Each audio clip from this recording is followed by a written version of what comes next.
Got it. This meeting is being live streamed. Certainly is. Five, four, three, two, one. In America, the reality is that we are only who we believe we are, and we don't know anything else different. No, we don't. But I want to share the screen. Let me see what that looks like. Oh, where's the share screen? Share the screen. That's right. And we're going to go to, was it here? Oh, I don't know. I should not be here just yet. I do need to go back over there and share the screen. Share the screen. I'm going to go back over here and share. Here we are. And then I wanted to open this window right here because, oh, I'm still sharing the screen, I think, but let me stop the share and let me make sure I'm sharing the right screen. There we go. Here we go. Now, this is an overview. And I'll say, first of all, I'm Darlene Anderson. Just call me Citizen Anderson. Maybe I should put it right there in the corner because I understand truly what citizenship is. And I understand that I am an American as I was born in America, you know, born in the USA, because that's exactly where I was born. And understanding that it was about 2 years ago, I believe, that I was at an NAACP meeting where Tyrone Thompson was. And he was a legislative person that was over the read by grade 3. And so when they tested those children here in Nevada, actually their NAEP scores were pretty decent in the 4th grade. But they went down after that and they continue to go down. And so, how we measure public education is really by the jobs created after the children are educated. And that's just real. But what does that look like in America? Because it is we the people. And, I listen to Greg Carr and I listen to, what's her name? Karen Hunter. I was listening to Yvette Carnell too for a while, but I really listened to Dick Gregory, my idol. And I got to meet him too. One time I got to meet Mr. Dick Gregory and listen to him. And I find that whatever he was saying, he said the same thing the whole time. All the time he would be, oh, hold on. That is not cool. I was on my phone too, and I was trying to look to see exactly what was happening as I am recording. And it's turning out right. That's right. It's doing the right thing. And I'll say, good morning. Yeah, good morning. We are live here in Las Vegas. And the importance of understanding that this is the year of 20 and 23. I've lived my life and I've had a wonderful life. I served on committees and committees and committees. I was never appointed to anything, though. My baby sister, was appointed to Caltrans, the chief of the legal division. And she just overseen all those people working in over there in Caltrans trying to keep them from getting the state sued. But my sister was simply a professional, and that's what she is. But when I look at my mother was a professional, and my mother taught us all what life is about. And that's just real. And in the long run, it was more done by example than it was by conversation. My mother was really never a really big talker. She just didn't talk a lot. But oh, the last year of her life, I was living with her and she was bedridden and she just wanted to talk all the time. And that was okay because it was to my benefit that I understand that life slows down enough for you to catch up. And then as she died at the age of 84, well, she lived as long as she could. She fought her body to live. And you have to understand that if the body is giving up and you're not doing the things that you need to do to keep the body in shape, well, it's the body in motion. The body's failing. And that's just real. Now, here we are at this national report card. Do you see that? And everybody in the world can look at this national report card and type in your state and then go to see what the state is actually doing in regards to the education of your children. Peace be with you, because that's the deal. And so here we are, and this is this year. And you see this 2022, they don't have 2024 skills. No, they have that data, but they're at 2022. And the most awesome thing about COVID is that the world stopped. And then we got to take a picture to look and see how states were actually spending those dollars provided to them by the federal government. But understand me when I say the federal government. Well, the federal government just does what? What can I say? They provide monies, resources for people who, I'm going to share this on Facebook. Just give me a second because I can do live. Because, see, I just have skills now. Now, do you have the same level? If you possess the same level of skills, then I encourage you to join in. What is it that you know that you are not sharing in America? That's right. And I look and I say, okay, here we are. As an American citizen, what is it that you do that brings you to the table when it comes to ensuring that public services are happening for the people who look like you? Because believe me, in America, you can miss the boat too. That's right. And if you are not on the train, like the night train, and our children are so disrespectful. I was trying to talk about James Brown in one of those clubhouse rooms. And then this person's going to go, child, to tell me about what he knew, which was nothing, about how James Brown was in and out of jail. Well, when I look at my people and the ones with money, hell, even Tiffany Haddish can't seem to stay out of jail. And she got enough money to take a Uber and a Lyft wherever she wants to go. And hell, she really should have a chauffeur. But for people who make people idols, well, they need to provide transportation. I believe that if that Henry Ruggs was in a limo and could only use limo services while he was on the field, the battlefield, well, he'd still been on the playing field. But as it stood, free will, like Free Willy, well, free will has taken him out because nobody told him to get up that morning and do what? Nobody told him to get up that morning and do what he did that day. And I'm saying that we are no more than human capital. So bing, bing, bing, human capital. And I'm saying, let's all understand it is we the people. And who are the people that I'm looking at in America? In America, we are not free. In America, perhaps we've never been free. Perhaps we've been living in, what can I say, in a crazy part, because I know that no one can stop me from doing what I'm doing. I've been here and I haven't not been restricted over here on YouTube.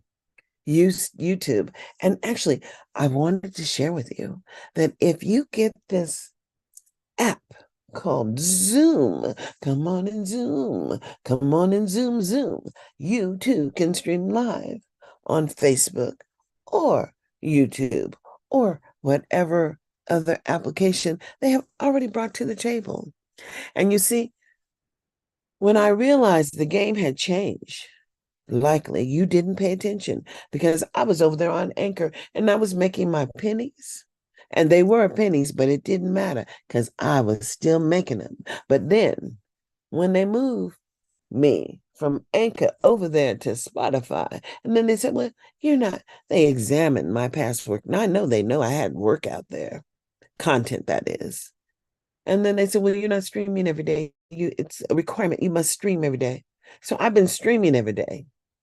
And then they said, well, you only had to have 100 visitors. And I got that 100 visitors way a long time ago. Then they said, you had to have 1,000. And I said, well, Mississippi, goddamn, can I have 10,000?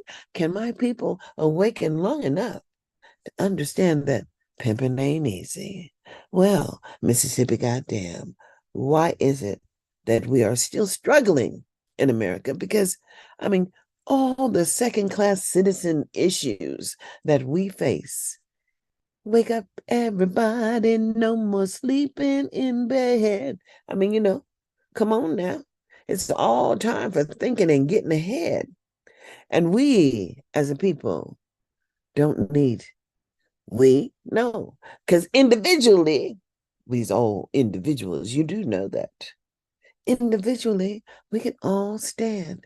Grand Rising, my friend. Who are you? And what is it that you do in the year of 2022? As freedom ain't never really been free. So when I look at you and I look at me, understand me when I say it's we, the people. So what are we doing in the world of 2022?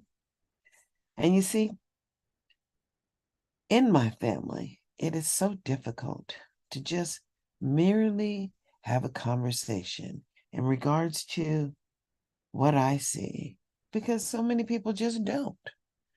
They don't want to talk to you. They want to talk to you and they want you to listen to what it is. And I said, well, fine. You are where you are, and I am where I am. But we are where we are in America.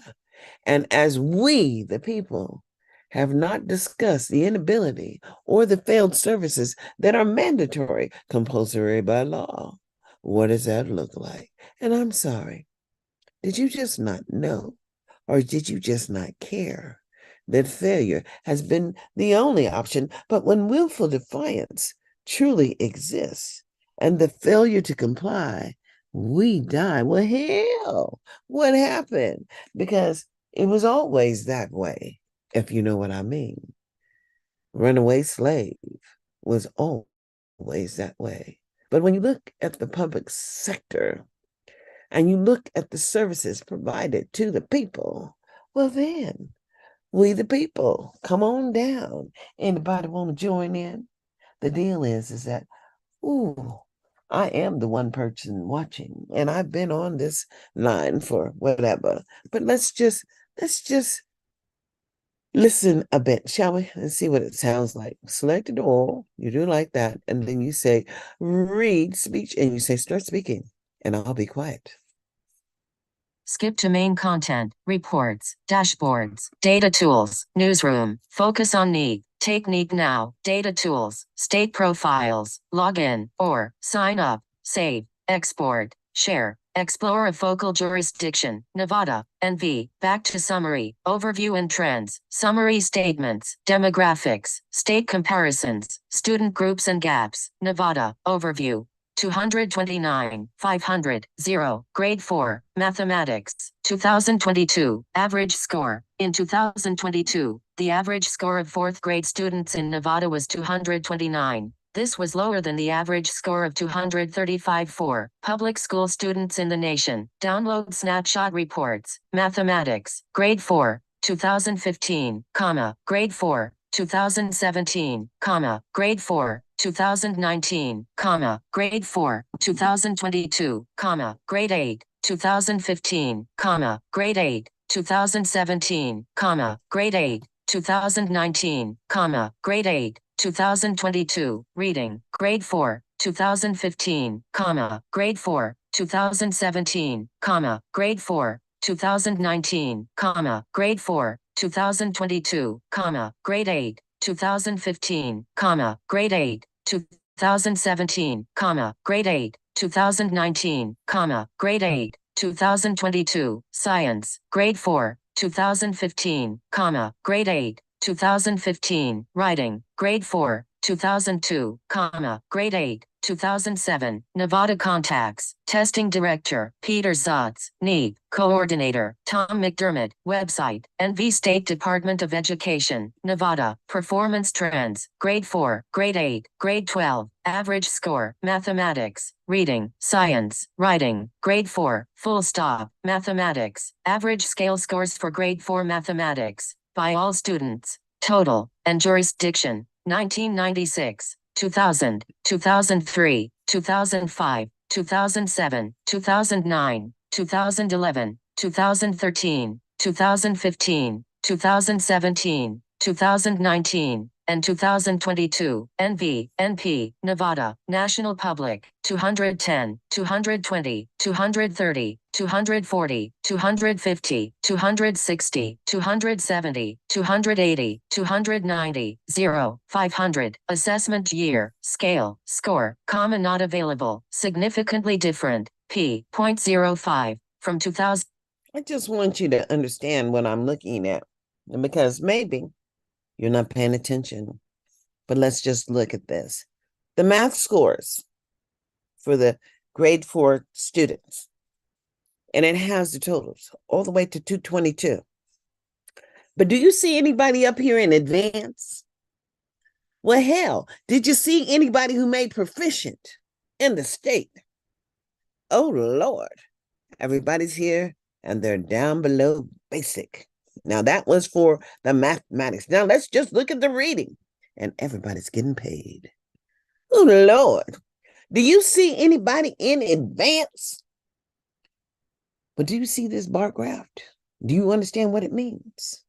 They are not on the trajectory of going upwards. They are not upward bound. That's right. No accommodations permitted, accommodations permitted. So, what does that mean? Let's just look at science, shall we? Because I don't need the computer to read this, because y'all need to understand what I'm. Do you see anybody up here in advance? Well, hell, anybody in proficient? Do you not understand how much money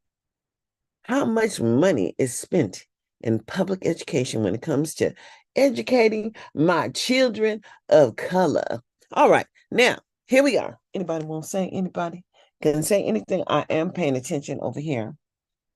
Over here, publicly chatting. Hello, my people. As I don't have a following just yet, but I'm gonna get a following. Oh yeah, because it's so important. Important for what? Because you don't understand when we are running the game, and it is what we're doing, then I understand that I am responsible for whatever it is that I need and what you are getting, as I understand what it is like. But when, my Lord, it is you, and you have not done anything, and when you can't even count on your family in the year of 2023, well, life has just really changed, because somehow it's just become all about them. And I'm trying to teach my sons that they got to plan for the future, as the future is here and it has already arrived. And you just can't throw away money in the wind. But if you have to throw it away, then goddamn, write it off on your taxes and say it was a great loss, because you got to pay the cost to be the boss. And ain't nobody going to the penitentiary, as people are. There are some people that are going. Let's look at this achievement level. Significant increase since the last assessment. What does it look like? Okay. They said that they've had some children that reached proficiency, but this is a district with 350,000 children. 350,000. It's the fifth largest school district in the nation. And we just going to put that money here. But I don't see nobody in advance. Did you see anybody in advance? Let's go over here and look at this other one here. Well, I don't know where I am, but anyway, look at that. We still not reaching it. But when you hear them oh shit, they said they got 24 students and 23 students and 2015 and 2009. They ain't got shit up there for the 2019 school year. You must see they don't got no data down here either. And I'm just saying, well, where did they put their data? That's what I want to know. Because apparently, well, they got some significant decreases. What does that look like? Well, damn. I told you everything in the fourth grade level went down. After they achieved it, then they received it and then they lost it. Significantly, they lost it. So whatever it is they was doing, because significantly, I just want to understand what they think these children is going to be doing in 2 to 3 years. Because so many of them are ending up, let's see what notes they have. They don't got no notes. Do you understand that they just want to put it out there? And you, the people, who is doing what? Voting and putting these people in office without meeting with them. And I'm saying, oh, I'm sorry. Excuse me. But did you know that I too can read? Let's see what this is. Oh, it's in a PDF form. And then it's just Nevada. People who are reporting for Nevada. And they always have these one pages, boo. Just one page. And I'm saying, oh, I'm sorry. Excuse me. But did you not know that I too can read? And it's unfortunate. I don't want to be in this PDF. I'm going to go back over here. There we go. And so when we can share it, we can share it on Facebook. We just share this whole thing. Reality check. Reality check. And we post it on our Facebook page because we do have Facebook. That's right. We have Instagram. We have TikTok. And what else do we have? We have everything. Yeah, that's just real. And so we could share it again on Twitter. What's formerly known Twitter is now X-rated National Port Card. Well, we posted it there too. And the obligation for my people to do is say, oh, excuse me, but I've never done that before. But what does it look like? This thing we call oversight. And I'm sorry, but did you not know that Faye, I can email this too. And then when you email it to people, well, of course, we're going even though we're representing 222, we're all the way back here in 2017, 2018, 2019. Because you know what? Without that data, they really couldn't apply for the waiver. And then as you've seen, they only had some of the data. None of the data was really there. And so what is it now? Take now. Yeah. For teachers, for my students, I don't know. The reports. But I just want to tell you that everything, when you go here, because I'm still sharing the screen and I'm going to make sure and I go click. And I'm going to make sure that I change screens because if I didn't, I could go and do it. And go like that and go here. No, I'm not some. Oh, well, I have a monitor. It's a monitor. Okay. Anybody can participate. Okay, I hear it. Monetization on your channel, but we have to stop the share like that and share again so y'all could see what I'm seeing. Because if I don't, then you don't see what I'm seeing. Now, do you see this? I tell everybody to come here, usa.gov. And probably you've never done this before. And because you haven't, because I can promise you that not a lot of people are talking about what I talk about. That's just real. And what I talk about is that we're all living in America, and it is all of our responsibility for this thing we call oversight. And, when people don't understand where their power lies, pin the chat. You can now pin a message at the top of your live stream to chat for viewers to read at any message. Oh, they can join the unpin. I don't know what that means. Well, let's just, okay, got it. Okay, and then I'm going to go here since I'm here, and then I'm going to type in the word Perkins, K-I-N-S. Then I'm going to put V, because that is a grant that is all states. All states get this money. Now, I don't want to be in New Jersey's.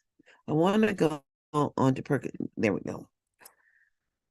For the Department of Education, and let's just select this text to read, right? Because it's important. It is important. And then we're going to say file, and we'll say read it.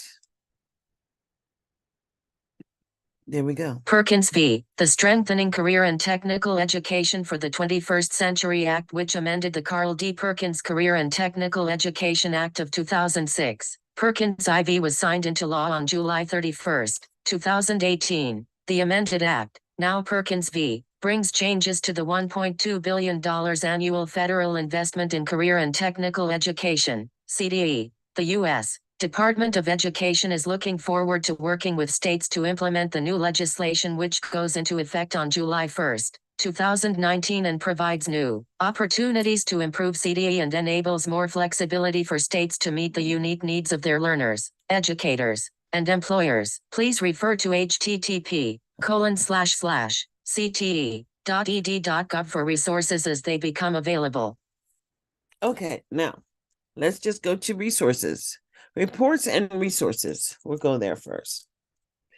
And as we are here, I think we should read some of this, don't you? Because I don't think my people know what I'm talking about. And as they don't, let's just read along, because that's what we do best. We are great listeners. Let's listen Laws, along. regulations, non-regulatory guidance. Resources, laws. The Carl D. Perkins Career and Technical Education Act authorizes the Federal Career and Technical Education Program. On July 31, 2018, President Trump signed into law the Strengthening Career and Technical Education for the 21st Century Act, Public Law 115-254, which reauthorizes the program through fiscal year 2024. The Adult Education and Family Literacy Act, which authorizes the Federal Adult Education Program, is Title II of the Workforce Innovation and Opportunity Act, Regulations, Adult Education. On August 19, 2016, the U.S. Department of Education issued final regulations for programs and activities authorized by the Adult Education and Family Literacy Act, Title II of the Workforce Innovation and Opportunity Act, Workforce Innovation and Opportunity Act. On August 19,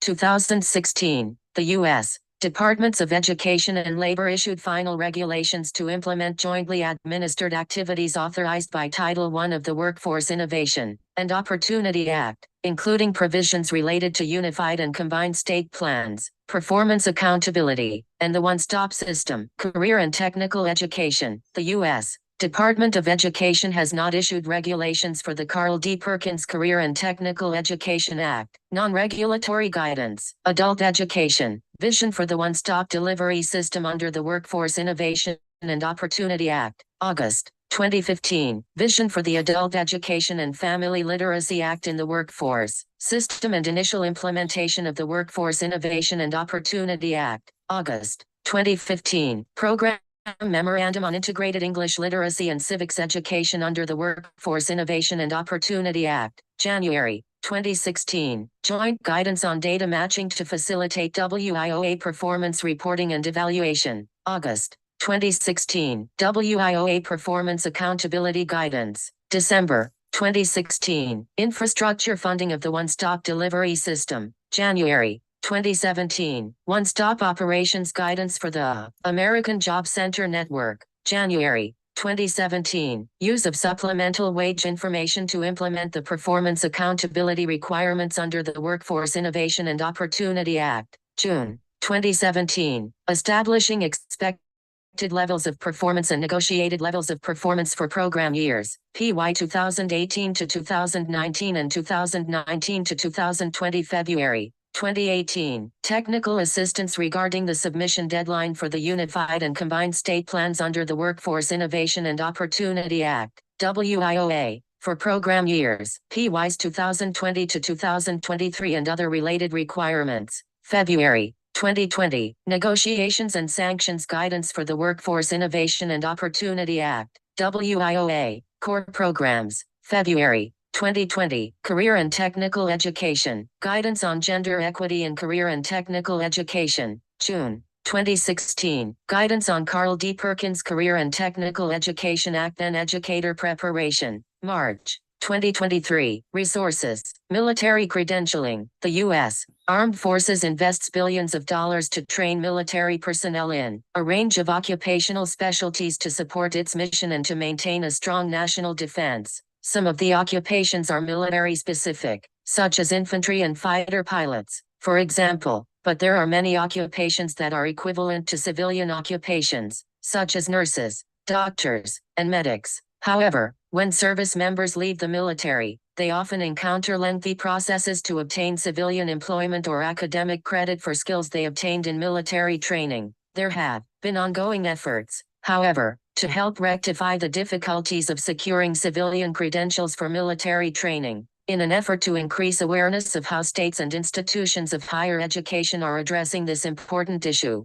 we have compiled links to resources, promising practices, and policies that promote awarding academic credit at institutions of higher education for prior military training and experience. The state of credentialing of service members and veterans, challenges, successes, and opportunities. This report from the American Legion highlights the challenges faced by service members and veterans in attaining civilian occupational credentials. The Education Commission of the States has produced a national overview of state policies to award college students with academic credit for military experience, as well as individual state profiles. Veterans Licensing and Certification Demonstration, a summary of state experiences, preliminary findings, and cost estimate. This report from the National Governors Association documents the strategies and experiences of 6 states that were selected as demonstration pilots to build and implement pathways to licensure and certification for veterans. Full stop. Printable view. Last modified, March 15, 2023. How do I find student loans? Forgiveness. Higher education rulemaking. College accreditation. Every Student Succeeds Act. ESSA, FERPA, FAFSA, 1098. Tax forms. More information about elevating teaching, early learning, engage every student, unlocking career success, cybersecurity. Our mission is to promote student achievement and preparation for global competitiveness by fostering educational excellence and ensuring equal access. Student loans, repaying loans, defaulted loans, loan forgive.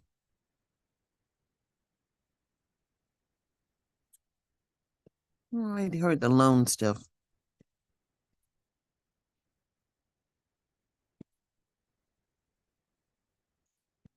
No, I didn't do all this one. I'll do these last 3 again because I don't know why it stopped. Where is it? Start again.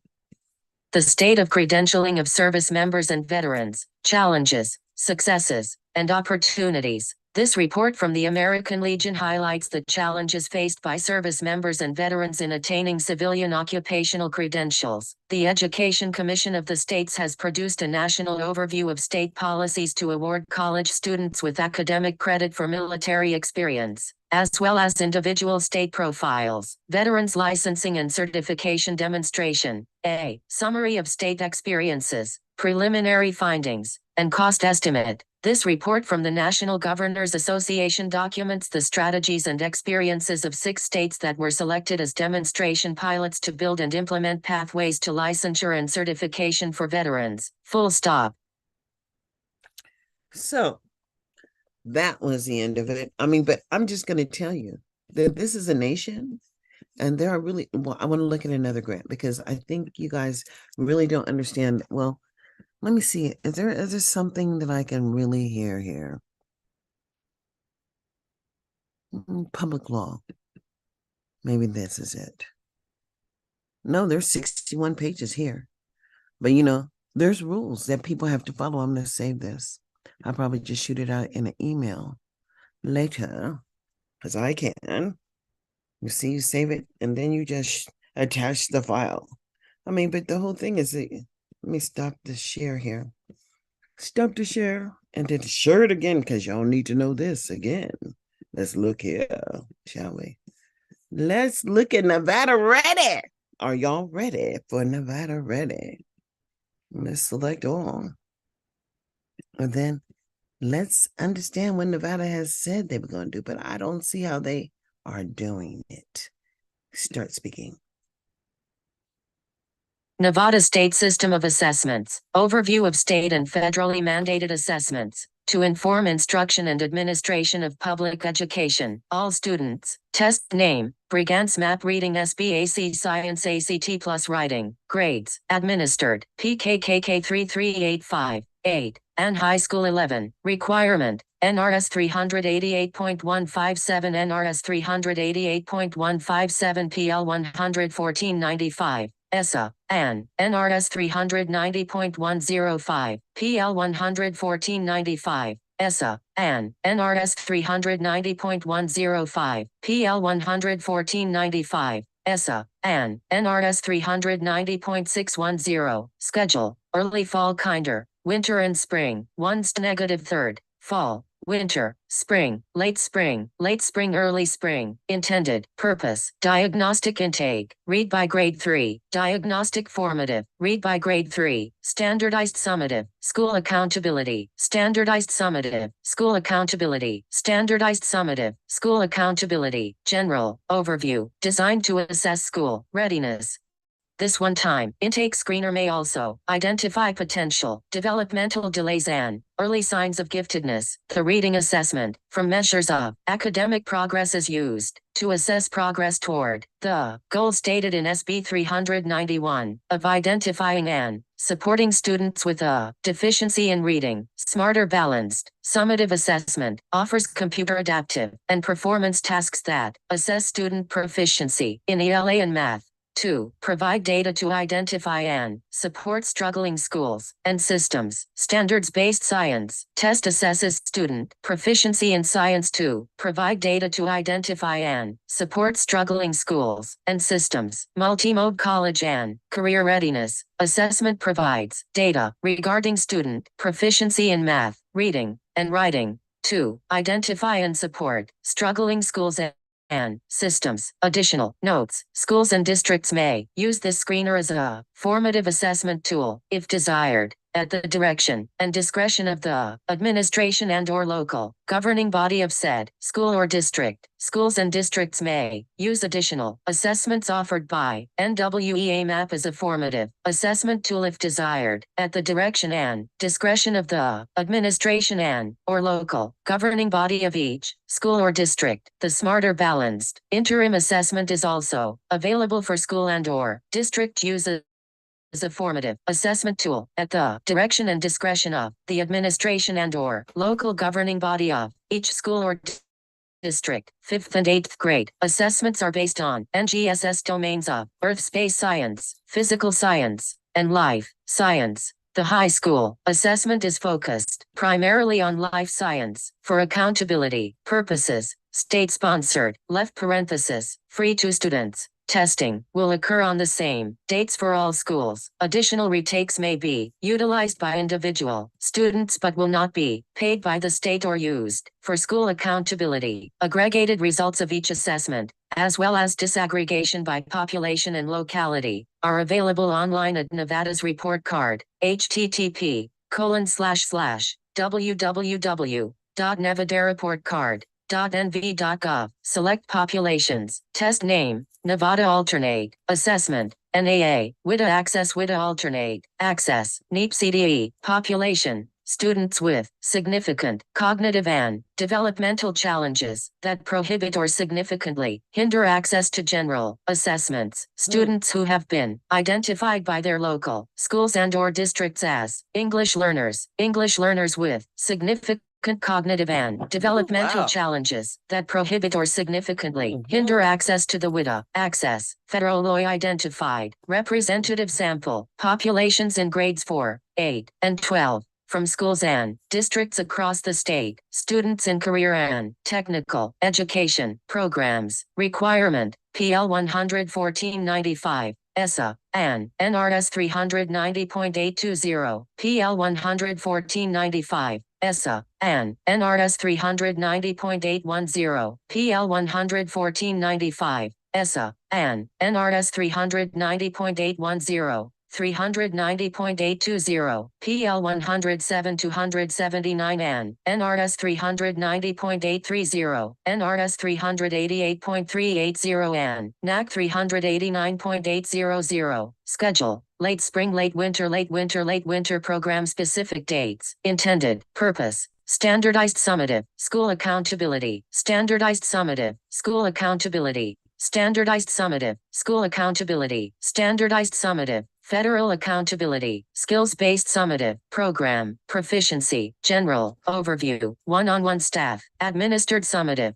assessment assesses, student proficiency in, reading and math in grades 3, 8, and 11, and science in, grades 5, 8, and 11, in order to provide data to identify and support struggling schools and systems. Annual English Language Proficiency Assessment, ELPA, assesses student proficiency in English, reading, writing, listening, and speaking, identifying individual student needs, and providing data to identify and support struggling schools and systems. One-on-one staff, administered ELPA, assesses student proficiency in English, reading, writing, listening, and speaking, identifying individual student needs, and providing data to identify and support struggling schools and systems. The National Assessment of Educational Progress is a federally sponsored, continuing and nationally representative assessment of student performance, identifying proficiency in content areas including, but not limited to reading, mathematics, science, writing, and U.S. history. The Workplace Readiness Skills Assessment measures student proficiency in the employability skills for career readiness state standards.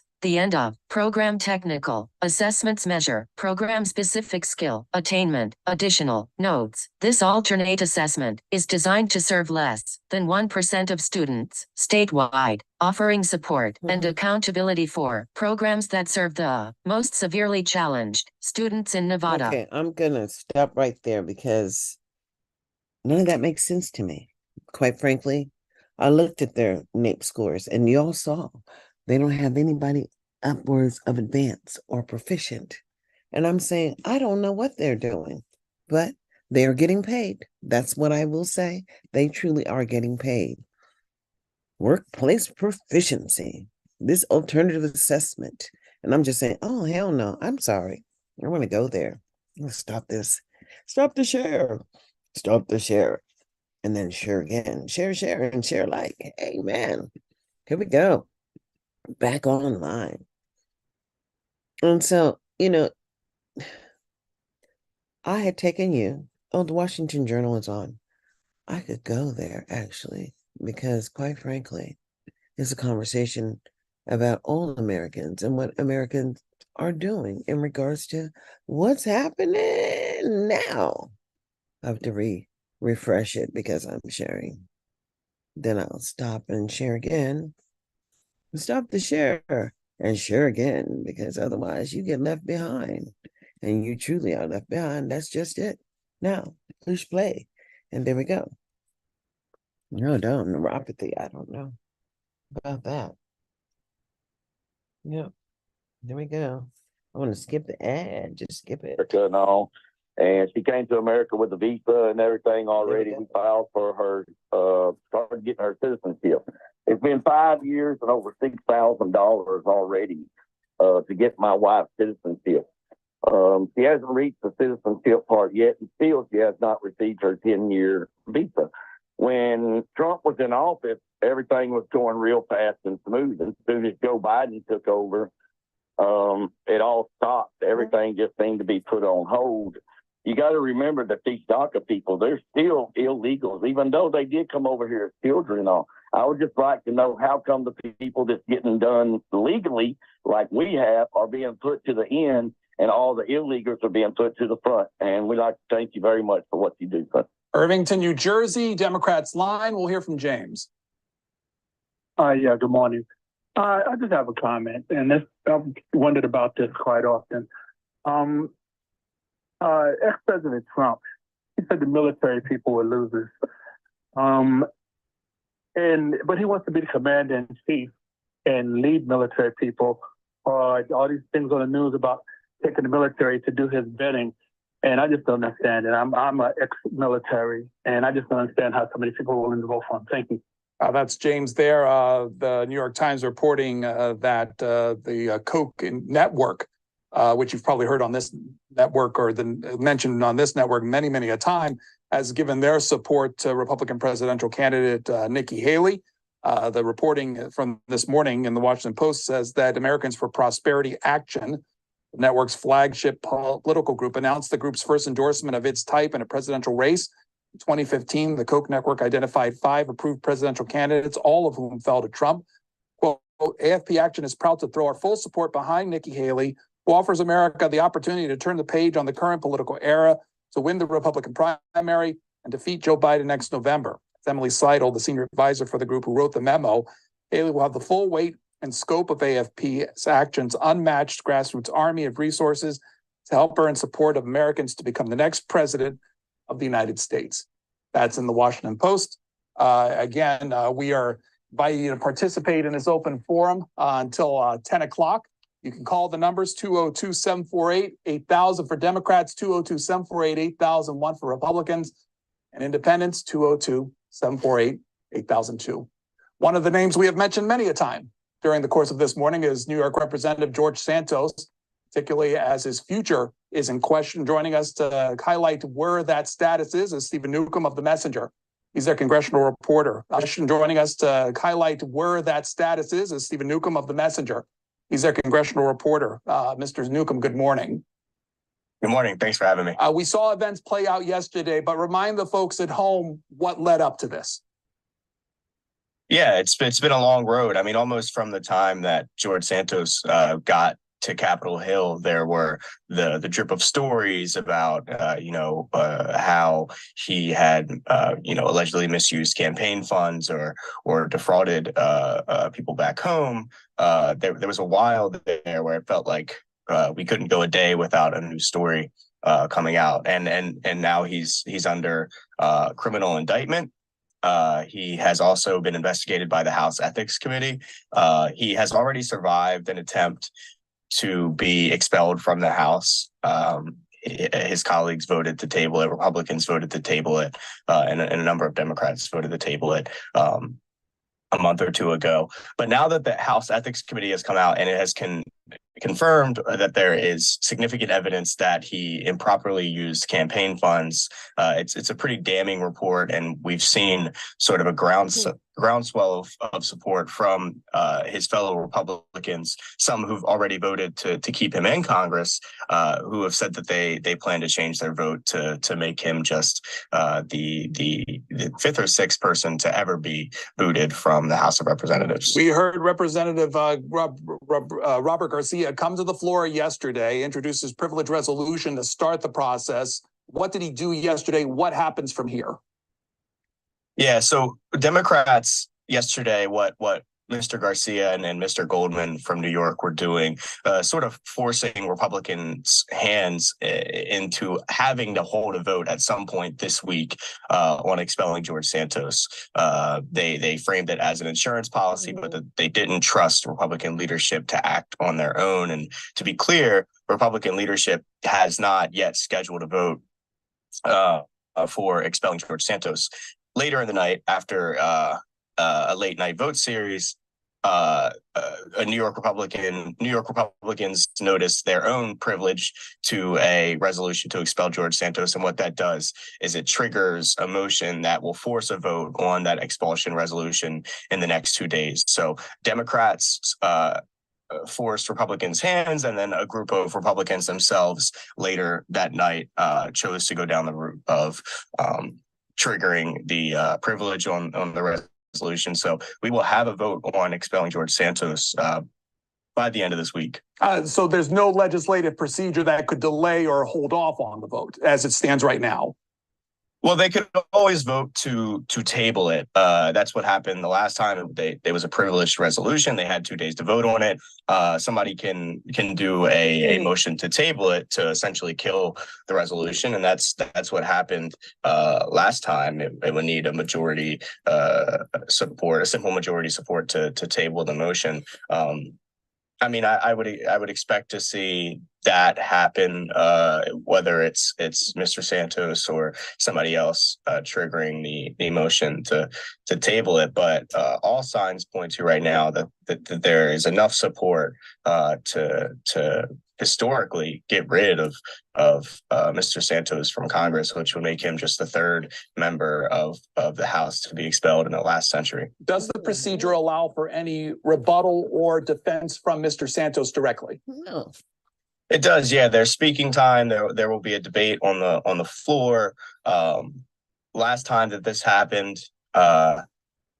nobody spoke in favor of Mr. Santos. Actually, George Santos, he yielded time to Dan Goldman of New York to actually speak against him, because he said that he thinks everybody should be able to have a voice in this, even though it wasn't in his favor. So we didn't have a single member speak up in his favor last time, and it looks like it'll just be George Santos defending himself publicly. There are some Republicans who say they won't vote for this resolution. They don't think that it's fair to expel a member without a criminal conviction, but that doesn't mean they're publicly going to bat or standing up next to George Santos. If it does happen and he's removed from Congress, what does New York State then do as far as the position? You know, this is an area, this part of New York, this Long Island district is where we saw it was a battleground in the last two elections,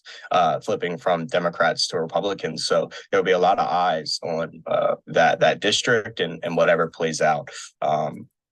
Should Mr. Santos be kicked out of Congress or resign, or even if he were to stay in, and how that district plays out in 2024. Stephen Newcomb reports for The Messenger. You can find his work at themessenger.com. He's a congressional reporter for that public. 24. Stephen Newcomb reports for The Messenger. You can find his work at themessenger.com. He's a congressional reporter for that publication. Mr. Newcomb, thanks for your time. Thanks so much for having me. Again, you can watch what happens when it comes to Representative Santos play out on the House side. That's C-SPAN, our main channel, C-SPAN Now, our app. You can also go to the website at cspan.org. In Florida, Independent Line, we'll hear from David. David, thanks for waiting. Go ahead. Okay, yeah, I missed out on talking about the war with Israel and Hamas. I just don't understand why they don't take into custody the three oligarchs that are in Qatar. They're worth trillions of dollars, all three of them, and they seem to be the head of Hamas. I always thought in our military, we took care of the head of the controlling factors in that. Our military would usually do that. I think that we should encourage the Israeli military to think about negotiating with Qatar to get those three. To get the hostages back, they could negotiate a trade with those three oligarchs and maybe get some of their funds so that they can rebuild Gaza.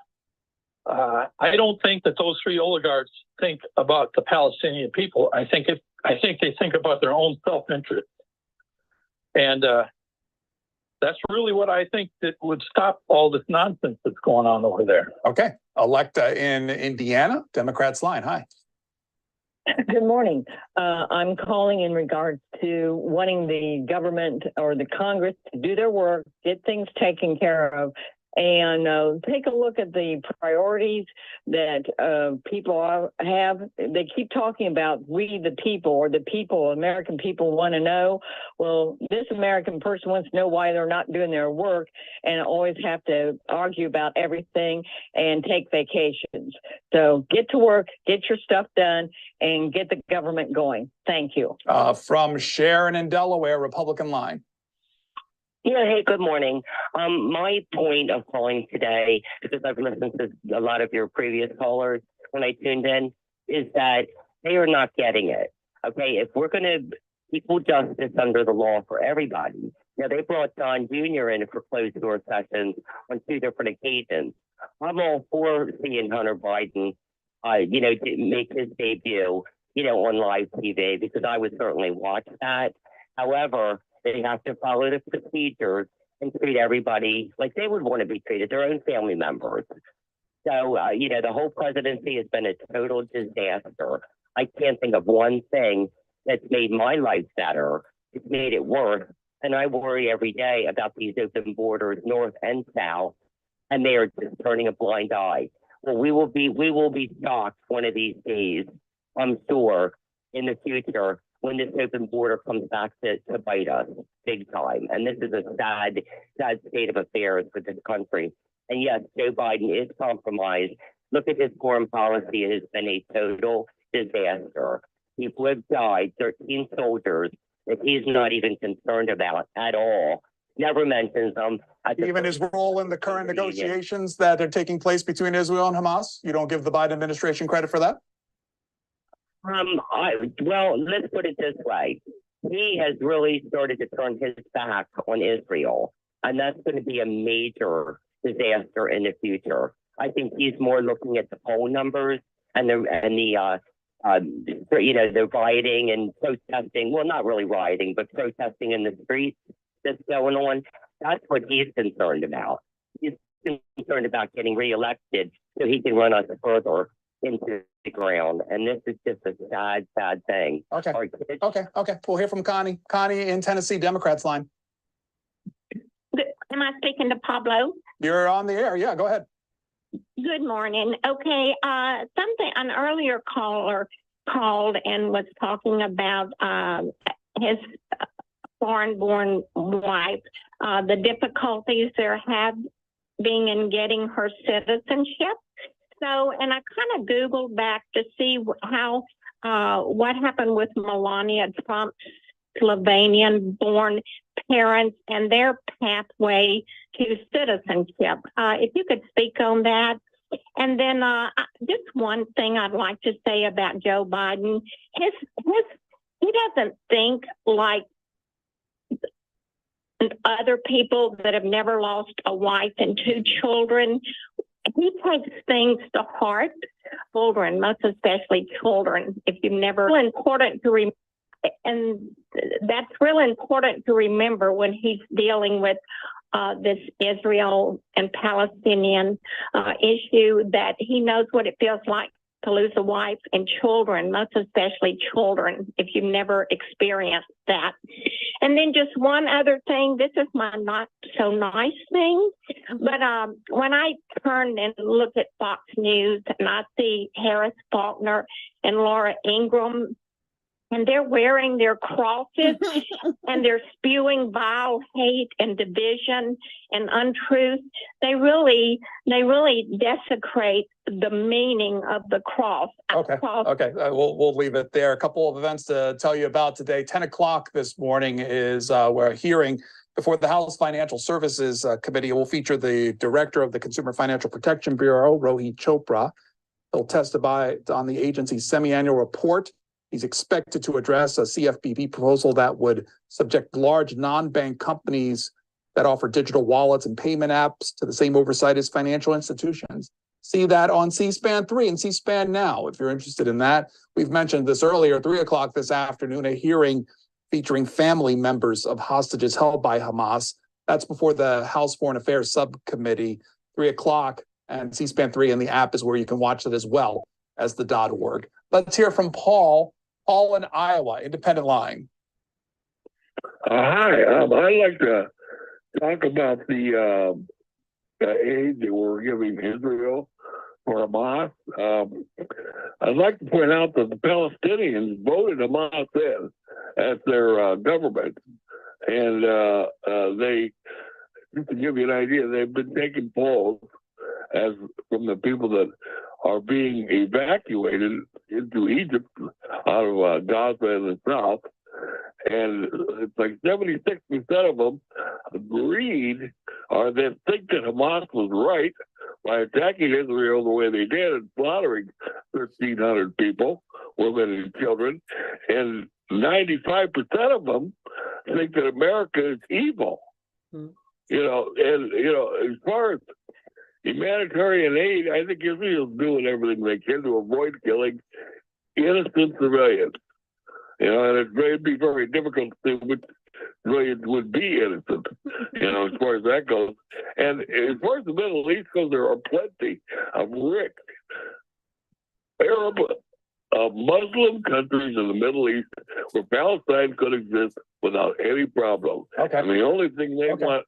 Let's hear from Clarence. Clarence in North Carolina, Republican line. Good morning, Pedro.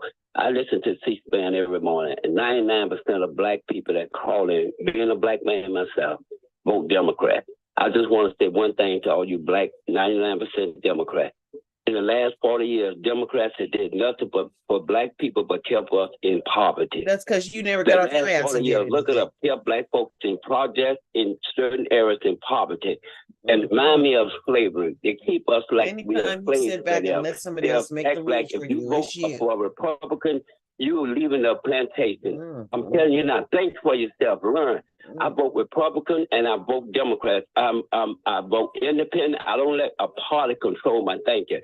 95% of every election, black folks vote for a Democrat. They control the black race. As long as they control the black race, we stay in poverty and we stay at the bottom of the toe. That's all you do is show up. You don't go talk to your They're hardworking people, but they don't let no party control them so they can get ahead. Because when a party controls you, keep you in poverty. Okay. So get out the slave mentality. That's right. Get off there in North Carolina. The Wall Street Journal reports on a new report that has come out taking a look at suicides in the United States, saying nearly 50,000 people in the U.S. lost their lives to suicide in 2022.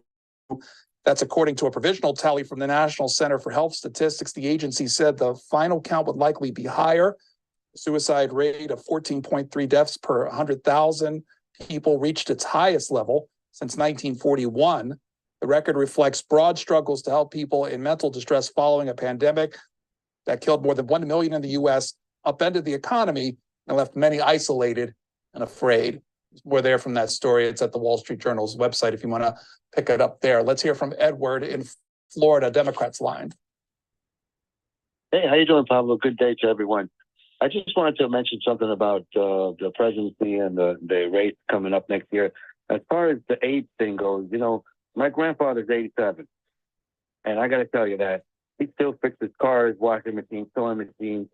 He even taught me how to do all that stuff. You know what I mean? When I was growing up. So as far as age goes, I think that's just a stupid joke that everybody wants to talk about and everything like that. And if everybody looks at the difference between what Biden and Trump, when they speak, Biden talks about policies, what he's doing, what he's done, what he's trying to do, and what he wants to get done. Trump just talks about hate and how everything is going to crap here in America. I just want to say to all those people with Trump, if you really think America's that bad, then why don't you do something about it instead of talking about it? They're all whiny people that don't do anything. They complain about the government being too much in control, and they want the government to do everything for them. So, I mean, I just really think that the whole, age and that, and people should really look at the content of what these people are saying and what they're going to do. Okay. Let's hear from Eve. Eve is in Michigan, Democrats line. Yes. Good morning, Pedro. I just would like to say that for 7 years, we listened to the Republican Party talk about Benghazi. Now it's Hunter Biden. These people have nothing to do with Hunter Biden business. And they're talking about the granddaughter coming over for the holiday. That is none of their business. Just like, you know what, they need to put their people together before they can start talking about someone else. And my thing on this also is the fact, I'm just like George Santos. If they cannot get Marjorie Taylor Greene and Matt Gaetz, the guy that's taking girls across the border to do whatever he want to do with them, Well, that's an allegation, but and we've discussed that earlier. But go ahead. Excuse me? That's an allegation, and we pointed that out earlier. But go ahead. Okay, but at the same time, like I said, we put up with Benghazi for 7 years, and it's still, they just won't say anything to the people that are doing wrong in their party. They just go along to get along. But just like Sanchez said, you guys need to put up or shut up. Okay, Jonathan in Texas, Republican line. Hi, Jonathan in Texas. Hello. Okay. One more time for Jonathan. Hello? Go ahead. Yes. I just want to comment. I just want to say I think Speaker House Johnson is doing an excellent job with all the bills, and Senate they need to move them. Okay, Jonathan there in Texas. One of those White House traditions that come year after year, depending on no matter who's in power, is that of the unveiling of the White House holiday decor. This year's theme, magic, wonder, and joy. The First Lady talked about how that theme came about. So several years ago, here in our nation's capital, one of the finest violinists in the world, Joshua, played at a busy metro station during the morning rush hour. It was part of an experiment to see what would happen or to see if anyone would notice. Hundreds of commuters rushed by, absorbed in their busyness of their daily lives, oblivious to the beauty floating in the air around them. But time and time again, one particular group noticed, arching their necks, suddenly captivated and surprised as they heard the music. This group consistently wandered over to the violinist, delighting in the beauty pouring from his strings.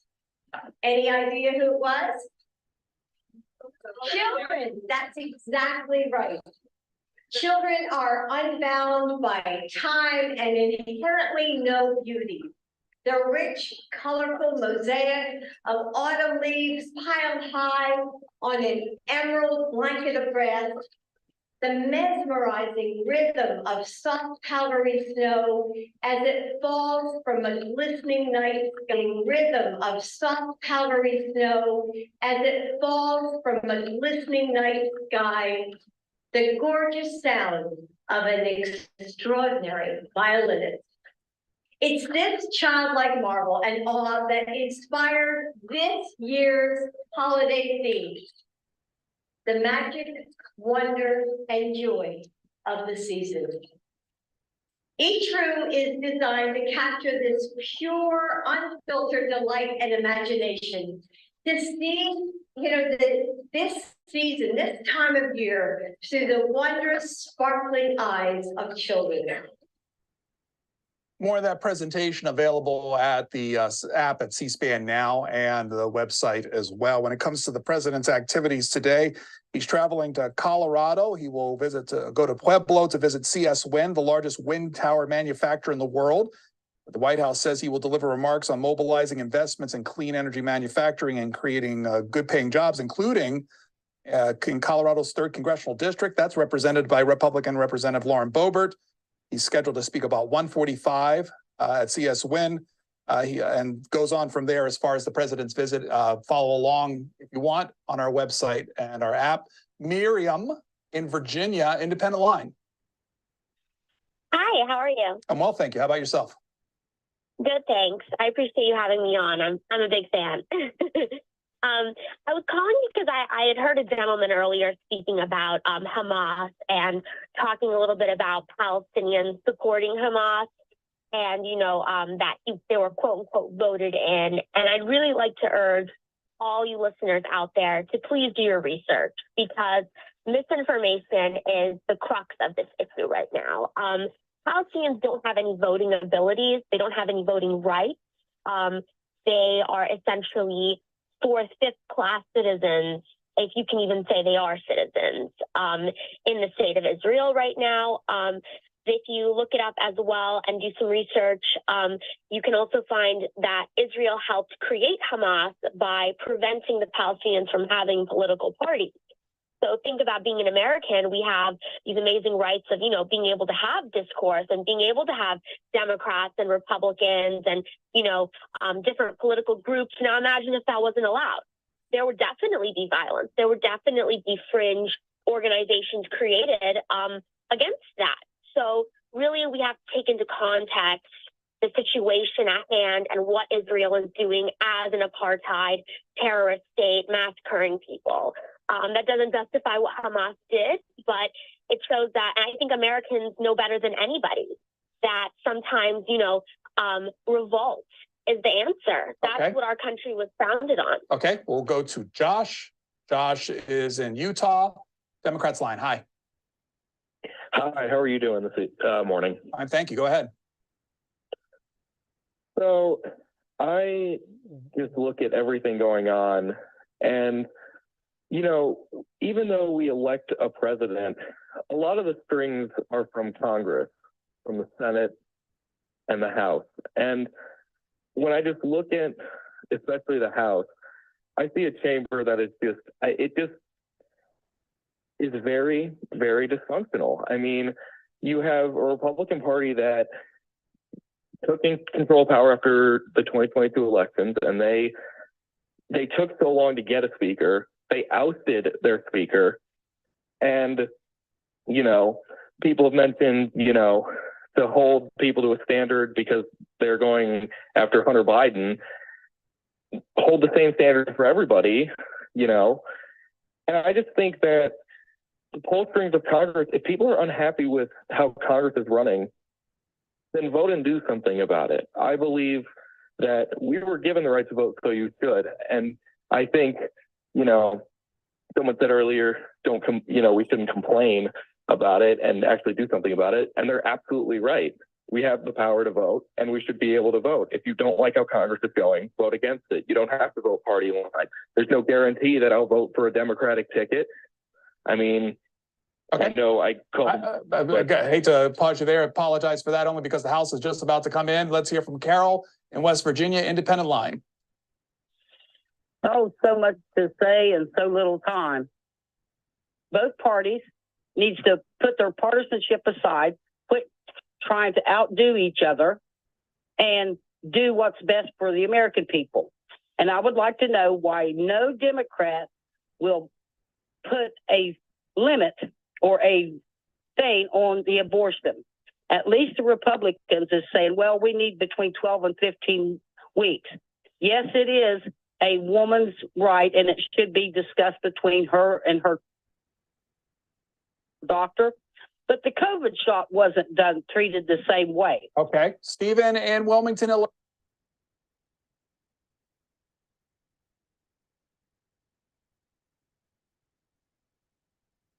Illinois, Democrats line. The House is just about to come in, so go ahead with your comment. I'll make it quick. This thing with Israel, I don't think we need to be funding them at all because they claim to be the chosen people of God. So let God take care of it. Happy solstice. Okay, that's Stephen in Wilmington, Illinois. Again, a lot playing out this week when it comes to Congress and these 16 odd days, legislative days before the next series of breaks. On the House side, you'll see activity on the Senate side as well. We invite you to stay close to our various channels. The main channel, C-SPAN, which you're watching now, which covers the House, and the Senate is C-SPAN 2 to cover the Senate activities. Again, you can always follow along on the app and our website at cspan.org. That's it for our program today. Another edition of Washington Journal comes your way tomorrow morning at 7 a.m. The House is just about to come in. We take you to the House of Representatives.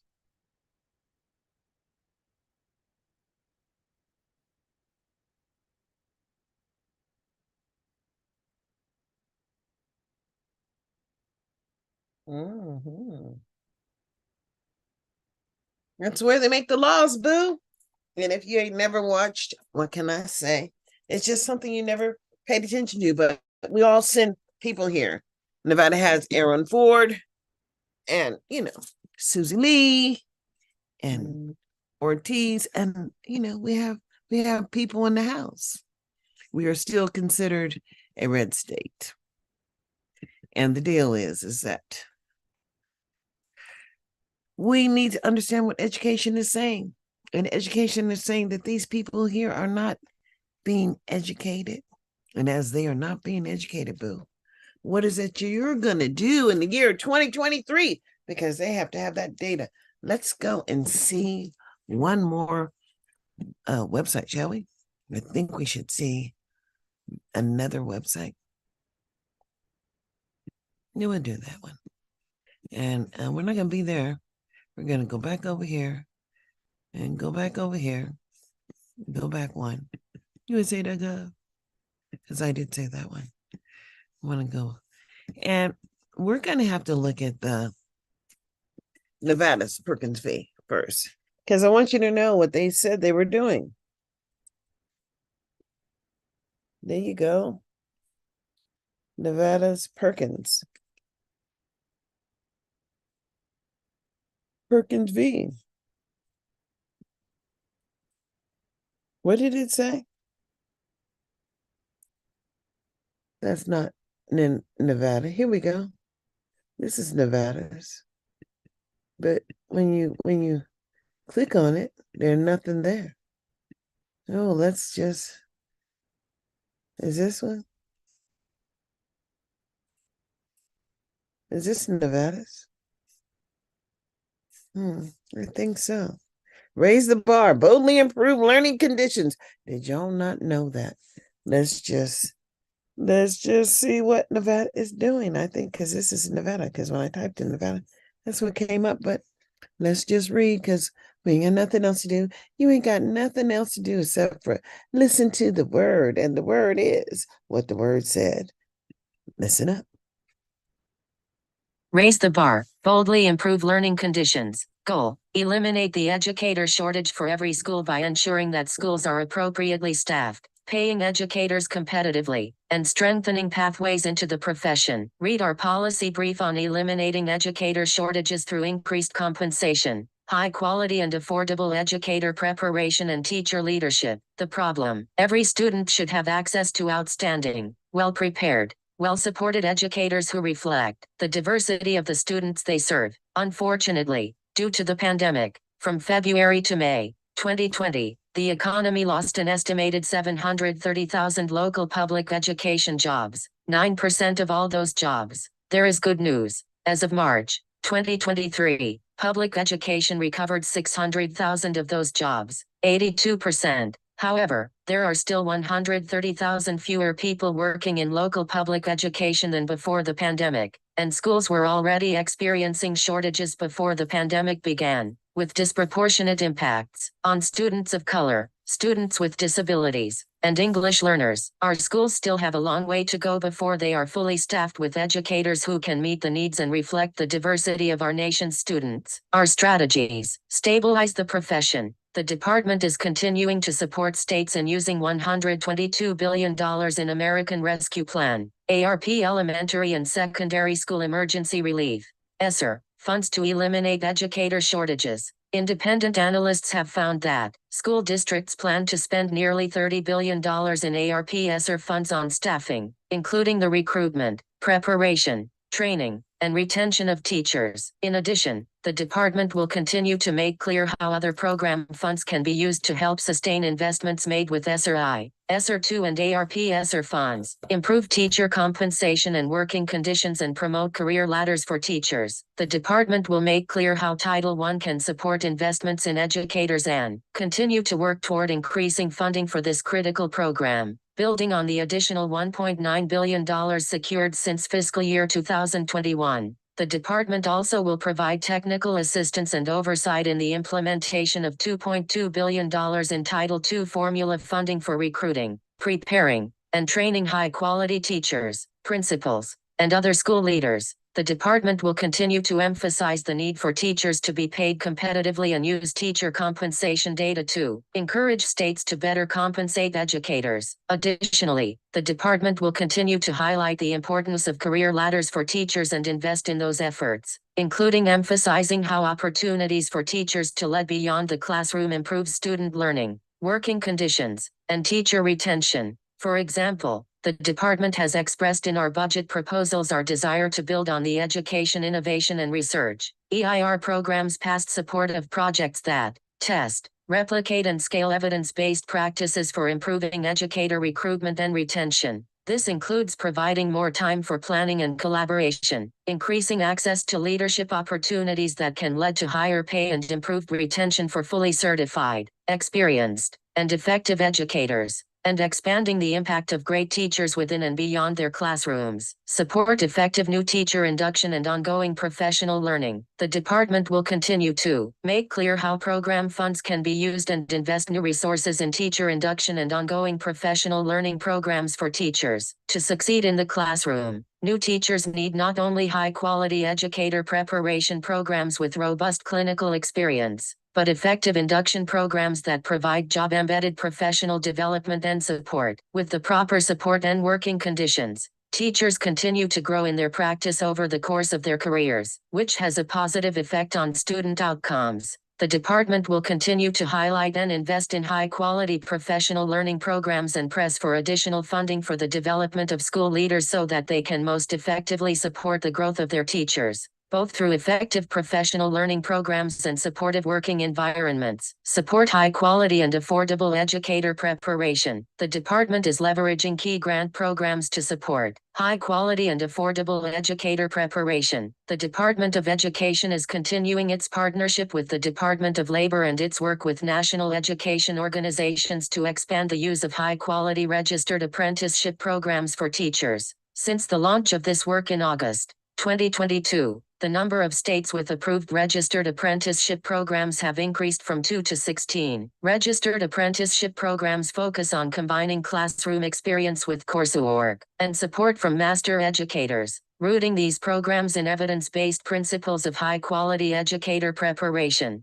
In addition, by allowing future educators to earn while they learn, apprenticeships make becoming a teacher more affordable, breaking down barriers to entering the profession, including for individuals such as paraprofessionals, who already may have decades of classroom experience. Registered apprenticeship programs can be used to scale established residency and grow your own programs, bringing additional resources and supports to the table for these programs and for the future educators they support. Additionally, the Department of Education will continue to advance proposed regulations to make income-driven student loan repayment more affordable than ever by proposing to have monthly payments on undergraduate loans and reduce payments to $0 for borrowers earning under $30,000. This will help reduce student debt for teachers over the long term, making it more affordable to become a teacher and enabling more teachers to stay in the profession. And the department addressed challenges with public service loan forgiveness, helping 360,000 public servants, including educators, receive $24.2 billion in immediate debt relief. Additionally, the department addressed previous challenges with incorrect grant-to-loan conversions for teach grants, making it easier for teachers to successfully participate in this program. Promote educator diversity.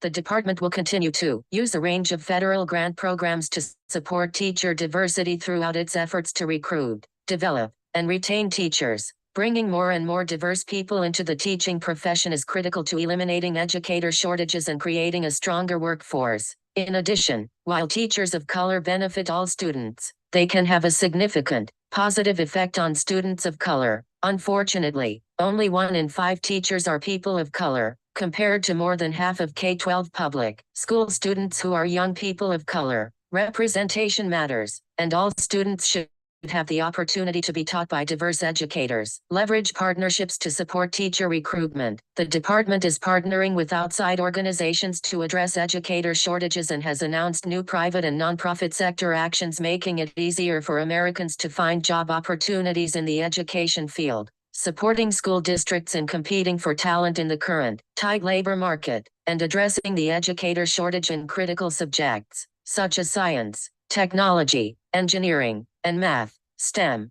As part of this effort, ZipRecruiter launched a new online job portal specifically dedicated to K-12 school jobs. Indeed has launched Indeed for Education to support job seekers looking for roles in education and to provide additional support to school districts filling roles. Partnered with Beyond 100K to develop state-level solutions to addressing the persistent STEM educator shortage. Sampling of ARP funding highlights. Districts are estimated to spend $30 billion of their American Rescue Plan. ARP Elementary and Secondary School Emergency Relief, ESSER, funds on staffing, investing in teacher recruitment, development, hiring, and retention efforts. With the support of ARP funds, Missouri and Maryland are creating Grow Your Own programs to hire additional, high-quality teachers. Maryland's program may train and support more than 300 new teachers and 100 new paraprofessionals and help more than 400 conditionally certified teachers pass licensure exams. While building sustainable pipelines, Mississippi is funding a teacher residency program. The state also partners with local school districts and 5 university partners to grow its teaching ranks. The Nevada Department of Education created the Incentivizing Pathways to Teaching grant program to grow Nevada's educator workforce. Iowa is investing in the establishment of registered apprenticeship programs for teachers in 19 school districts across the state. Grants and resources.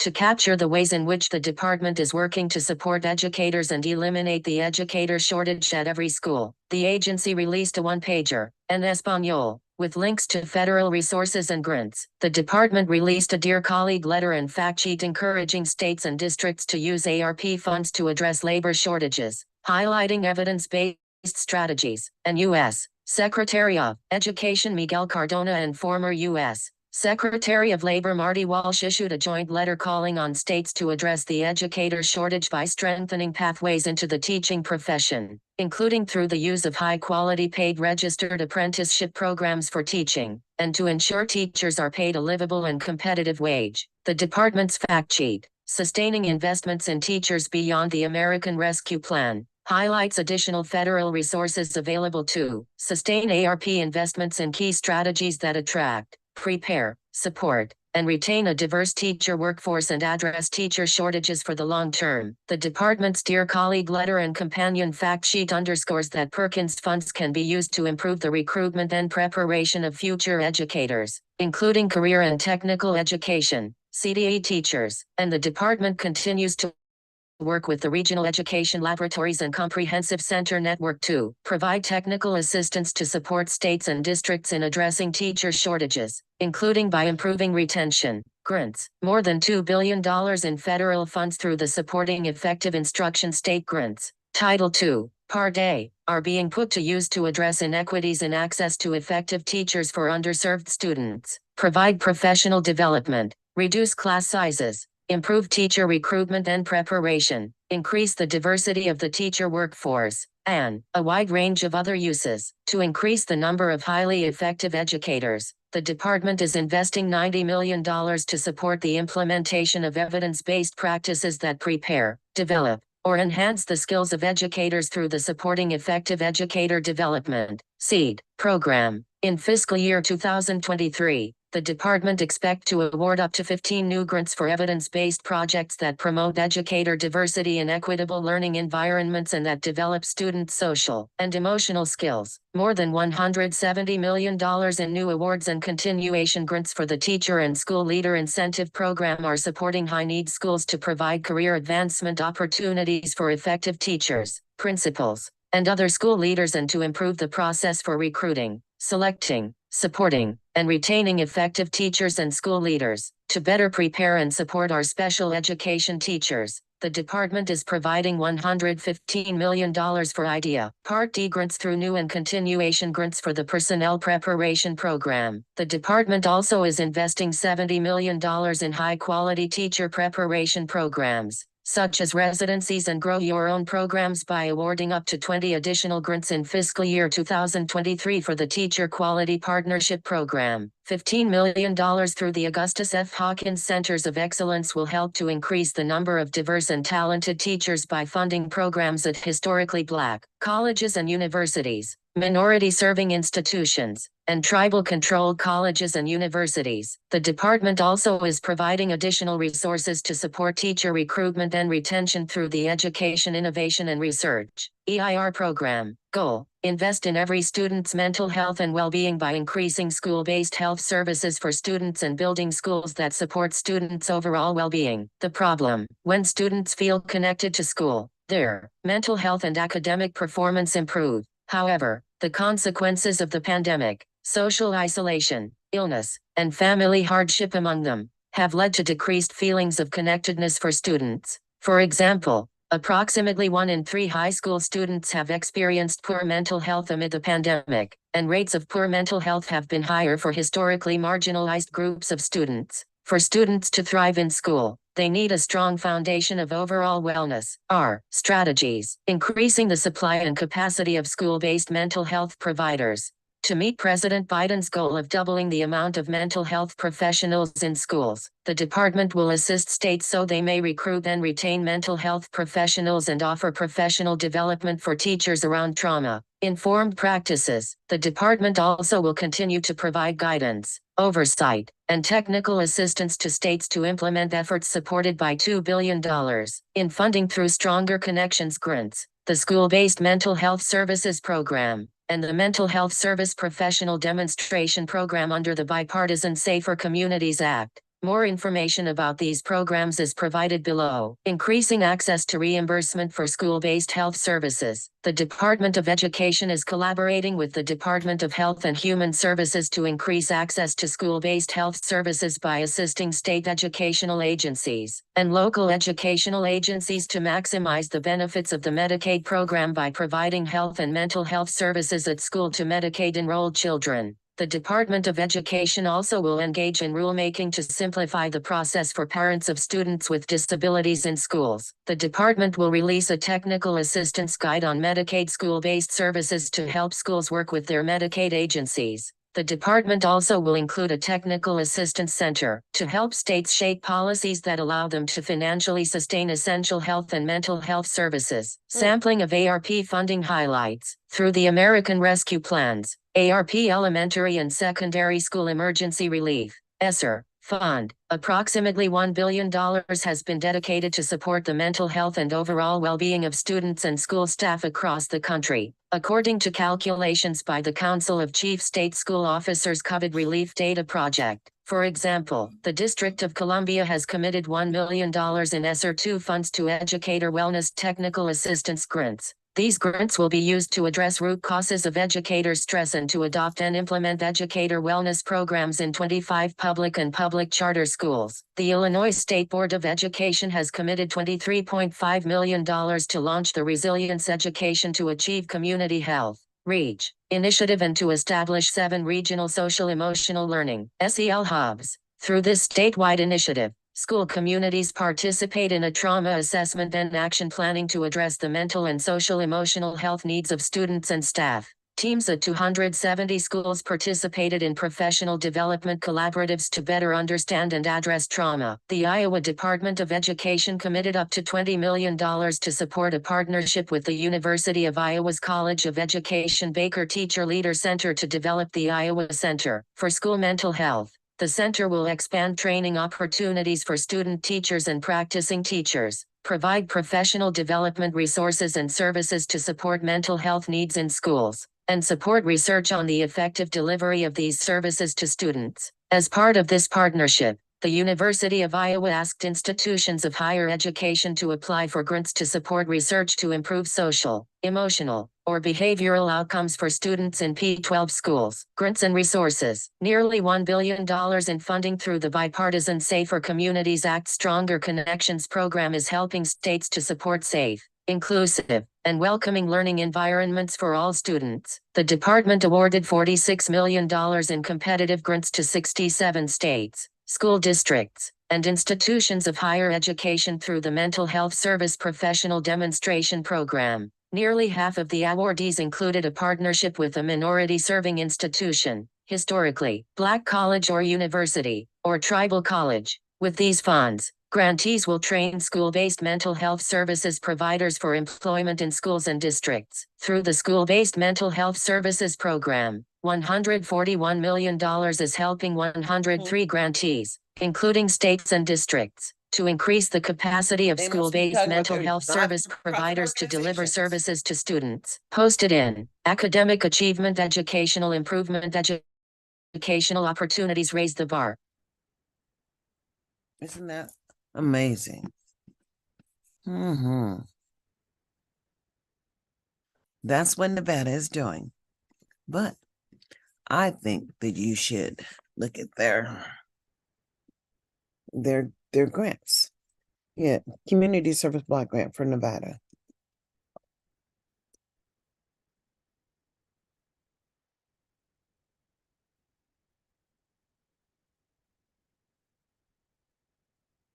There we go. Here we go. Nevada. You see it? Mm-hmm. Not that. Mm-hmm.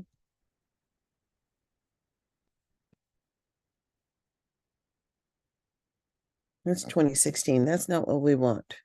We want 2020. We'll just do it like this. Community Service Block Grant. I didn't do that right.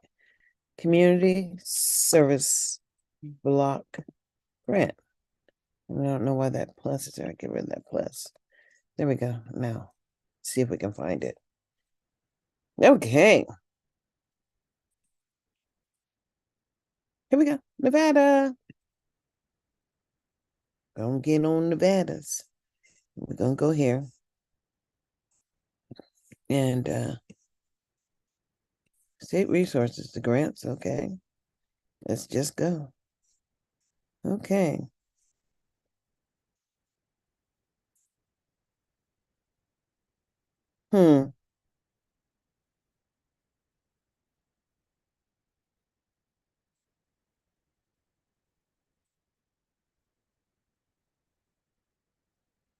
No, they're trying to, let's just see what that is. Non-regulatory guidance. 2023. How many pages is it? We gotta read it. 17 pages, not long. So we just have to download it. First, you gotta download it. Once you download it, then you can step in there and see it. And then you just select it all. Over here, I'm just got time to kill. Select it all. And then you say reading. Let's just understand what guidance was Nevada given, because I don't know. Non-regulatory guidance, using evidence to strengthen education investments, revised September 28, 2023. 2. Using evidence to strengthen education investments, September 28, 2023. Purpose of the guidance. The U.S. Department of Education, Department, is issuing this guidance to provide information to state educational agencies, local educational agencies, institutions of higher education, schools, educators, partner organizations, and other partners to assist them in selecting, using, and building evidence-based activities, strategies, and interventions, as defined in Title 8 of the Elementary and Secondary Education Act of 1965, as amended. If you are interested in commenting on this guidance, please email us your comment at evidence@ed.gov or write to us at the following address: U.S. Department of Education, Office of Planning, Evaluation and Policy Development, Grants Policy Office, 400 Maryland Avenue, SW, Washington, D.C. 20202. The department does not mandate or prescribe practices, models, or other activities in this non-regulatory guidance document. This guidance contains examples of, adaptations of, and links to resources created and maintained by other public and private organizations. This information, informed by research and gathered in part from practitioners, is provided for the reader's convenience and is included here to offer examples of the many resources that educators, parents, advocates, administrators, and other concerned parties may find helpful and use at their discretion. the department does not control or guarantee the accuracy, relevance, timeliness, or completeness of this outside information. Further, the inclusion of links to items and examples do not reflect their importance, nor are they intended to represent or be an endorsement by the department of any views expressed or materials provided. 3. Using evidence to strengthen education investments. September 28, 2023. Introduction. This version of the non-regulatory guidance is a revision to the non-regulatory guidance, first issued in 2016, after the reauthorization of the Elementary and Secondary Education Act, as amended, SC. This update retains the structure of the non-regulatory guidance and reframes it to clarify that the cycle of continuous improvement and evidence definitions have applicability beyond programs authorized by SE, including career and technical education, post-secondary education, and special education. In addition, this version of the non-regulatory guidance provides current information about the evidence provisions in the Education Department General Administrative Regulations, EDGAR, using, generating, and sharing evidence about effective strategies to support learners of all ages, gives stakeholders an important tool to improve their academic and non-academic outcomes. The department emphasizes the use of evidence-based activities, strategies, and interventions, collectively referred to as project components I, in the design of education programs from pre-kindergarten through adult education. This guidance is designed for state educational agencies, local educational agencies, institutions of higher education, schools, classroom educators, partner organizations, including nonprofit organizations, and other stakeholders, collectively referred to as organizations. Its purpose is to help those organizations successfully choose and implement evidence-based project components that are designed to improve outcomes for learners. Part 1 of this guidance reviews steps for effective decision-making about evidence use and evidence building. Part 2 of this guidance reviews criteria for identifying the strength of evidence that support evidence-based project components. In Part 2, we describe in more detail 4 evidence levels introduced in Section 8101(21)(a) of the SE and used by the department in its discretionary grant programs,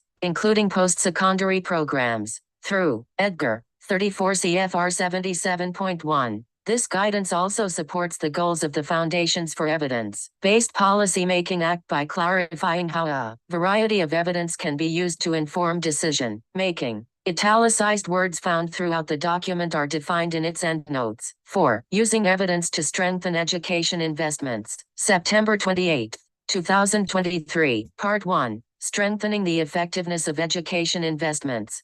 Educators and education policymakers can strengthen the effectiveness of education investments when practice and policy are rooted in project components with demonstrated effectiveness for the learners they serve and the context in which they serve them. To do so, the department recommends a process of learning and improvement that includes 1. Identifying local needs, including the needs of the learner population being served. 2. Selecting evidence-based project components that organizations have the capacity to implement, including implementing with partners. 3. Planning for and then 4. Supporting and refining the implementation of the project components. And 5. Examining and reflecting upon how the project components are working. These steps, when taken together, promote a cycle of continuous improvement designed to support better outcomes for learners. 1. Identify local needs. 5. Examine and reflect. 2. Select relevant, evidence-based project components. 4. Implement. 3. Plan for implementation. 5. Using evidence to strengthen education investments. September 28, 2023. Step 1. Identify local needs. Organizations should engage in timely and meaningful consultation with a broad range of stakeholders, including families, students, educators, state and local government agencies, and community partners, and examine relevant data to understand the most pressing needs of learners, schools, and/or educators and the potential root causes of those needs. Interviews, focus groups, and surveys, as well as additional information on learners, e.g., assessment results, graduation rates, college completion rates, schools, e.g., resources, climate, mobility among schools and educators, e.g., effectiveness, retention rates, Provide insights into local needs, including the needs of the learner population being served. Questions to consider throughout the local needs assessment process include Black Small Square. How do you reach all stakeholders, particularly from underserved groups, to contribute to the work of identifying local needs or their root causes and potential ways to address them? How are you ensuring access for a diverse group of stakeholders to contribute? Black Small Square. What data do you already have that can be used to better understand local needs or their root causes? What questions do you need to collect data on to better understand the local needs or their root causes? Black Small Square. What assumptions have you made in drafting these questions or in the analysis of your data? Are there any areas of potential bias in those assumptions or inaccuracies that need to be corrected? Black Small Square. How do learner outcomes compare to identified state, local, school, or institutional performance goals? Black Small Square. Are there inequities in learners' access to resources, participation in programs, or academic and non-academic outcomes within the organization? Black Small Square. What are the potential root causes of performance gaps or observed inequities, including those causes that may immediately and directly affect learners, e.g., peers, educators, family, as well as those that may operate more indirectly, e.g., policies, laws, current and historical events? Black Small Square. How should needs be prioritized when several are identified? 6. Using evidence to strengthen education investments. September 28, 2023. Step 2. Select relevant, evidence-based project components. Once needs have been identified, an organization should identify evidence-based project components that are most likely to address them. Generally, organizations should Black Small Square. Explore the broadest possible range of relevant evidence. Black Small Square. Select project components that are supported by rigorous and relevant evidence, emphasizing project components that have been demonstrated to be effective for the learners they plan to serve and the context in which educators will serve them. And Black Small Square. Select project components that are feasible to implement given the organization's capacity, e.g., funding, human resources, expertise, and stakeholder support. Organizations should explore the broadest possible range of relevant evidence. Potential sources of relevant evidence include Black Small Square, the Department's What Works Clearinghouse TM, WWC. 2. The WWC uses rigorous standards to review education research, offering evidence of effectiveness on a wide range of project components. WWC practice guides, which typically focus on discrete topics, e.g., reading interventions, career pathways, in particular student populations and contexts, e.g., early elementary school, community colleges, may be particularly useful in identifying useful sets of project components. The WWC also reviews specific, branded and non-branded interventions and individual studies. WWC reviews also summarize the settings and populations in the studies when that information is available. Black Small Square. Other federal evidence. Clearinghouses, including the Department of Labor's Clearinghouse for Labor Evaluation and Research, CLEAR, the Department of Justice's Crime Solutions Clearinghouse, the Department of Health and Human Services Evidence-Based Practices Resource Center, or AmeriCorps' Evidence Exchange. Black Small Square. Other non-federal entities have their own clearinghouses that review and curate education research using their own standards, summarizing their findings for educators or policymakers. As referenced in the first bullet, the WWC conducts its own reviews and posts the findings of those reviews in the WWC-TM Clearinghouse. 7. Using evidence to strengthen education investments. September 28, 2023. Organizations should select project components that are supported by the most rigorous evidence available. Consider the needs of the learner population being served, and consider the ability and capacity of the organization to implement. Organizations should look for project components supported by evidence that was built in a similar setting and/or population to the ones being served. 3. When evidence supporting a project component is aligned to an organization's setting, e.g., elementary school capacities, or learner population, e.g., students with disabilities, English learners, students experiencing homelessness, migratory students, it may increase the likelihood that prior positive outcomes will be replicated in practice. Finding evidence that was built in a context exactly like the one in which it is going to be applied can be difficult. This is one reason why the department encourages evidence building whenever possible. It increases the amount of evidence that helps educators understand what works, for whom, and under what conditions. Project components supported by evidence for a specific setting and/or population that are not the same population and/or setting of an organization might meet a lower evidence level for the organization's setting and/or population. The levels of evidence are further discussed later in this document. When relevant evidence is limited, organizations may seek to innovate by leveraging project components that are based on positive findings from high-quality research and evaluation activities conducted in contexts, settings, or populations that differ from their own. In those cases, those project components, when paired with a logic model that demonstrates how the project component is meant to improve an important learner outcome and with a plan to build high-quality evidence, might meet a less rigorous tier of evidence. The evidence tiers are discussed in Part 2. Organizational capacity to effectively implement a project component is also important to consider. Prior to selecting a project component, organizations should consider whether they have the resources needed to effectively implement the project component. This includes available funding, staff resources, staff skills, and support for sustaining a project component, including implementation partners. As needed, organizations can work with technical assistance providers, including those supported by the department, to improve their capacity to implement evidence-based project components. A list of some department-funded providers can be found at https://acepitistatwork.org. Find Center or Grant Find a Center. Some questions to consider when selecting evidence-based project components include: Black small square. What is the highest level of evidence available for the issue seeking to be addressed? Black small square.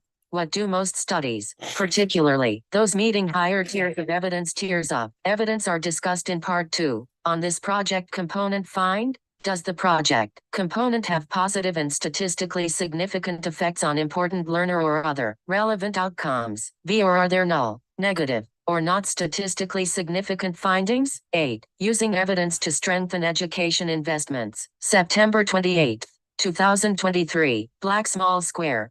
Were studies conducted in settings and with populations relevant to the local context, e.g., students with disabilities, English learners, students experiencing homelessness, migratory students? Black small square. Is the project component based on a logic model and supported by research? Black small square.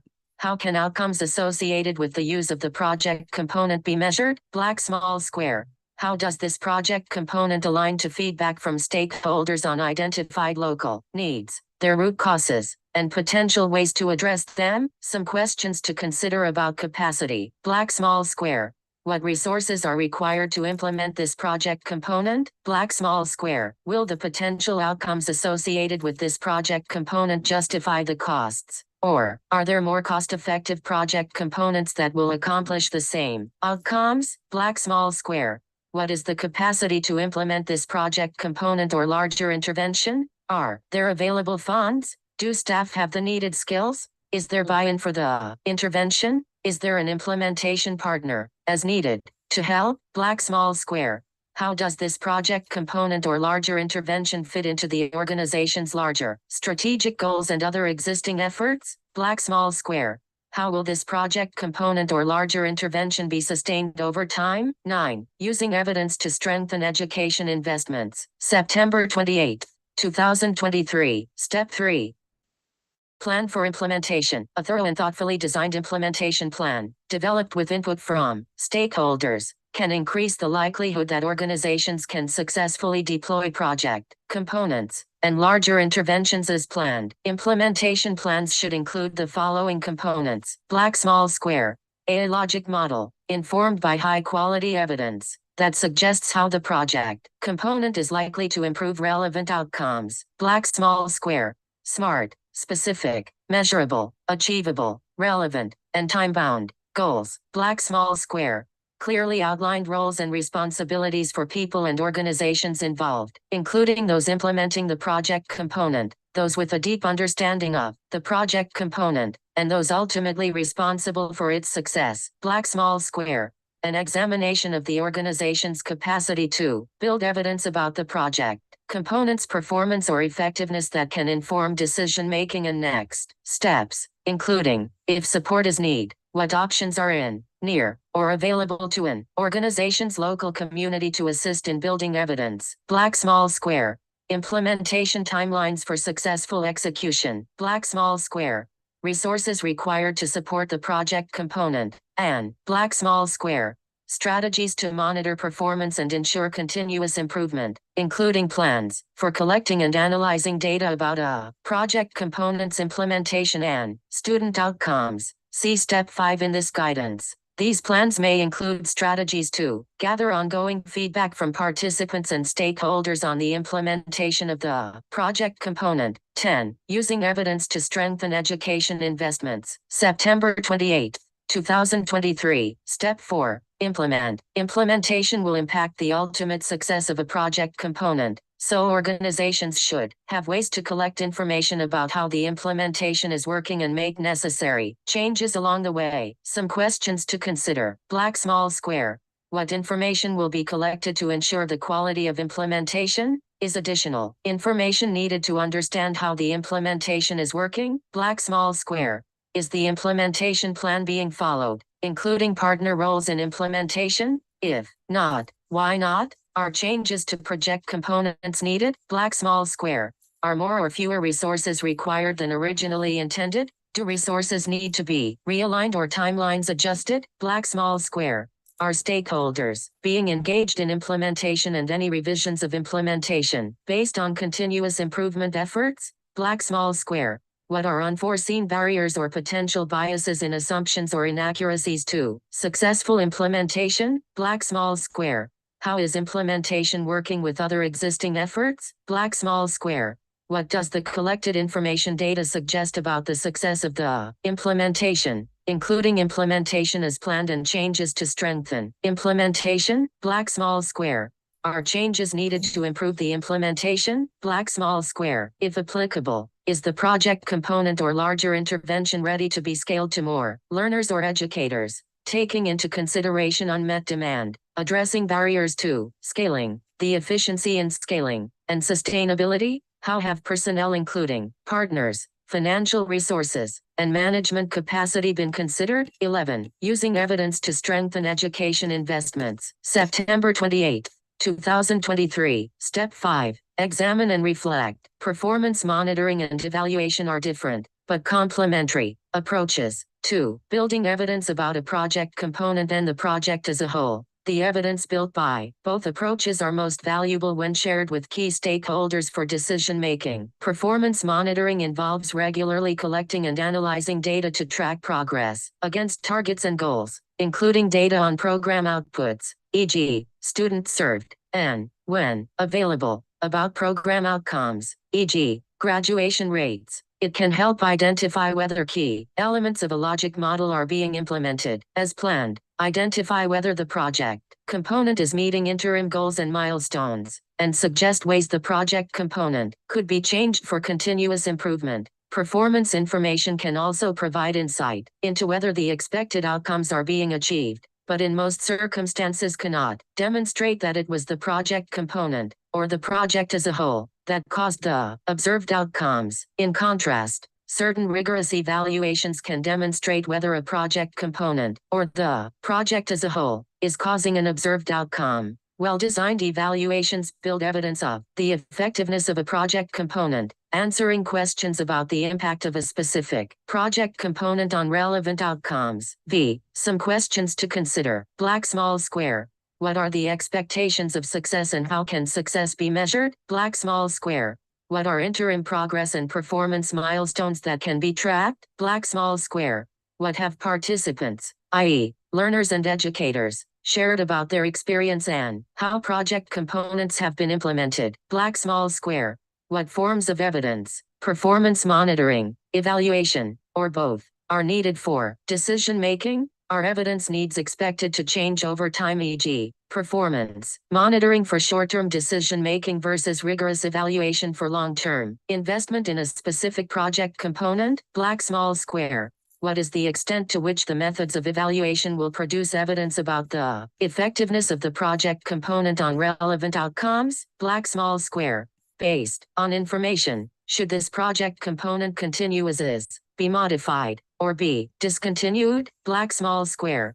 How could knowledge about this project component be shared with others and incorporated into decision-making going forward? 12. Using evidence to strengthen education investments. September 28, 2023. Part 2. Guidance on the meaning of evidence-based. Prior evidence of a policy, program, or practice's effectiveness is a powerful tool to identify ways to address education problems and build knowledge on what works. Several federal education laws, including the SE, emphasize the use of evidence-based project components. Evidence-based project components are also encouraged, and sometimes required, in competitive grant programs administered by the department. Section 8101, 21A of the SE defines an evidence-based project component as being supported by strong evidence, moderate evidence, promising evidence, or evidence that use of the component demonstrates a rationale. See text box below. And some SE programs encourage the use of evidence-based project components while others require it. This guidance does not address the specific role of evidence in each program the department administers and therefore should be used in conjunction with program-specific guidance. What is an evidence-based intervention? From Section 8101, 21A of the SE, the term evidence-based, when used with respect to a state, local educational agency, or school activity, means an activity, strategy, or intervention that,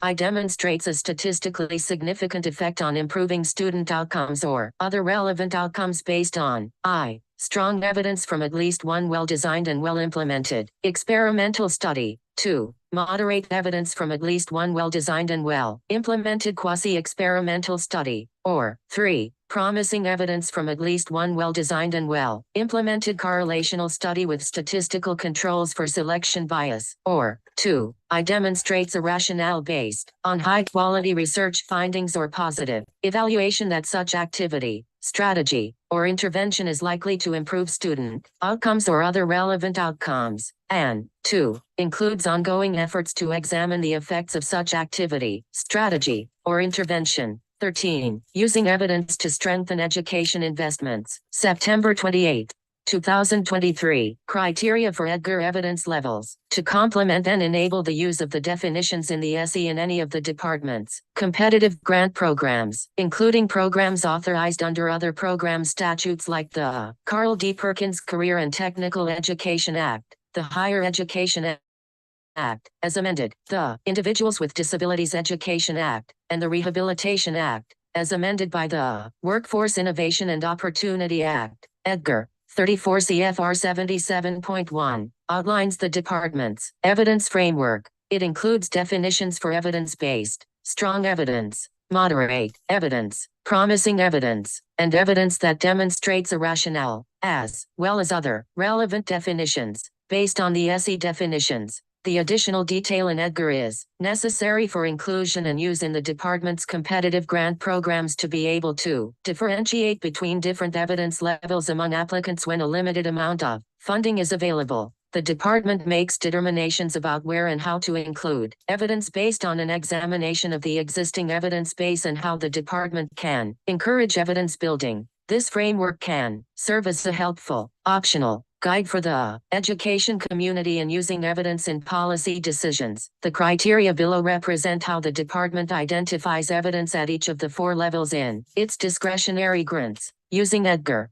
34 CFR 77.1, these criteria are summarized in Table 1 on page 17. Strong evidence. Strong evidence means that there is evidence of the effectiveness of a key project component in improving a relevant outcome for a sample that overlaps with the populations and settings proposed to receive that component, based on a relevant finding from one of the following. A practice guide prepared by the WWC using version 2.1, 3.0, 4.0, or 4.1 of the WWC handbooks reporting a strong evidence base for the corresponding practice guide. Recommendation 2. An intervention report prepared by the WWC using version 2.1, 3.0, 4.0, or 4.1 of the WWC handbooks reporting a positive effect on a relevant outcome based on a medium to large extent of evidence, with no reporting of a negative effect or potentially negative effect on a relevant outcome. Or 3. A single experimental study reviewed and reported by the WWC using version 2.1, 3.0, 4.0, or 4.1 of the WWC handbooks, or otherwise assessed by the department using version 4.1 of the WWC handbooks, as appropriate, and that meets WWC standards without reservations. B. Includes at least one statistically significant and positive, i.e., favorable effect on a relevant outcome. C. Includes no overriding statistically significant and negative effects on relevant outcomes, reported in the study or in a corresponding WWC intervention report prepared under version 2.1, 3.0, 4.0, or 4.1 of the WWC handbooks. And 14. Using evidence to strengthen education investments. September 28, 2023. D. Is based on a sample from more than one site, e.g., state, county, city, school district, or post-secondary campus, and includes at least 350 students or other individuals across sites.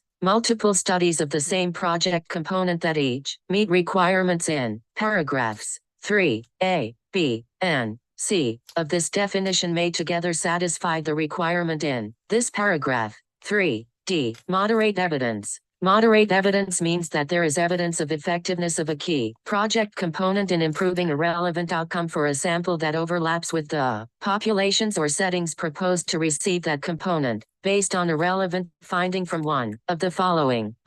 A practice guide prepared by the WWC using version 2.1, 3.0, 4.0, or 4.1 of the WWC handbooks reporting a strong evidence base or moderate evidence base for the corresponding practice guide recommendation. 2. An intervention report prepared by the WWC using version 2.1, 3.0, 4.0, or 4.1 of the WWC handbooks reporting a positive effect or potentially positive effect on a relevant outcome based on a medium to large extent of evidence, with no reporting of a negative effect or potentially negative effect on a relevant outcome. Or 3. A single experimental study or quasi-experimental design study reviewed and reported by the WWC using version 2.1, 3.0, 4.0, or 4.1 of the WWC handbooks, or otherwise assessed by the department using version 4.1 of the WWC handbooks, as appropriate, and that meets WWC standards with or without reservations. B. Includes at least one statistically significant and positive, i.e., favorable effect on a relevant outcome. C. Includes no overriding statistically significant and negative effects on relevant outcomes, reported in the study or in a corresponding WWC intervention report prepared under version 2.1, 3.0, 4.0, or 4.1 of the WWC handbooks. And D. Is based on a sample from more than one site, e.g., state, county, city, school district, or post-secondary campus, and includes at least 350 students or other individuals across sites. Multiple studies of the same project component that each meet requirements in paragraphs 3A, B, and C of this definition may together satisfy the requirement in this paragraph. 3D. Promising evidence. Promising evidence means that there is evidence of the effectiveness of a key project component in improving a relevant outcome, based on a relevant finding from one of the following. A practice guide prepared by WWC reporting a strong evidence base or moderate evidence base for the corresponding practice guide recommendation. 2. An intervention report prepared by the WWC reporting a positive effect or potentially positive effect on a relevant outcome with no reporting of a negative effect or potentially negative effect on a relevant outcome. Or 3. A single study assessed by the department, as appropriate, that is an experimental study, a quasi-experimental design study, or a well-designed and well. 15. Using evidence to strengthen education investments. September 28, 2023, implemented correlational study with statistical controls for selection bias, e.g., a study using regression methods to account for differences between a treatment group and a comparison group, and B, includes at least one statistically significant and positive, i.e., favorable effect on a relevant outcome, demonstrates a rationale. Demonstrates a rationale means a key project component included in the project's logic model is informed by research or evaluation findings that suggest the project component is likely to improve relevant outcomes. Note, following the October 2020 update to the department's evidence definitions for its discretionary grants, the WWC released version 5.0 Handbook 6 and updated its website to identify practice guide recommendations and findings in WWC intervention reports and reviews of individual studies as strong, moderate, or promise evidence. These characterizations by the WWC may be helpful for identifying evidence to inform education decisions. 16. Using evidence to strengthen education investments. September 28.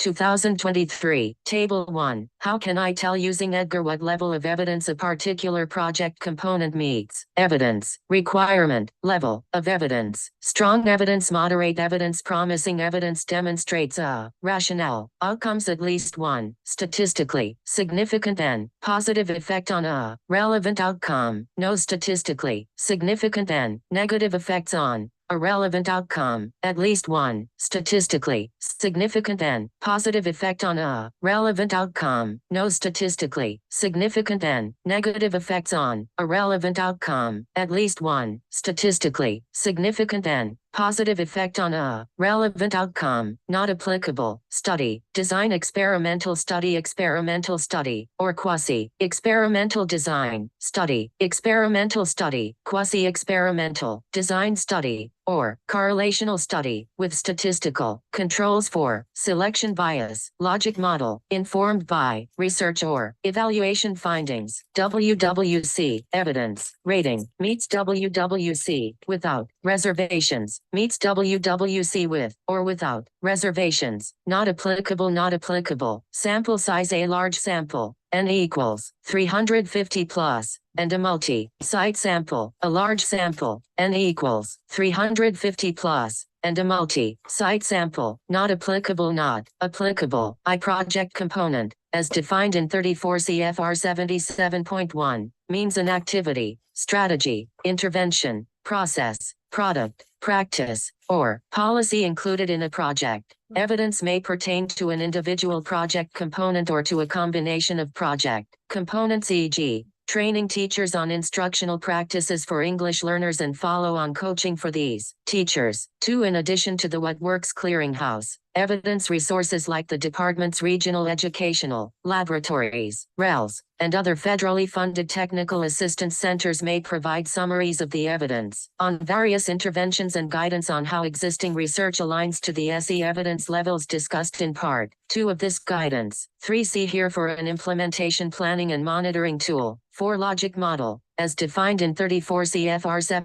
77.1, also referred to as a theory of action, means a framework that identifies key project components of the proposed project, i.e., the active ingredients that are hypothesized to be critical to achieving the relevant outcomes, and describes the theoretical and operational relationships among the key project. 17. Using evidence to strengthen education investments. September 28, 2023. Components and relevant outcomes. More information on logic models can be found at http://ies.ed.gov pubsinfo equals rel 2,015,057. V relevant outcome, as defined in 34 CFR 77.1, means the student outcome, S or other outcome, S. The key project component is designed to improve, consistent with the specific goals of the program. V. To ensure these evaluations of effectiveness produce credible results, organizations can leverage Department of Education technical assistance, including working with local RELs to plan, implement,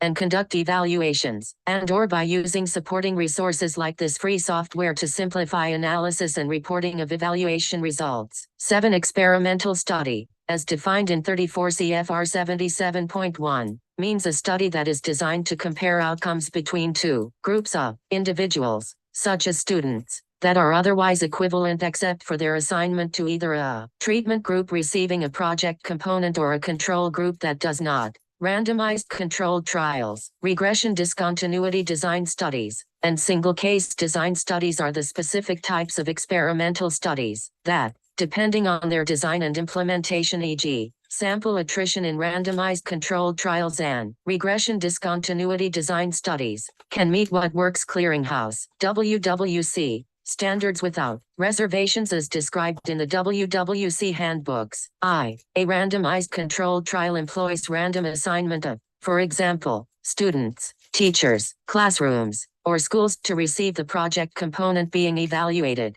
the treatment group or not to receive the project component, the control group. 2. A regression discontinuity design study assigns the project component being evaluated using a measured variable, e.g., assigning students reading below a cutoff score to tutoring or developmental education classes, and controls for that variable in the analysis of outcomes. 3. A single case design study uses observations of a single case, e.g., a student eligible for a behavioral intervention over time in the absence and presence of a controlled treatment manipulation to determine whether the outcome is systematically related to the treatment. A quasi-experimental design study, as defined in 34 CFR 77.1, means a study using a design that attempts to approximate an experimental study by identifying a comparison group that is similar to the treatment group in important respects. This type of study, depending on design and implementation, e.g., establishment of baseline equivalence of the groups being compared, can meet WWC standards with reservations, but cannot meet WWC standards without reservations, as described in the WWC handbooks. 9. The WWC handbook can be found at https://ies.ed.gov and see WWC handbooks. It tells you where you can find the information, and they still can't find it. I promise you. And this is the information that was given to the state of Nevada. Their best practices. Let's just shrink this window, shall we? Non-regulatory guidance and stop the share. Now we have to share again. Share. And I'm about to take a break in a minute. Let's go here. Share it. Because we want to make sure that we're on the right page. We got to move this bar. There we go. We'll move this down so we can see where we are. Okay. This is really where we want to be. And go back. Go way back. Here we go. Okay. Let's just type in Nevada. Nevada. And then put 23 after it. There we go. Okay. Nevada's Individuals with Disabilities Act. Let's just click on it. We should click on it because this is what Nevada's doing. Okay, that just comes right to IDEA. And their 2023. Yeah, Part B. Here we go. It's a PDF. State determination.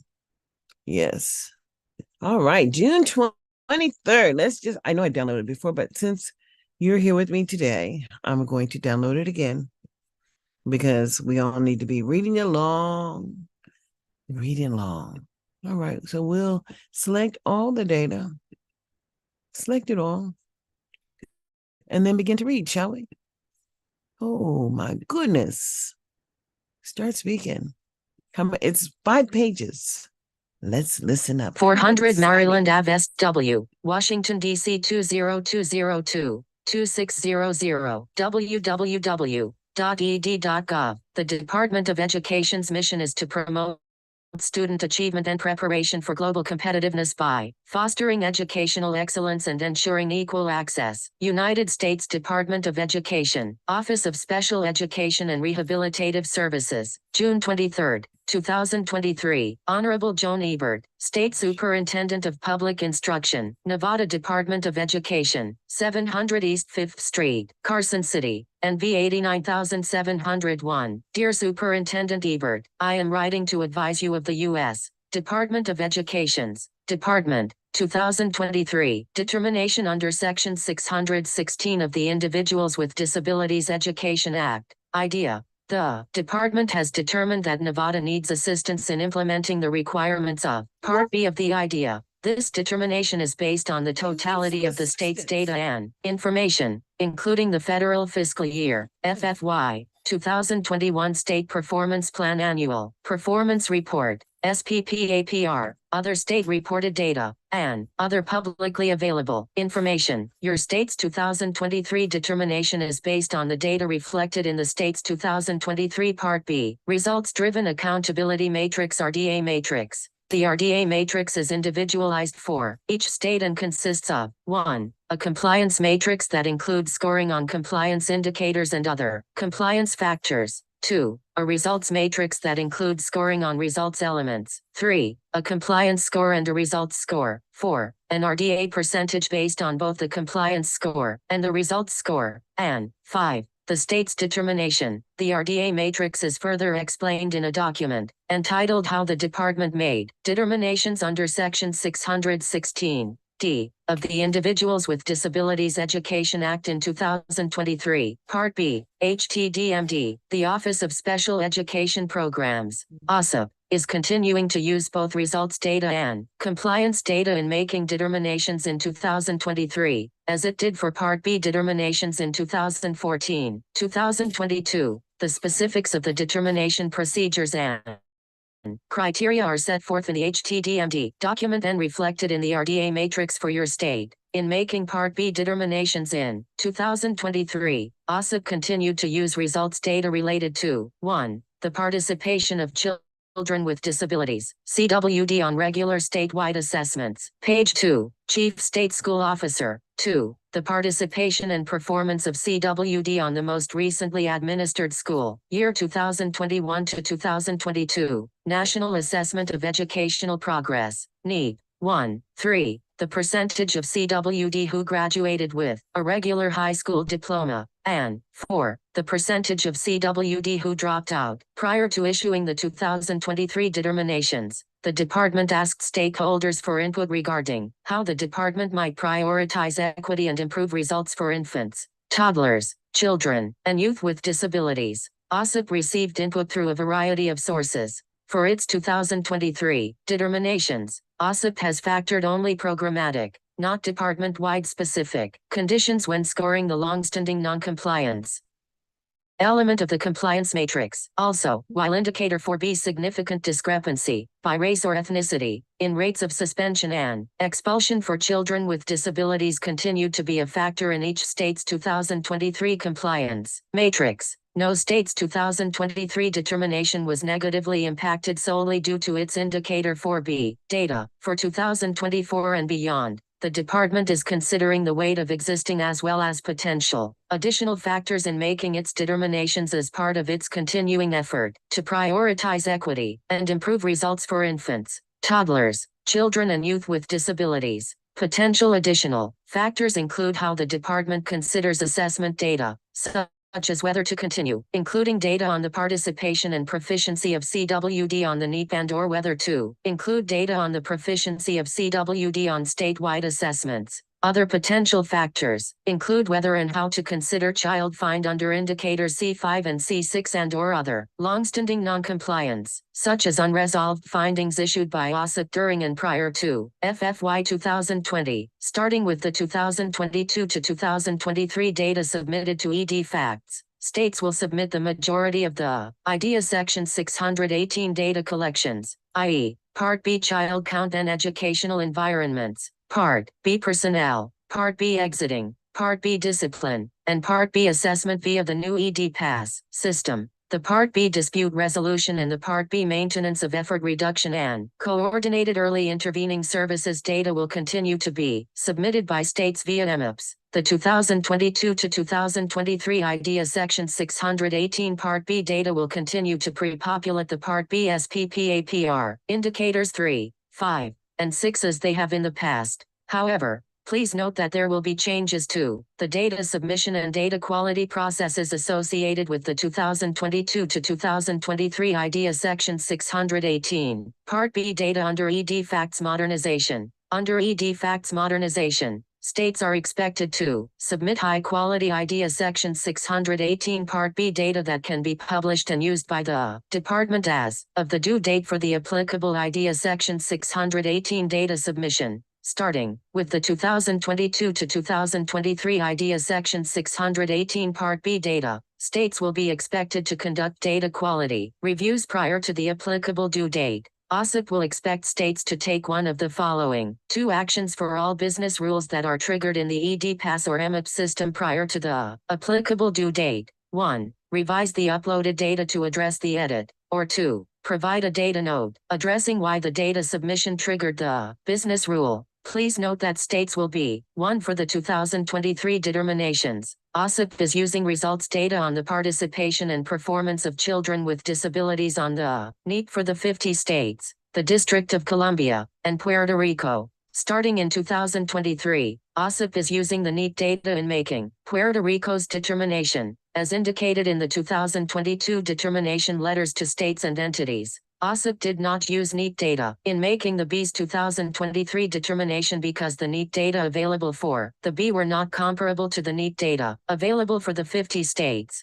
the District of Columbia, and Puerto Rico. Specifically, the most recently administered NEET for the B is 2019, whereas the most recently administered NEET for the 50 states, the District of Columbia, and Puerto Rico is 2022. Page 3. Chief State School Officer, unable to submit the IDEA Section 618 Part B data to the department without taking one of these 2 actions. There will not be a resubmission period for the IDEA Section 618 Part B data. The 2022 to 2023 IDEA Section 618 Part B data submitted as of the applicable due date will be used for the FFY 2022 SPPAPR and the 2024 IDEA Part B results matrix. You may access the results of OSIP's review of your state's SPPAPR and other relevant data by accessing the EMIPS SPPAPR reporting tool using your state-specific logon information at https://emips.ed.gov When you access your state's SPPAPR on the site, you will find, in Indicators 1 through 17, the OSIP response to the indicator and any actions that the state is required to take. The actions that the state is required to take are in the Required Actions section of the indicator. It is important for you to review the introduction to the SPPAPR, which may also include language in the OSIP response and/or required actions sections. You will also find all of the following important documents saved as attachments. 1. The state's RDA matrix. 2. The HTDMD document. 3. A spreadsheet entitled 2023 Data Rubric, Part B, which shows how OSIP calculated the state's timely and accurate state reported data score in the compliance matrix. And 4. A document entitled Dispute Resolution 2021 to 2022, which includes the IDEA Section 618 data that OSIP used to calculate the state's timely state complaint decisions and timely due process hearing decision scores in the compliance matrix. As noted above, the state's 2023 determination is needs assistance. A state's 2023 RDA determination is needs assistance if the RDA percentage is at least 60% but less than 80%. Capital A. State's determination would also be needs assistance if its RDA determination percentage is 80% or above, but the department has imposed specific conditions on the state's last 3 IDEA Part B grant awards for FFYs 2020, 2021, and 2022, and those specific conditions are in effect at the time of the 2023 determination. The state's determination for 2021 was also needs assistance. In accordance with Section 616, E1 of the IDEA and 34 CFR Section 300.604, if a state is determined to need assistance for 2 consecutive years, the Secretary must take one or more of the following actions. 1. Advise the state of available sources of technical assistance that may help the state. Address the areas in which the state needs assistance and require the state to work with appropriate entities. 2. Direct the use of state-level funds on the area or areas in which the state needs assistance. Or 3. Identify the state as a high-risk grantee and impose specific conditions on the state's IDEA Part B grant award. Pursuant to these requirements, the Secretary is advising the state of available sources of technical assistance, including OSSIP-funded technical assistance centers and resources at the following websites: Monitoring and State Improvement Planning, MSIP, OSSIP Ideas That Work, Individuals with Disabilities Education Act, IDEA, topic areas, and requiring the state to work with appropriate entities. In addition, the state should consider accessing technical, page 4, Chief State School Officer, assistance from other department-funded centers such as the Comprehensive Centers with resources at the following link: https://compsinternetwork.org states. The Secretary directs the state to determine the results elements and/or compliance indicators and improvement strategies on which it will focus its use of available technical assistance in order to improve its performance.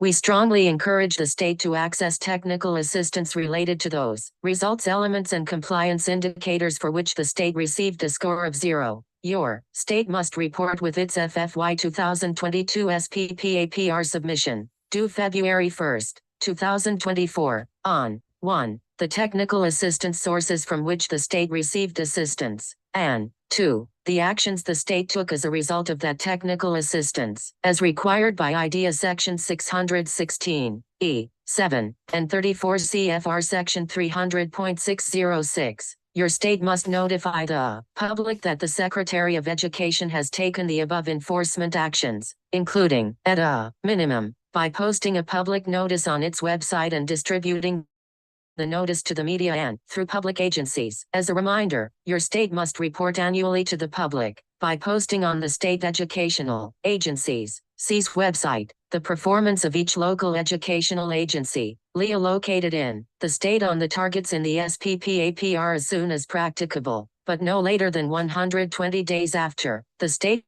submission of its FFY 2021 SPPAPR. In addition, your state must 1. Review LEA performance against targets in the state's SPPAPR. 2. Determine if each LEA meets the requirements of Part B, or needs assistance, needs intervention, or needs substantial intervention in implementing Part B of the IDEA. 3. Take appropriate enforcement action. And 4. Inform each LEA of its determination. Further, your state must make its SPPAPR available to the public by posting it on the SEA's website. Within the upcoming weeks, OSSIP will be finalizing a state profile that 1. Includes the state's determination letter and SPPAPR, OSSIP attachments, and all state attachments that are accessible in accordance with Section 508 of the Rehabilitation Act of 1973, and 2. Will be accessible to the public via the ed.gov website. OSSIP appreciates the state's efforts to improve results for children and youth with disabilities, and looks forward to working with your state over the next year as we continue our important work of improving the lives of children with disabilities and their families.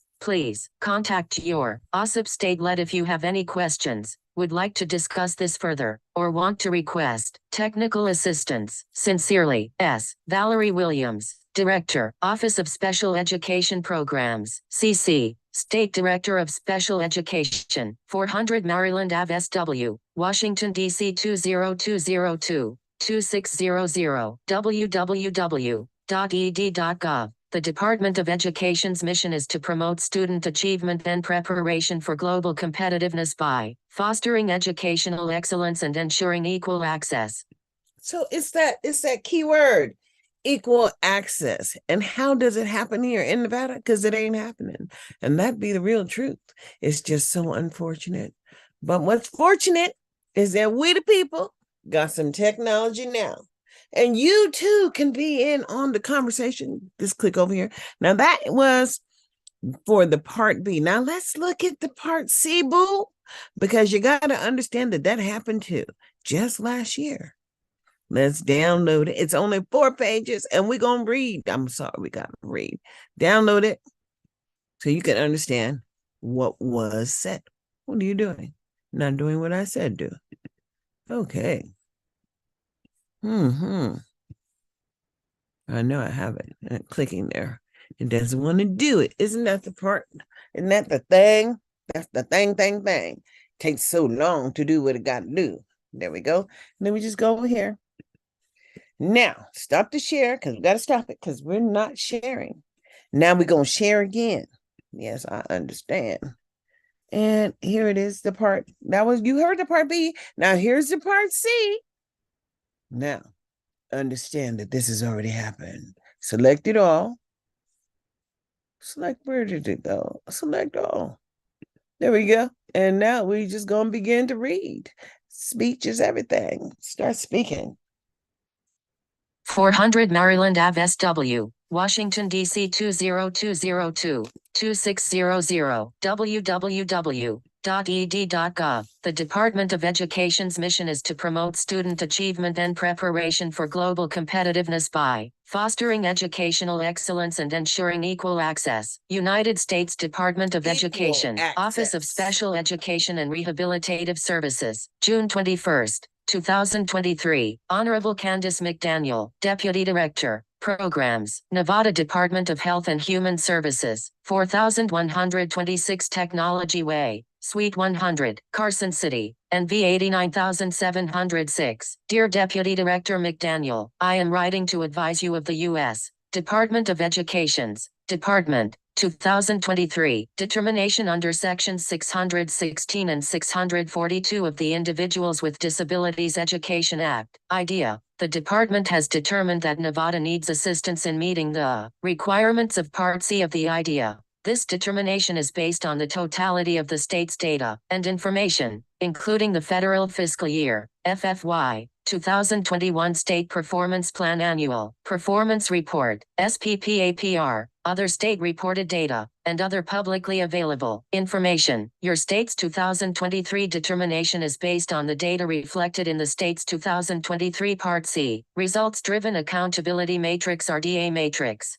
The RDA matrix is individualized for each state and consists of 1. A compliance matrix that includes scoring on compliance indicators and other compliance factors. 2. Results components and appendices that include scoring on results elements. 3. A compliance score and a results score. 4. An RDA percentage based on both the compliance score and the results score. And 5. The state's determination. The RDA matrix is further explained in a document entitled How the Department Made Determinations under Sections 616 D and 642 of the Individuals with Disabilities Education Act. In 2023, Part C, HTDMD, the Office of Special Education Programs, OSSP, is continuing to use both results data and compliance data in making the department's determinations in 2023, as it did for the Part C determinations in 2015 to 2022. The specifics of the determination procedures and criteria are set forth in the HTDMD document and reflected in the RDA matrix for your state. For 2023, the department's IDEA Part C determinations continue to include consideration of each state's child outcomes data, which measure how children who receive Part C services are improving, functioning in 3 outcome areas that are critical to school readiness, positive social emotional skills. Page 2, Lead Agency Director, bullet, acquisition and use of knowledge and skills, including early language communication, and,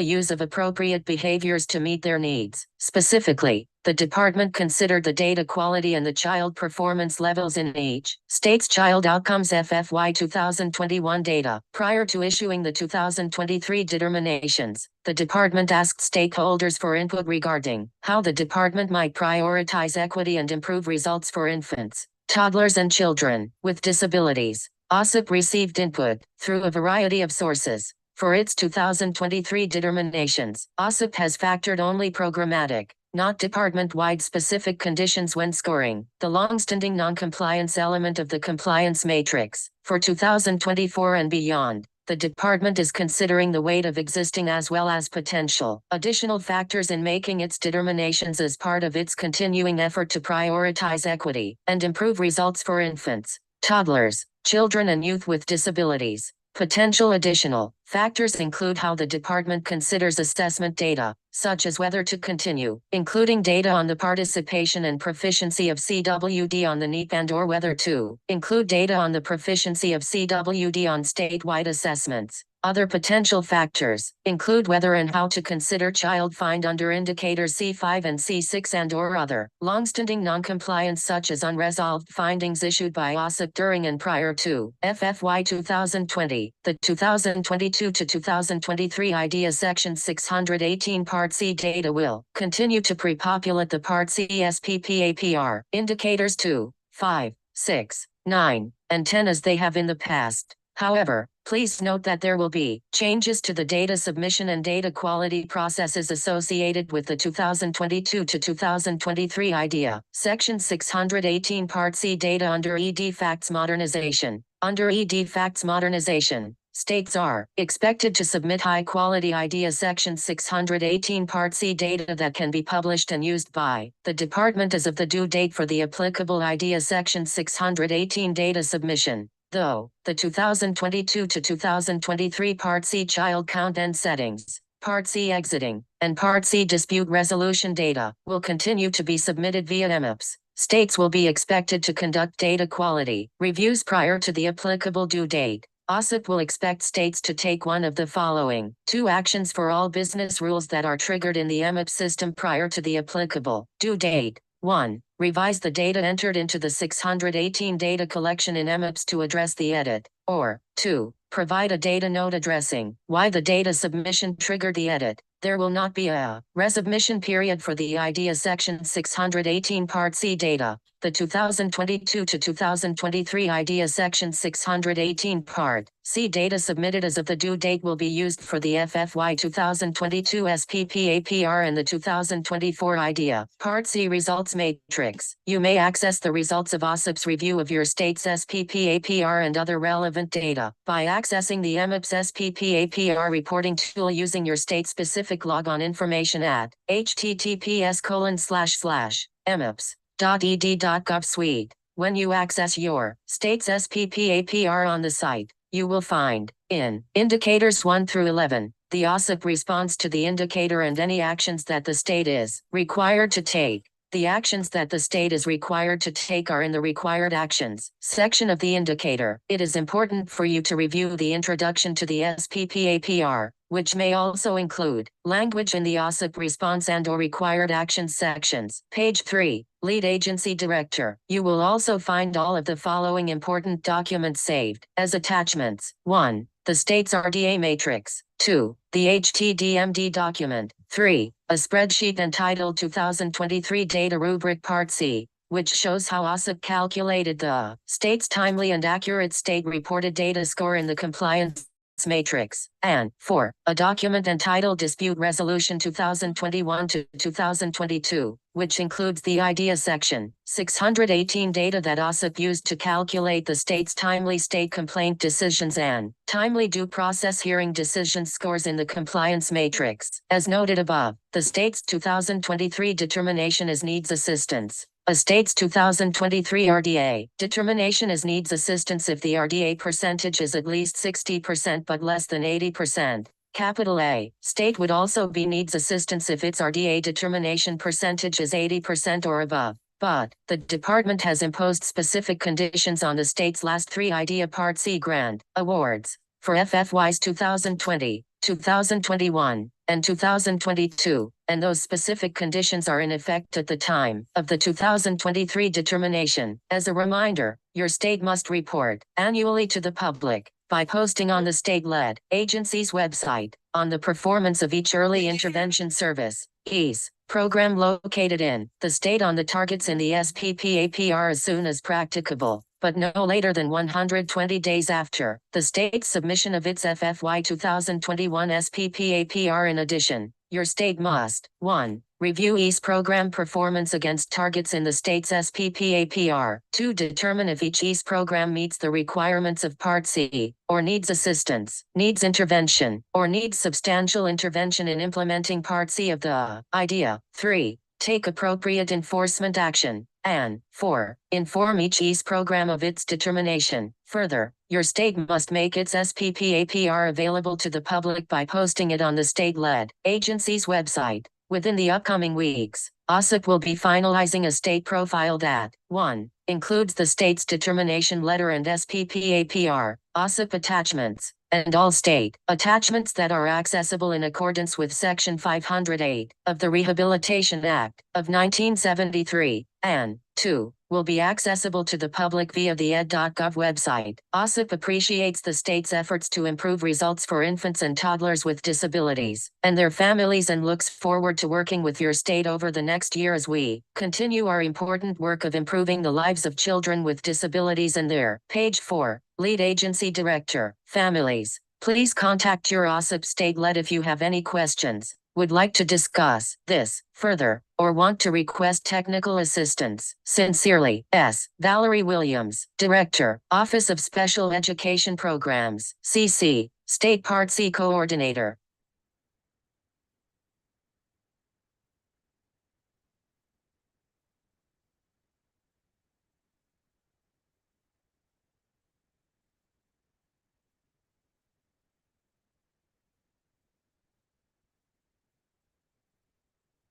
Guess that wasn't long enough.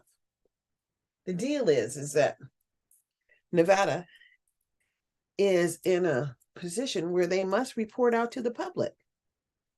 And as I'm a part of the public, I haven't heard anything about what they're doing. Let me stop the share. Stop it. Now, I'm going to go back over here just for a second because I'm on YouTube already. And I want to, well, whatever. I'm not trying to even do that. Everything can happen. I'm going to stop and share a screen again. Let's share it right there. Right there. And then we're going to go here. I know I saved that, but whatever. I'm just going to shrink that window. Here we go. And then we're going to cancel that because it got a little quirk going on, and cancel that because I already saved it. And I don't know what, cancel that. Cancel.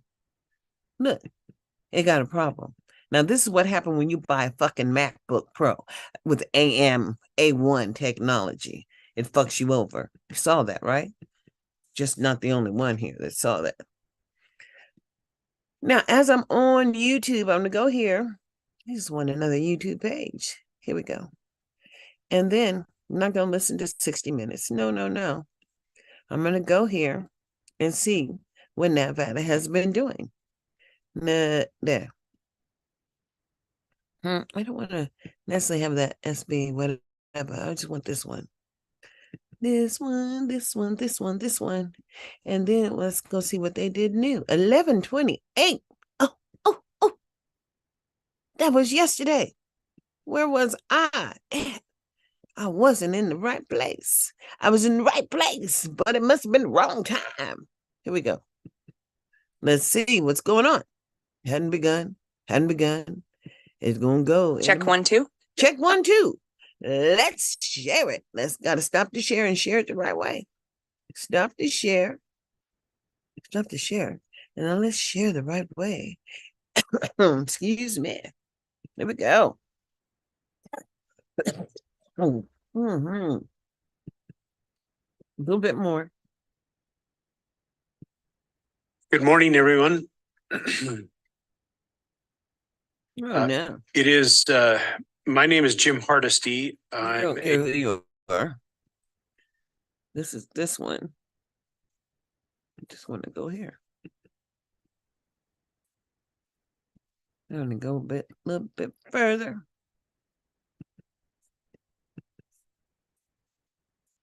I need to get it to the part where it actually starts saying something shit.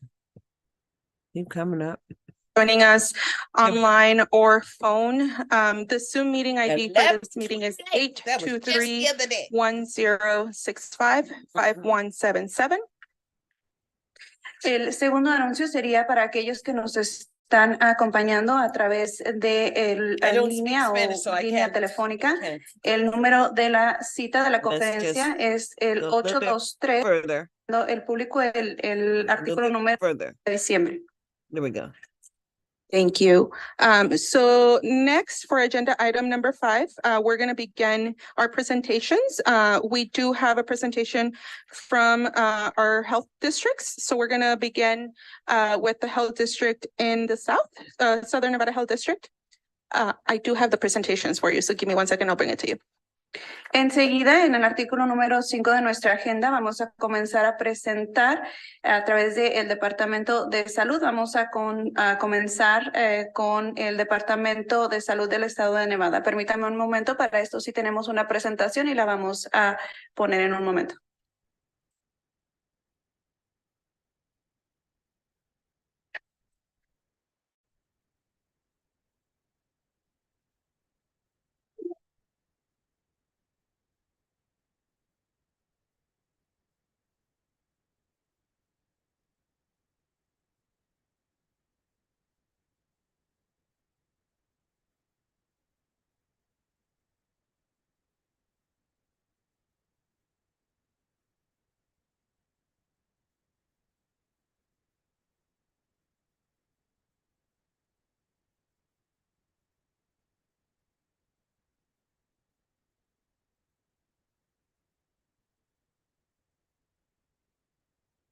Good afternoon, everyone. My name is Nikki Burns Savage. For the record, NIKKI-BURNS, Savage, SAVAGE. And Madam Chair, if it's permissible, the 2 health districts are asking that the questions for the presentations be held to the end after both presentations are finished. Thank you. We'll go ahead and do that. Thank you. So good afternoon, everyone. My name is Nikki Burns Savage, and I'm with the Southern Nevada Health District. I am an environmental health supervisor at the district. Buenas tardes a todos ustedes. Mi nombre es Nikki Burns Savage y yo estoy con el Departamento de Salud de Nevada del Sur y soy el supervisor de salud ambiental. And today's presentation is mainly going to be centered around equipment and the other requirements for sidewalk vendors. Y la presentación del día de hoy se va a estar concentrando principalmente en el equipo y otros requisitos para vendedores de banqueta. So we're going to start by talking about some of the direct impacts on the district. Now, the district must accept identification cards from non-United States issued authorities for food handler safety cards, and this is not a change for the health district. Vamos a comenzar con el impacto directo que tiene en el distrito. El distrito debe aceptar identificaciones que no sean emitidas por alguna autoridad de los Estados Unidos para poder manejar, para poder dar las licencias de manejo de seguridad de alimento. De eso no hay ningún cambio. The district must also adopt payment plans for sidewalk vendor permit application fees. And the interpreter needs repetition. Can you please repeat? Sure. The district must adopt payment plans for sidewalk vendor permit application fees.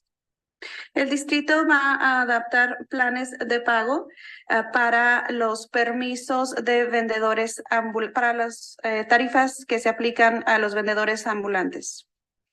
The district must adopt regulations for sidewalk vending by the end of 2025. Y el distrito debe adaptar estas regulaciones para los vendedores ambulantes para los finales del 2025. Currently, with the 2023 food regulations, it allows for the district to permit sidewalk vendors as open air vendors. So the district would not need to draft new regulations right now. Actualmente, con las regulaciones del 2023, se permite, al distrito permite que los vendedores ambulantes se consideren como vendedores al aire libre. Entonces, no se estaría realizando ningún cambio de esta regulación. And the district must adopt regulations the task force deems necessary. Y el distrito debe de adaptar las regulaciones que el equipo de servicios crea que sean necesarios. So we're going to talk about a path to permitting now. Entonces vamos a hablar acerca del camino para otorgar los permisos. So as we just said, the district can permit the sidewalk vendors as open air vendors, which is in Chapter 11 of our regulations. Así que como hemos comentado, el distrito ha decidido que va a dar permiso a los vendedores ambulantes como vendedores al aire libre y esto se encuentra en el capítulo 11 de nuestras regulaciones. And we will also issue a waiver for the regulation, which requires operating from a fixed location. Y también vamos a dar una excepción a los operadores que permiten que van a estar ellos operando de una ubicación fija. And the equipment requirements will be dependent upon the facility's menu and the extent of food handling. Y los requisitos del equipo van a ser dependientes del menú y de la extensidad del manejo de alimentos. Okay, so here are some of the open air vendor equipment requirements. Aquí les vamos a mostrar algunos de los requisitos del equipo para los vendedores al aire libre.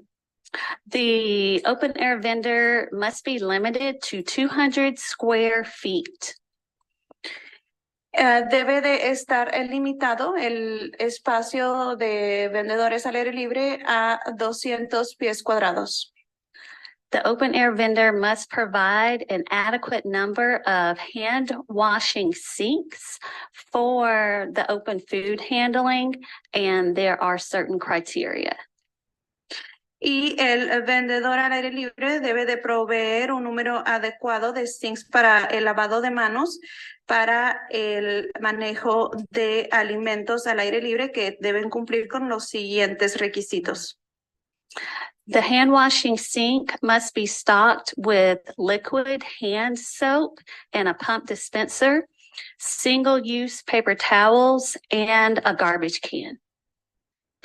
El sink para el lavado de manos debe de contar con jabón para lavar manos líquido, con una bomba de dispensador que también debe de estar equipado con toallas de papel desechables y un bote de basura.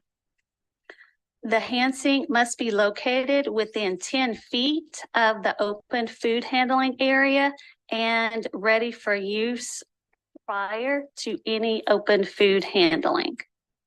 Y el sink de lavado de manos debe de estar localizado con una cercanía de 10 pies del área de donde se va a estar manejando la comida y debe de estar listo para utilizarse antes de manejar cualquier alimento. The hand sink must provide a continuous flow of hot and cold running water without the use of a manual pump. Y el sink para lavado de manos debe de contar con una fuente de agua continua de agua caliente y fría sin la utilización de ninguna bomba manual. The hand sink must be self-contained. El zinc de lavado de manos debe de poder pues sostenerse por sí solo. The hand sink must be equipped with a integral 5-gallon minimum potable water supply tank. El zinc de lavado de manos debe de estar equipado con un tanque de suministro de agua potable con un mínimo de 5 galones. The hand sink must also be equipped with a wastewater storage tank that is at least 15% greater than the potable water supply. Y el zinc de lavado de manos debe de estar también equipado con un tanque de almacenamiento para el agua de desecho que sea al menos el 15% más grande que el tanque del cual se estará obteniendo el suministro de agua potable. The open air vendor must also provide overhead protection for food preparation unless this is prohibited by fire code. Y el zinc de lavado de manos también debe de contar con una protección como disculpen, el área de donde se va a estar manejando el alimento debe de contar con protección como un techo para la preparación de los alimentos a menos de que esto sea prohibido por algún código para prevención de incendios. The open air vendor must operate on a surface such as asphalt or concrete. Y esta área para venta de alimentos al aire libre debe de operar también con una superficie ya sea de asfalto o concreto. The open air vendor must provide adequate ground cover contamination from excessive food debris and grease buildup on the ground.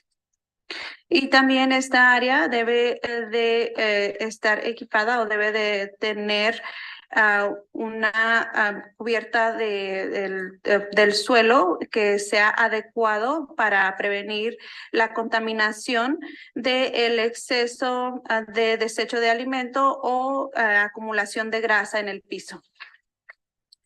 The food equipment must meet the standard for sanitation set by an American National Certification Program. Y el equipo de alimentos debe de cumplir con los estándares de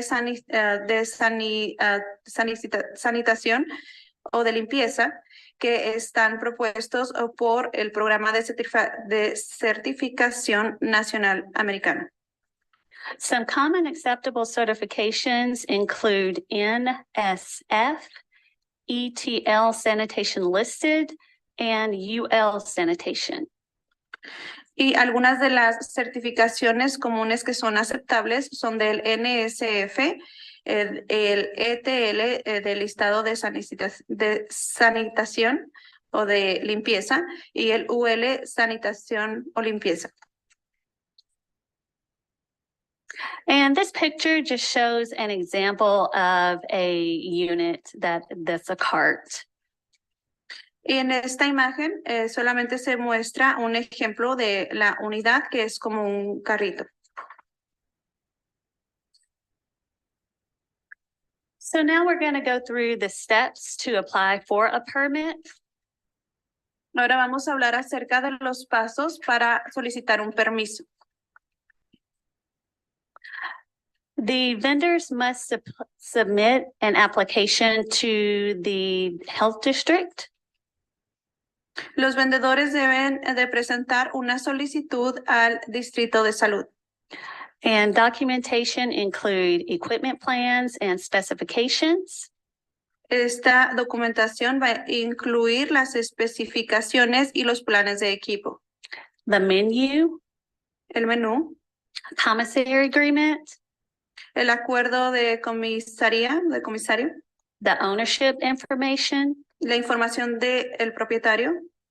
And an inspector will contact the owner to schedule a permitting inspection of the unit once all paperwork and payments have been processed.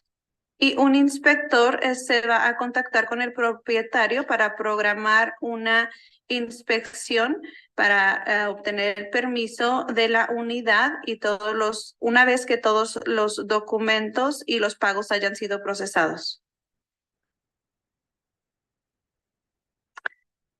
And the sidewalk vendors must follow all current regulations, which mandates the vendors have a permit from the health authority.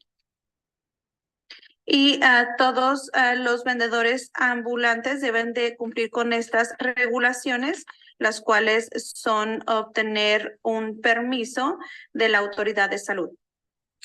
Food offered to the public may not be prepared from home kitchens. La comida que se le ofrece al público no puede ser preparada en cocinas de casa.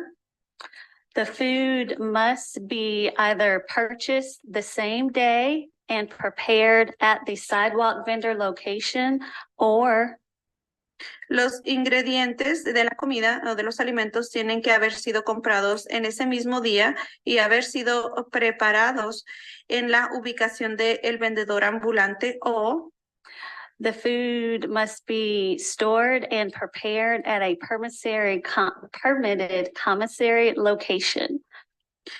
Y los ingredientes deben de ser almacenados y la comida debe ser preparada en una ubicación comisaria que haya sido permitida.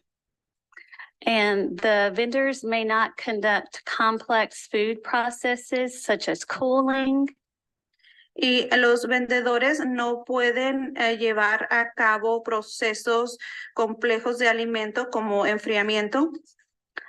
And the vendors may not hold open TCS food for next day service. Y los vendedores no pueden tener alimentos que sean controlados por temperatura para servir al siguiente día. Okay, that's the conclusion of this presentation. Thank you so much. And we're going to hold on questions and invite our other presenters in Carson City to conduct the presentation. Thank you. Muy bien, esto es el fin de la presentación y vamos a estar deteniendo las preguntas de los otros presentadores o de las personas en Carson City.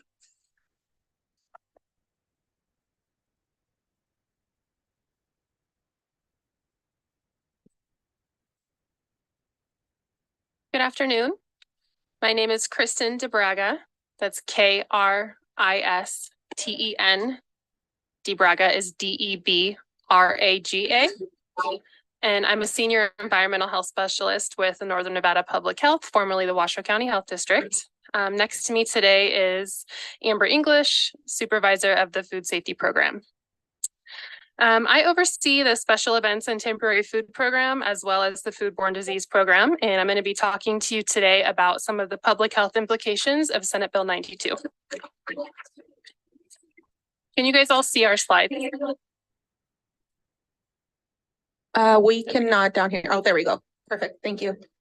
Thank you.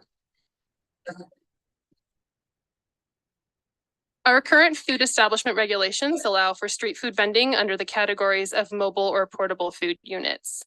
We will not be proposing any changes to our food establishment regulations until task force work is complete. En nuestras regulaciones de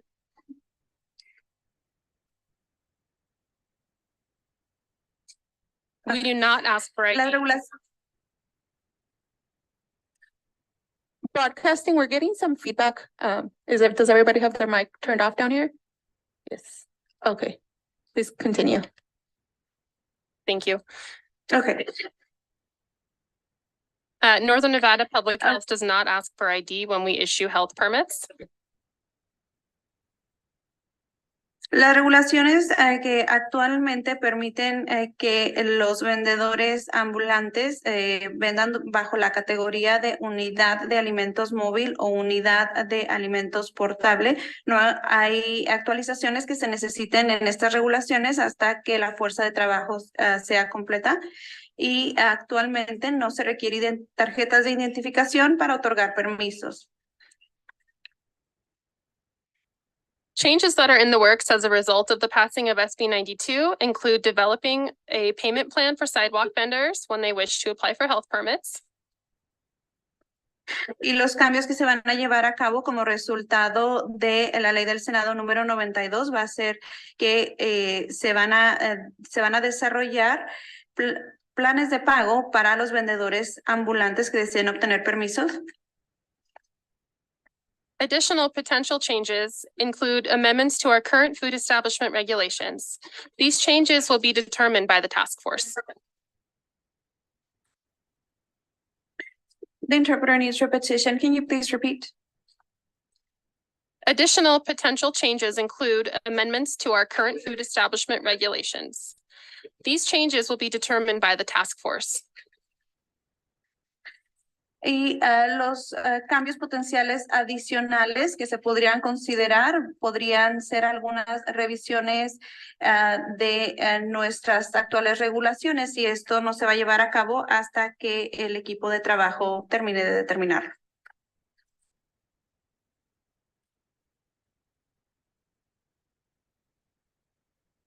This is a step-by-step guide to obtaining a mobile or portable health permit with NNPH. Esta es una guía paso a paso de cómo obtener un permiso de unidad móvil a través de NNPH. As you can see, all mobiles must have a servicing area, also known as a depot, before a permit can be issued. This is because food served to the public can't be prepared or stored in a private residence because we don't have regulatory authority over private residences. However, we do have regulatory authority over the food and a duty to ensure to the best of our ability that it is safe. Como pueden observar, todos los alimentos deben de prepararse en una área que esté previamente aprobada, en una área que esté dentro de la unidad del área de servicio, ya que no se pueden preparar o ser almacenados en una vivienda privada, ya que nosotros no tenemos la autoridad para regular ningún tipo de áreas privadas, solamente las áreas de servicio portables. Equipment requirements for mobiles and portables vary. It is important to note that any vendor that wants to conduct open food preparation on their mobile must have an integrated hand sink on their unit so that they can wash hands prior to handling food. My apologies, the interpreter needs repetition. Equipment requirements for mobiles and portables vary. It is important to note that any vendor that wants to conduct open food preparation on their mobile must have an integrated hand sink. Y las necesidades o los requisitos de equipos portables varían. Es importante mencionar que cualquier proveedor que vaya a estar preparando alimentos en una área abierta necesita tener un sink de lavado de manos disponible. This is the same thing that is required for temporary food vendors, which are booths that you'd see at a special event, as well as in restaurants. Este mismo requisito se estaría aplicando para los vendedores ambulantes temporales, los cuales pueden ser como los lugares que ven en eventos especiales, que son solamente ambulantes en un evento especial. As we know, hand sinks are required because hand washing is extremely important in preventing the spread of germs from dirty hands onto people's food. Y como ya sabemos, los sinks de lavado de mano son muy importantes, ya que nos ayudan a mantener el higiene necesario para prevenir la contaminación o que se vaya a estar, que se puedan contagiar gérmenes a la gente o alimentos. Equipment standards must meet the requirements of our regulations. This means that most home-style equipment is not allowed because it usually is not as durable or cleanable as commercial equipment. Y los estándares de los equipos deben de cumplir con nuestros requisitos, ya que el equipo que normalmente se utiliza en casa no está permitido porque normalmente no es del mismo grado de calidad ni tampoco de la misma duración de los equipos de grado profesional. It all comes back to food safety, and having commercial equipment helps ensure a safer food product. Todo esto es para asegurar que la seguridad del manejo de alimento sea seguro y a salvo para el consumo para el consumo. Our permitting process to obtain a permit for a mobile or portable unit is similar to that of Southern Nevada. Y nuestro proceso para obtener un permiso para vendedores móviles o ambulantes es muy similar al del sur de Nevada. These are some examples of acceptable mobiles and portables. As you can see, they're made of durable and cleanable materials such as metal and stainless steel. These materials are easier to keep clean than something like wood. Como se puede ver en las imágenes, estos ejemplos de las operaciones de los equipos aprobados para los vendedores ambulantes son equipos que son durables, que son fácil de mantener limpios, como por ejemplo de acero inoxidable, a comparación de, por ejemplo, algo que se ha hecho de madera. They have commercial hot and cold holding equipment and may have plumbed hand wash sinks with clean and dirty water tanks already built in.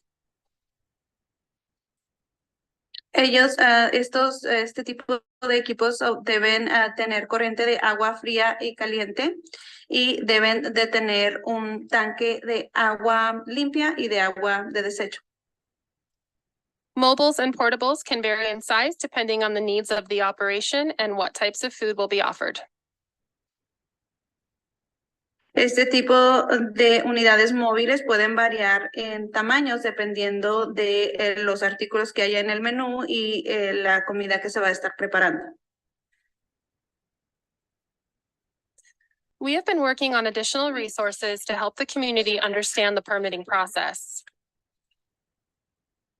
Hemos estado trabajando con recursos adicionales para poder transmitir a la comunidad la idea de cómo vamos a estar realizando este tipo de permisos.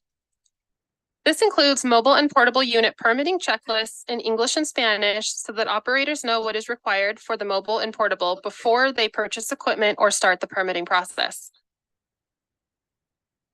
Esto incluye una lista de requisitos o de pasos a seguir para obtener un permiso móvil o portable para que los operadores puedan tener el conocimiento de qué se necesita para poder obtener estos permisos. We have translated many of our educational food safety handouts to Spanish and other languages to ensure expanded accessibility to information.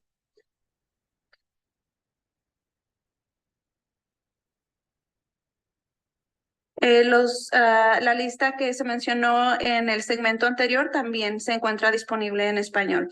Y también hemos hecho una traducción al español también para expandir o para hacer más grande, para que sea mejor el acceso a la información que tenemos.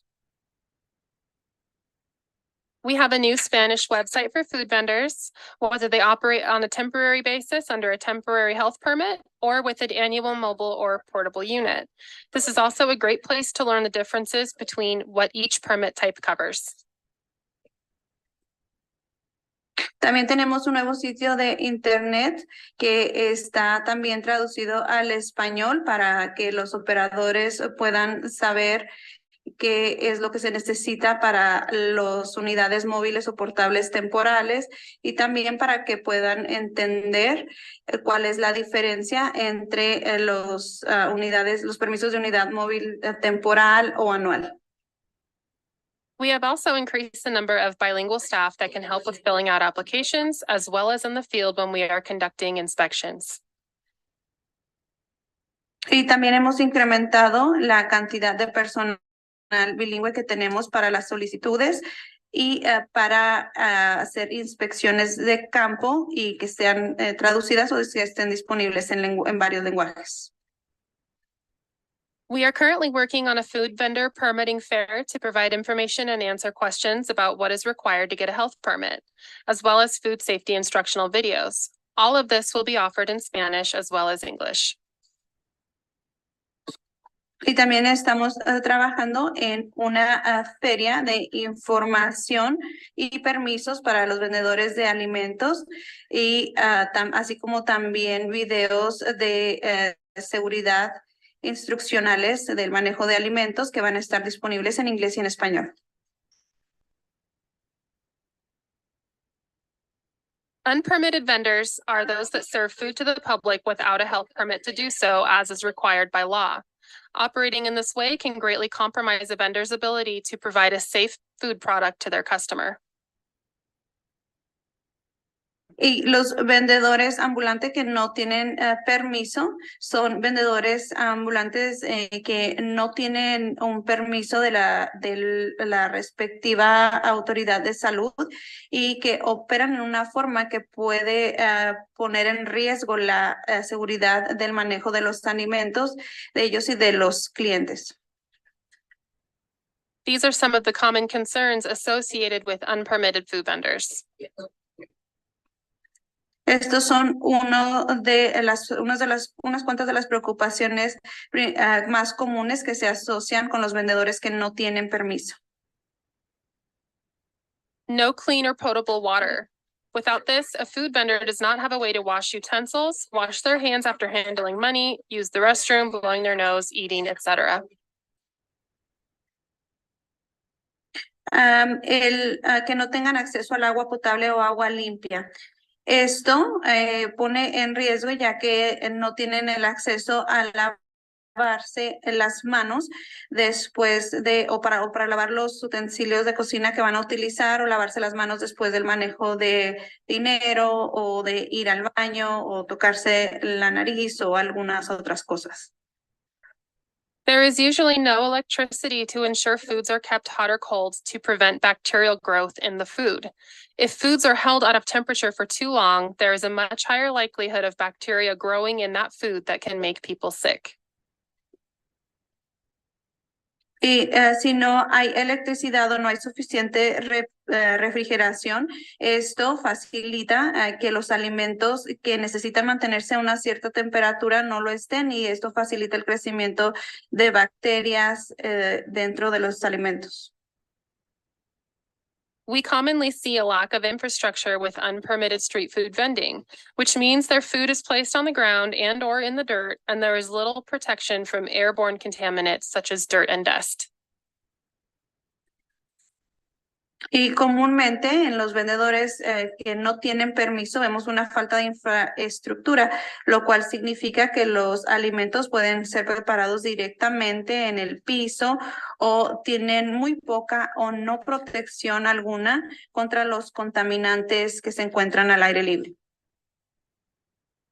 There is no employee training for the people handling the food in an unpermitted food vending situation. There are no thermometers for making sure food is at a safe temperature and no knowledge of health and hygiene procedures, such as not working when you're sick or not handling food with bare hands. También se encuentra muy presente la falta de entrenamiento para los empleados con los vendedores que no tienen permiso, lo cual indica pues que los empleados no tienen el entrenamiento necesario para manejar los alimentos, no tienen el acceso a termómetros o no tienen forma de monitorizar las temperaturas de los alimentos o no tienen conocimiento de los procedimientos de salud o higiene, como por ejemplo no manejar alimentos si se encuentran enfermos o con las manos sin ninguna protección.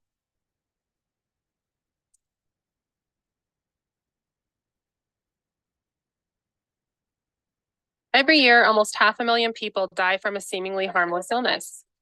The day or two of diarrhea or vomiting that usually comes with food poisoning may seem innocuous. Cada año, casi 1 millón de personas mueren por enfermedades que son aparentemente no muy graves. El día o 2 días de diarrea o vómito que usualmente viene con la intoxicación por alimento puede ser puede ser sin riesgo, puede parecer no tener algún riesgo mayor. But foodborne illness causes as many as 600 million illnesses and 420,000 deaths annually worldwide. That means approximately 1 in 10 people each year fall sick from something they eat or drink.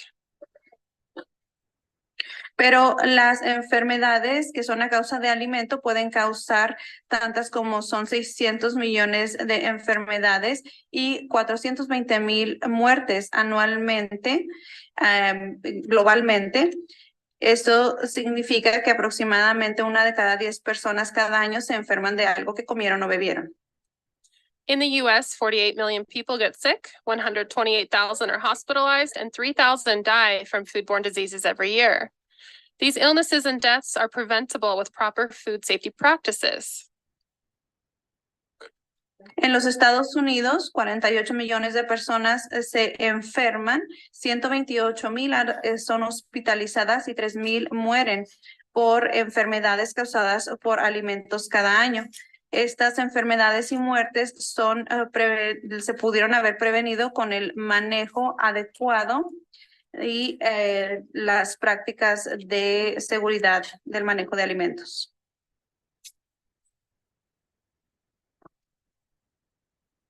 All of the people you're about to see are victims of foodborne illness. The lucky survived, but have lifelong health complications. Others died as a result of something they ate.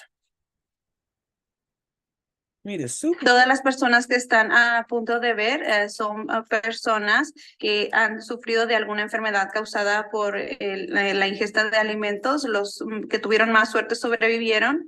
Los que tuvieron más suerte y sobrevivieron tienen alguna complicación que va a durar de por vida y los demás murieron debido a la intoxicación por alimento.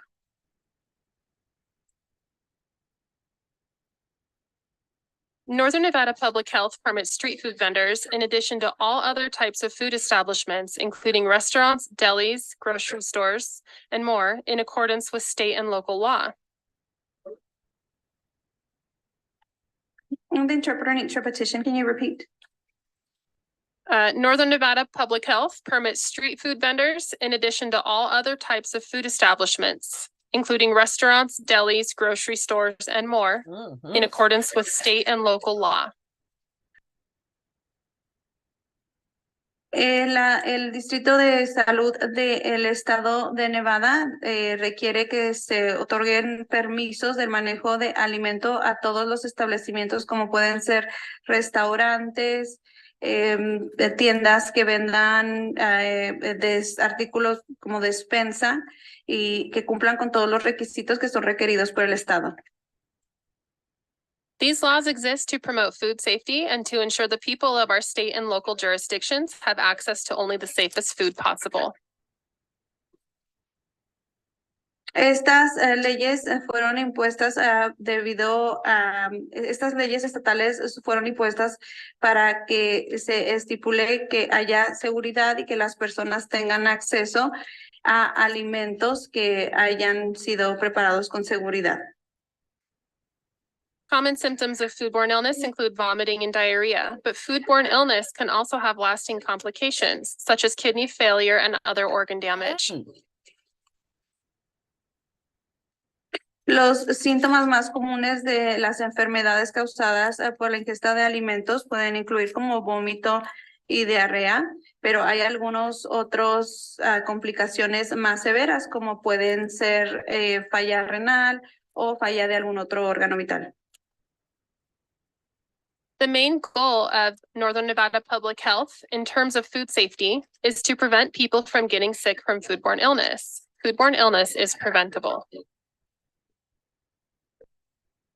El objetivo principal del Departamento de Salud Pública de Nevada es que las personas, es prevenir más que nada que las personas se enfermen a causa de ingerir algún alimento. Las enfermedades a causa de alimento son prevenibles, se pueden prevenir. We accomplish this goal by ensuring that people that want to offer food to the public obtain the necessary health permits and meet food safety requirements, such as having proper equipment and temperature control, having an understanding of health and hygiene requirements and why they are important, and having equipment that's durable and cleanable. Y nosotros nos aseguramos de que podamos alcanzar este objetivo, asegurándonos de que las personas o los operadores que ofrecen el servicio de alimentos al público estén cumpliendo con los requisitos de tener equipos adecuados, que tengan acceso y que esté regulado en las temperaturas de los alimentos y que también tengan un entendimiento de las regulaciones de higiene y de salud, así como también que tengan equipo que sea durable y que sea fácil de mantener limpio. Current regulatory requirements to obtain a health permit, whether for a full-service restaurant or a street vendor, are backed by science, evidence, and reason, with the end goal of promoting a safe food product. There are no arbitrary requirements. Y las regulaciones que actualmente se encuentran estipuladas para ya sea restaurantes de tamaño completo o unidades móviles o portables, son requisitos que están respaldados por investigaciones científicas, evidencias y que son razonables para asegurar la salud y el manejo adecuado de los alimentos. No son nada más arbitrariamente impuestos.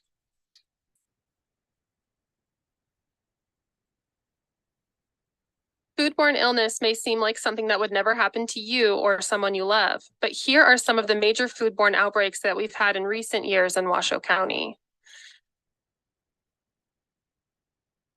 Las enfermedades que son a causa de la ingesta de alimentos puede parecer que es algo que nunca nos llegaría a pasar a nosotros o a algunas personas que conocemos, pero estas que vamos a presentar a continuación son solamente algunos de las enfermedades que se han presentado en el condado Washoe.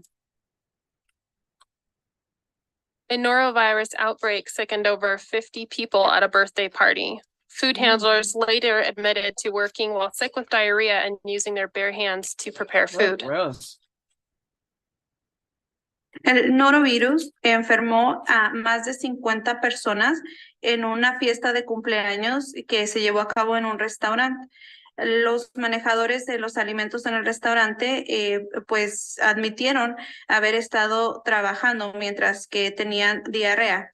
Después ellos se hizo una prueba y resultó positiva para el norovirus. Norovirus is spread by contact with an infected individual species. This is why hand washing and preventing bare hand contact with ready-to-eat foods is so important. El norovirus se puede contagiar a través del directo contacto con alguien que haya estado en contacto directo con excremento. Es por eso que el lavado de manos y la higiene al preparar y manejar alimentos es importante.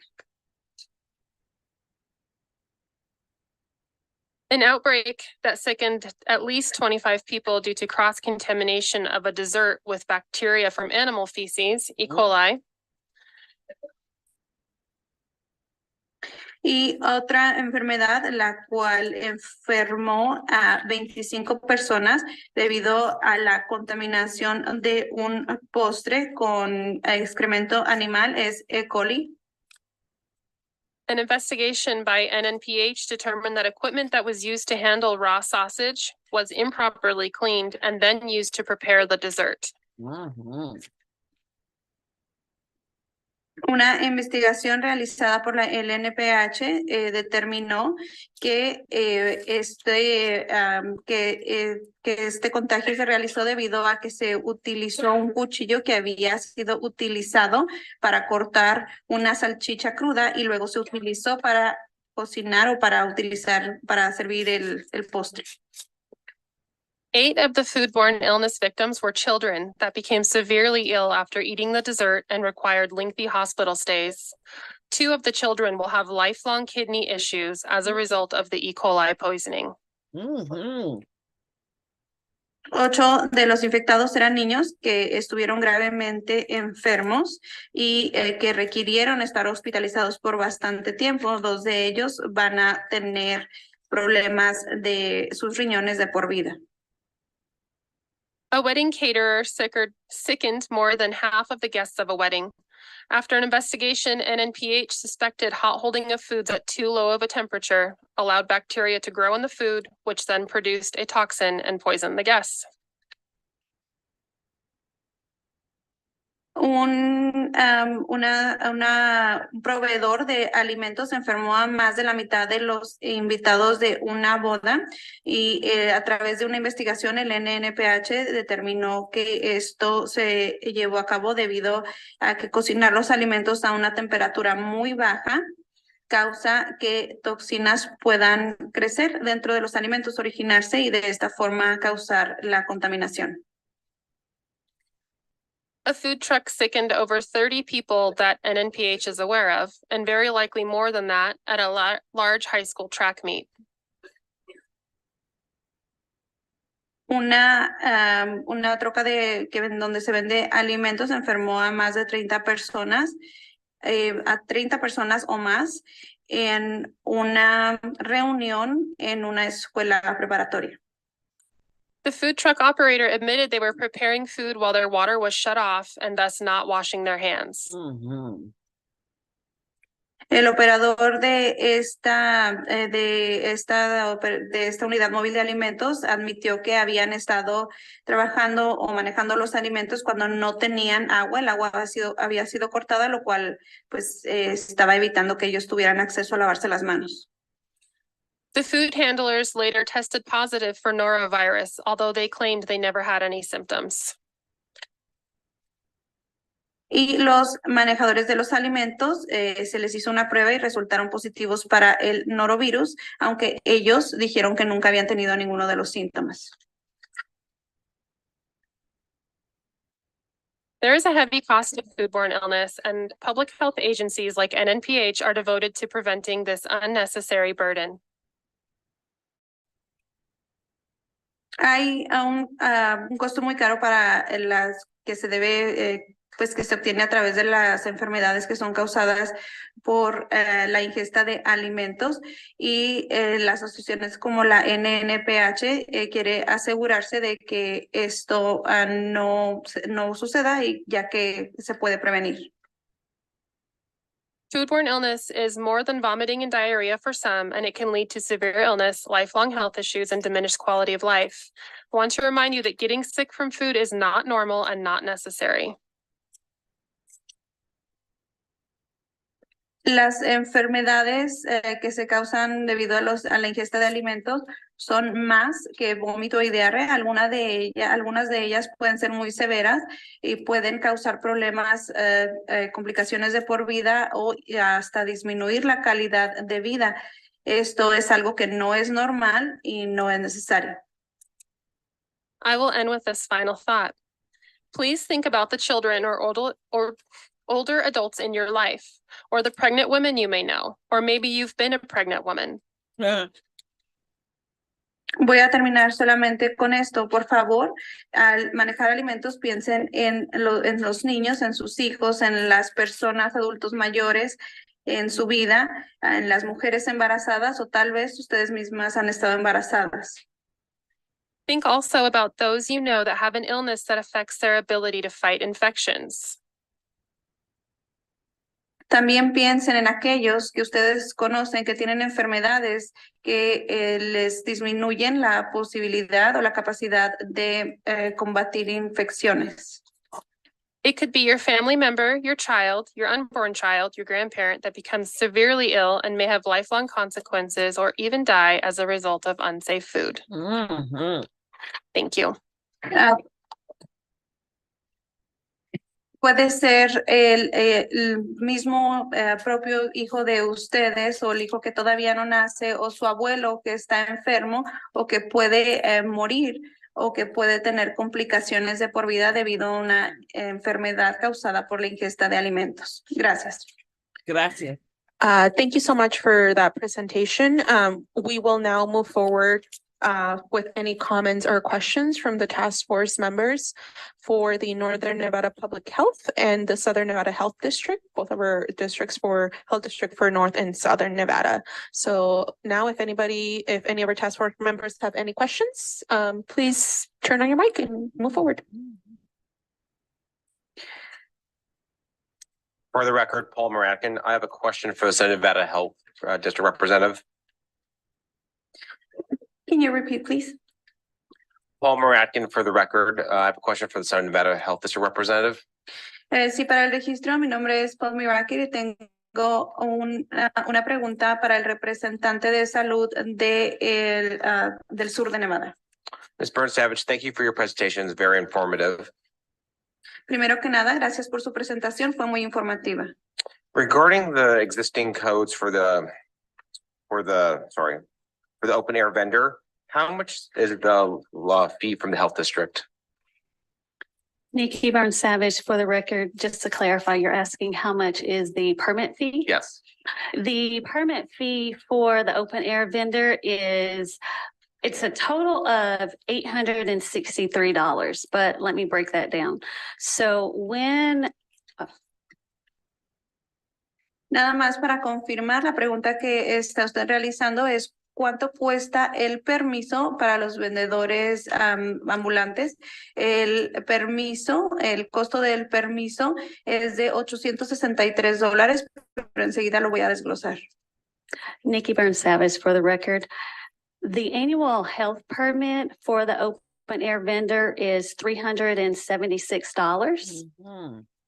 Y mi nombre es Nikki Burns-Savage para el registro. El costo del permiso anual de vendedor ambulante es de $376.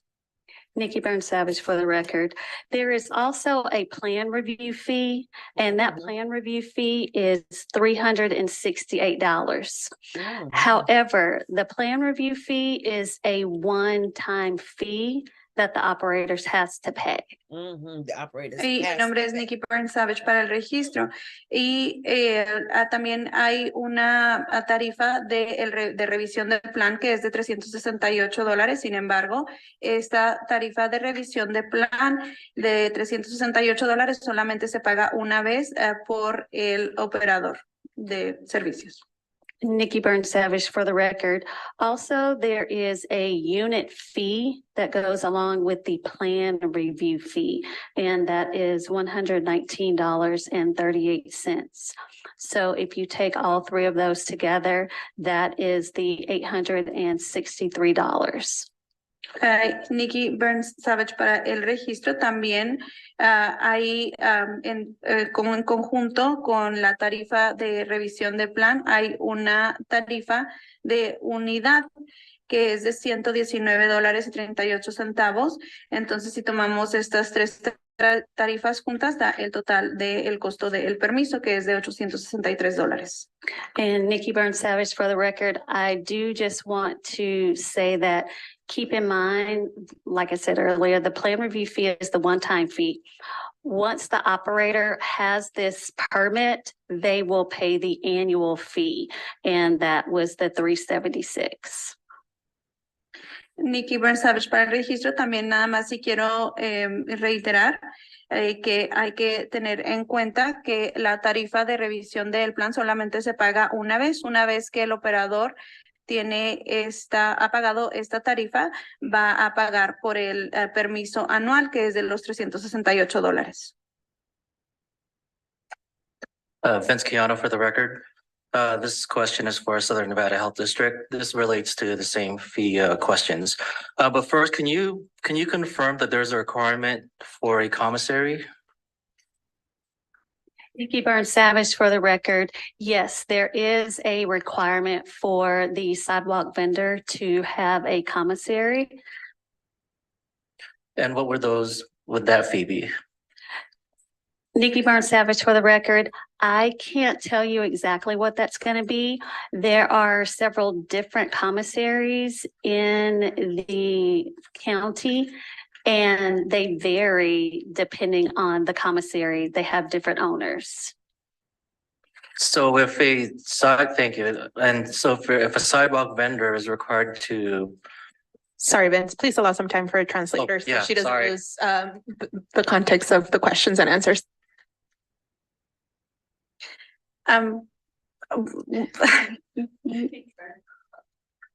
Nikki Burns Savage, for the record, would you like me to repeat? Yes, please. So unfortunately, I cannot give a concise answer for that. Sí, Nikki Burns Savage, para el registro, desafortunadamente no puedo dar una respuesta concisa para eso. Nikki Burns Savage, for the record, there are several different commissaries that are in the valley and they charge different fees. Nikki Burns Savage, para el registro, hay varios diferentes servicios de comisaría en el valle y cada uno de ellos tiene diferentes tarifas. Voy a interceder aquí un poquito porque creo que no traducimos el inicio de la pregunta de Vincent. Él preguntó preguntó una aclaración más bien, si era requerido tener un permiso de un comedor comunitario o una cocina comunitaria para los vendedores ambulantes. Y Nikki Burns respondió que sí, que es necesario. Y la segunda pregunta fue si había un costo estimado, una tarifa establecida para esos comedores comunitarios. Y la respuesta fue de que no hay una tarifa establecida porque hay diferentes negocios en la comunidad que ofrecen ese comedor o cocina comunitaria y cada uno tiene un precio diferente.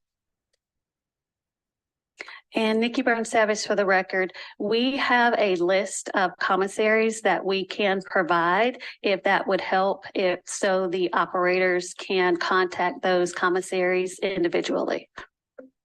Nikki Burns Savage, para el registro también tenemos una lista de comisarías que podemos proporcionar para que los operadores puedan contactarlos directamente y puedan obtener esa información.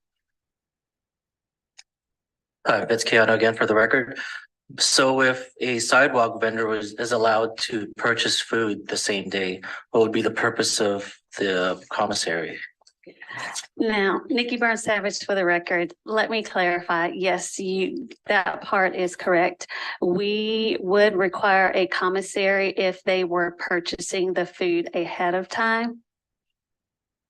Keanu, para el registro, mi pregunta es si los vendedores ambulantes se les permite comprar los alimentos en ese mismo día. Entonces, ¿cuál sería el punto de estas comisarías? Y Nikki Burns Savage, para el registro, solamente para clarificar, sí necesitamos tener el requisito de contar con la comisaría. Un momento. Can you repeat after we do require the commissary? Nikki Burns Savage, for the record, we do require a commissary. However, if the vendor was to purchase the same day, we could allow them to take the food directly to their stand to prepare the food. Sí requerimos que la comisaría, pero sí se les permite que compren los alimentos el mismo día, es para que los alimentos se lleven directamente a su unidad. And Nikki Burns Savage, for the record, if the vendor is going to purchase the food and go directly to their stand, they must be able to provide us with those same day receipts. We would check and ask for those receipts. Y Nikki Burns Savage, para el registro, si este vendedor compra los alimentos en el mismo día y y los lleva directamente a su establecimiento, nosotros necesitamos comprobar que hayan sido efectivamente comprados ese mismo día y se van a estar requiriendo los recibos de ese mismo día. And Nikki Burns Savage, for the record, I do want to make sure to clarify that the food, even if it is bought on the same day and prepared at the vendor's location, that food cannot be kept over at the end of the day after service. It must be discarded. Y Nikki Bernstavich para el registro, sí quiero nada más clarificar y asegurar que estoy clarificando que aún que se permita comprar los alimentos en ese mismo día y que sean preparados en el mismo día, no se permite que los alimentos sean almacenados al final de ese día de servicio, se tienen que desechar. Vince Keanu again for the record. One last question. I'm sorry. And so if the food is purchased and prepared the same day, you're saying the food is discarded. So where would it be discarded? I know that mobile food vendors have to utilize the commissary for waste. Nikki Burns Savage for the record. You are correct in that mobile vendors are all required to have commissaries and they would discard at their commissary. If the vendor had purchased the same day with those same receipts, they would have to properly discard of their own waste.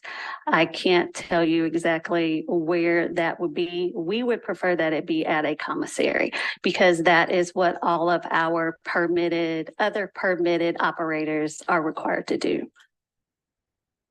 Vinciano, así que la pregunta es si los alimentos, si se permite que los alimentos sean comprados y preparados en el mismo día y se está requiriendo que sean desechados también en el mismo día. La pregunta es, ¿en dónde estarían siendo desechados?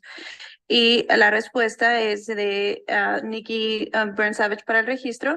Efectivamente, se tienen que desechar en el mismo día y de preferencia, esto sería en la comisaría, ya que eso es lo que se está requiriendo. Sin embargo, el operador de la unidad móvil, el vendedor ambulante, si compran los alimentos y se preparan el mismo día y se tienen que deshacer de ellos, se desharían de la manera que ellos prefieran. No podemos indicar cuál sería esta forma, pero claro, se preferiría que fuera en la comisaría. I'm just going to make a quick announcement for our presenters. Please allow the translator to translate the question before you answer, because that gives her shorter sentences to translate. Thank you. This is Joelle in the north, and I have a question. Mi nombre es Joel en Norte y tengo una pregunta. Nikki, can you give some examples of foods that can be purchased the same day and prepared at a food cart versus foods that need to be prepared in a commissary? I think there's some, I think that question may have been a little bit confusing for foods. I need to understand what can be prepared at a food cart.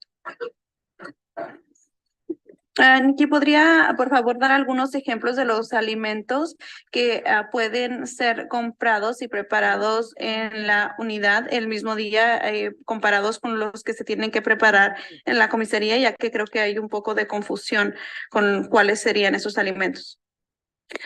Nikki Burns Savage for the record. Off the top of my head, something that we could possibly envision that's being purchased and then made on the sidewalk vendor's cart would be hot dogs, possibly tacos,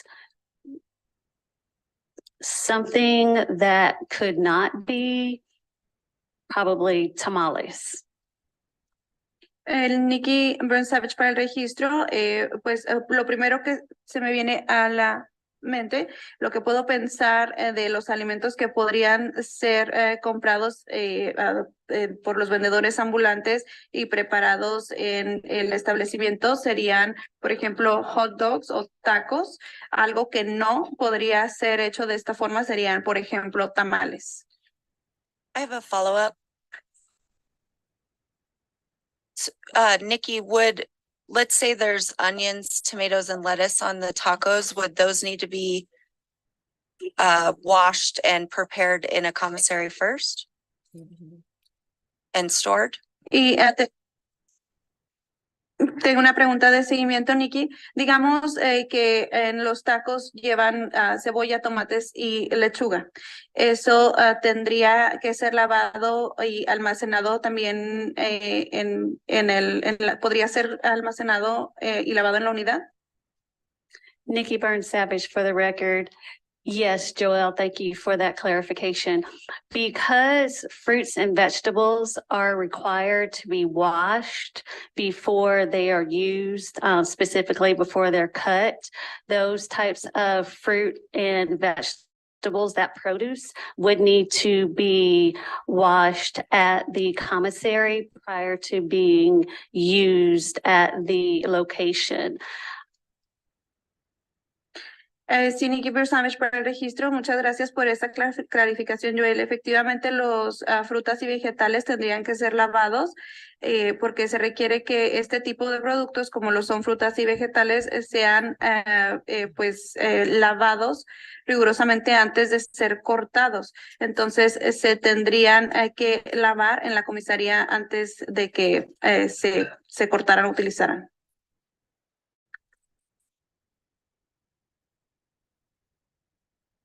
Cynthia Moore for the record. This question is for Nikki.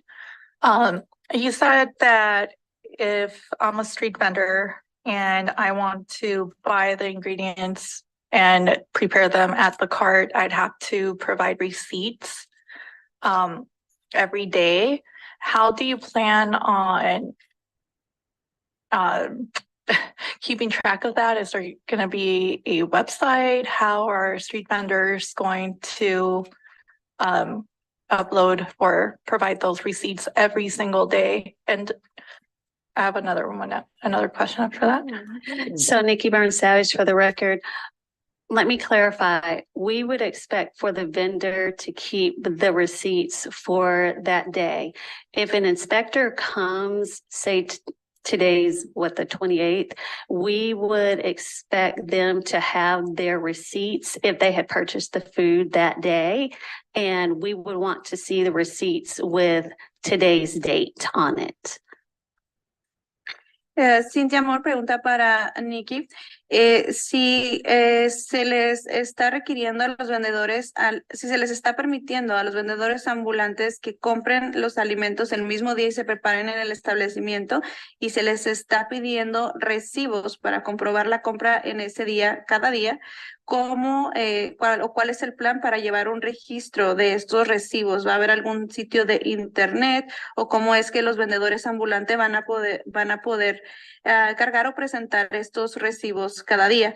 La respuesta de Nikki Savage para el registro sería que, para clarificar, se espera que los vendedores ambulantes mantengan el registro o que ellos se queden con estos recibos cada día, para que si un inspector llega a presentarse, por ejemplo, digamos que el día 28 se presenta el inspector, se espera que el vendedor ambulante tenga el comprobante o el recibo de la compra, y que este recibo de compra tenga la fecha del día en el cual se está haciendo la inspección. Cynthia Moore for the record, and just to follow up, it's more of a clarifying question. So I'm a street vendor. I have my receipt with me that same day. No inspector comes. Am I able to then throw away that receipt, or do I need to keep it just in case? Pregunta de Cintia Moore, solamente para darle seguimiento, para clarificar. Digamos que yo soy un vendedor ambulante y tengo mi recibo conmigo de ese día, pero no llega ningún inspector. ¿Podría yo deshacerme o tirar ese recibo, o lo necesitaría mantener o conservar para el registro? Nikki Burns Savage for the record. I would expect the sidewalk vendor would need to keep the receipt for tax purposes. But as far as the health district, we will be looking for same day receipts for the food if they purchase it that day to use that day. Nikki Savage para el registro, Brent Savage para el registro, se esperaría que el vendedor o el operador mantuviera esos recibos para su registro propio con propósito de declaraciones de impuestos. Sin embargo, el Departamento de Salud solamente estaría requiriendo que se presentaran los recibos de alimentos que hayan sido comprados ese mismo día. For the record, Paul Moratkin. Thank you again, Ms. Burns Savage, for your insight. Quick question on the payment plans for the street sidewalk vendor permits. Is that something that's also made available to mobile food trucks and to brick and mortar restaurants as well? My apologies. Can you please repeat the last, what type of restaurant again? Brick and mortar, Brick and mortar. Thank you. of course. Sí, es Palmer para el registro. Primero que nada, muchas gracias, Nikki, por esta explicación. Y tengo una pregunta acerca del plan de pago para estos permisos de vendedores ambulantes. ¿Esto sería también aplicable para vendedores de unidades móviles? Y también para restaurantes que sean restaurantes construidos pues de ladrillos, restaurantes establecidos de ladrillos. Nikki Barnes Savage for the record. So if a facility is having a hardship, they may request a payment plan, but that has not been the norm. Normally facilities would pay their permit fees as a whole. Maggie Salas Crespo for the record. I do want to point out that the bill prescribes to make payment plans available for street food vendors. So I think that's where that payment plan is coming from. No, and again, no, well aware of that. Just wanted to see if there's parity in the existing structure for other restaurateurs and operators. Thank you. I have one more clarifying question. Yes, give me 1 second, Joel, though. I do want to give our translator the opportunity to translate both what I said and what Paul said. Okay, so I would start with Nikki's response. Nikki Burns Savage para el registro. Esto normalmente no ha sido la norma o no ha sido lo que se ha hecho en el pasado cuando los establecimientos tienen algún tipo de dificultad financiera. Pueden pedir un plan de pagos, pero esto no es algo que se lleve a cabo normalmente. Normalmente los establecimientos pagan por su permiso en una sola exhibición. And would you mind just repeating the answer?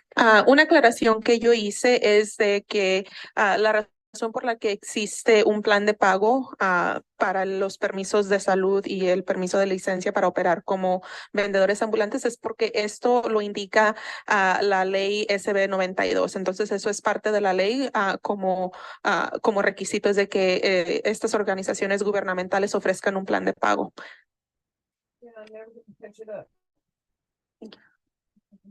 Go ahead, Joel. Thank you. Going back to same day food preparation without a commissary, Nikki, can you explain? I'm just worried a little about when we talk about same day licensure or licensure with permitting without a commissary. Could you explain using hot dogs as an example? Would you need to use single use utensils to serve the hot dogs, or where would those utensils be cleaned if you didn't have a permitted commissary and you were vending food, hot dogs, excuse me? Muchas gracias. Para nada más regresando un poco a la preparación de alimentos en el mismo día sin el acceso a una comisaría. Nikki, ¿cuál sería el plan como para manejar este tipo de situaciones? Me preocupa ya que digamos, por ejemplo, volviendo al ejemplo de los hot dogs que se estarían preparando, se necesitarían utilizar utensilios desechables de un solo uso para servirlos o para servirlos o para prepararlos. Nikki Burns Savage for the record. So this may be a long answer, so I will make sure to break it up. Yes, we across the board want facilities to have commissaries because just as Joel stated, the vendors must have a facility to properly wash, rinse, and sanitize all of their equipment. Esta va a ser una respuesta larga, así que la voy a separar en partes para que sea más fácil. Nikki Burns Savage para el registro. Y sí, efectivamente, nosotros preferimos que todos los establecimientos tengan una comisaría, ya que como mencionó Joel, es importante que los vendedores tengan acceso a lavar, enjuagar y pues para manejar los alimentos de una manera higiénica. Nikki Burns Savage for the record. The operator would also need to store their equipment, their carts, those types of items at the commissary. Nikki Burns Savage para el registro, los operadores también necesitarían almacenar el equipo y las unidades móviles o los carritos en la comisaría. Nikki Burns Savage for the record. However, for the commissaries, certain commissaries offer certain services. And if the facility had the ability to purchase the food the same day and to take that food to their facility, the food itself may not have to be stored at the commissary, but the facility would still need the commissary for washing, rinsing, sanitizing of all of their equipment, for storing their equipment, their extra utensils, and all of those types of items. Nikki Burns Savage para el registro, sin embargo, como hay ciertas comisarías que ofrecen un cierto tipo de servicios, entonces si por ejemplo el operador puede comprar y llevar los alimentos a su establecimiento y manejarlos en ese mismo día, aún así tiene que tener una comisaría donde donde se le va a requerir que almacene y tenga su equipo, como lo pueden ser los utensilios extra para que puedan llevar a cabo el almacenamiento de estos utensilios. And Nikki Burns Savage, for the record, it would be highly unlikely for the operator to use a single-use item at their cart when it comes to their equipment, like tongs, spatulas, and those types of equipment that would probably get very expensive very quickly. Nikki Burns Savage para el registro, sería muy inusual que los operadores utilizaran utensilios desechables como para preparar los alimentos, como pueden ser pinzas o espátulas, o todo ese equipo sería demasiado caro si tuvieran que utilizar desechables en cada ocasión. And Nikki Burns Savage for the record, the commissary would also be the place where the facility would dump their wastewater and also fill their clean water tanks with potable water. It would also be where they would be able to put their other supplies like extra paper towels, extra soap for hand washing, those types of things. If they had any garbage, that's where we would prefer that they discard their garbage at the commissary. And also any used grease would also be disposed of at the commissary.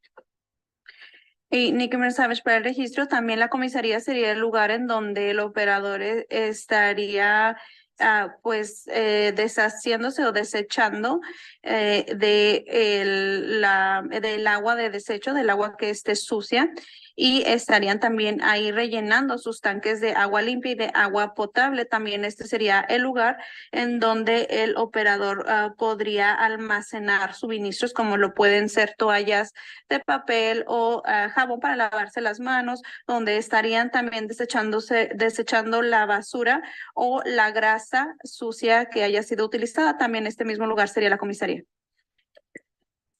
Thank you so much. For the interest of time, we are going to allow the task force members who have not yet asked a question to please do so. But if you have multiple questions, please ask them all at once, because we do have one more presentation from the city of Reno, and we want to have time to do that. Thank you. Paloma Guerrero for the record. I do have a few questions. One is, the regulations that are on the PowerPoint, they're, the title is open air vendor equipment requirements. My first question is, so these weren't specific to street food vendors when they were made. And would you mind repeating the question for me, please? The open air vendor equipment requirements, all of these regulations that we're seeing on these PowerPoints, these were not made in consideration of like specifically street food vendors. Si los requisitos para el equipo que se le está requiriendo a los vendedores ambulantes que vimos en el PowerPoint, en la presentación, estos ejemplos de equipos no fueron específicamente seleccionados o específicamente seleccionados para los vendedores ambulantes.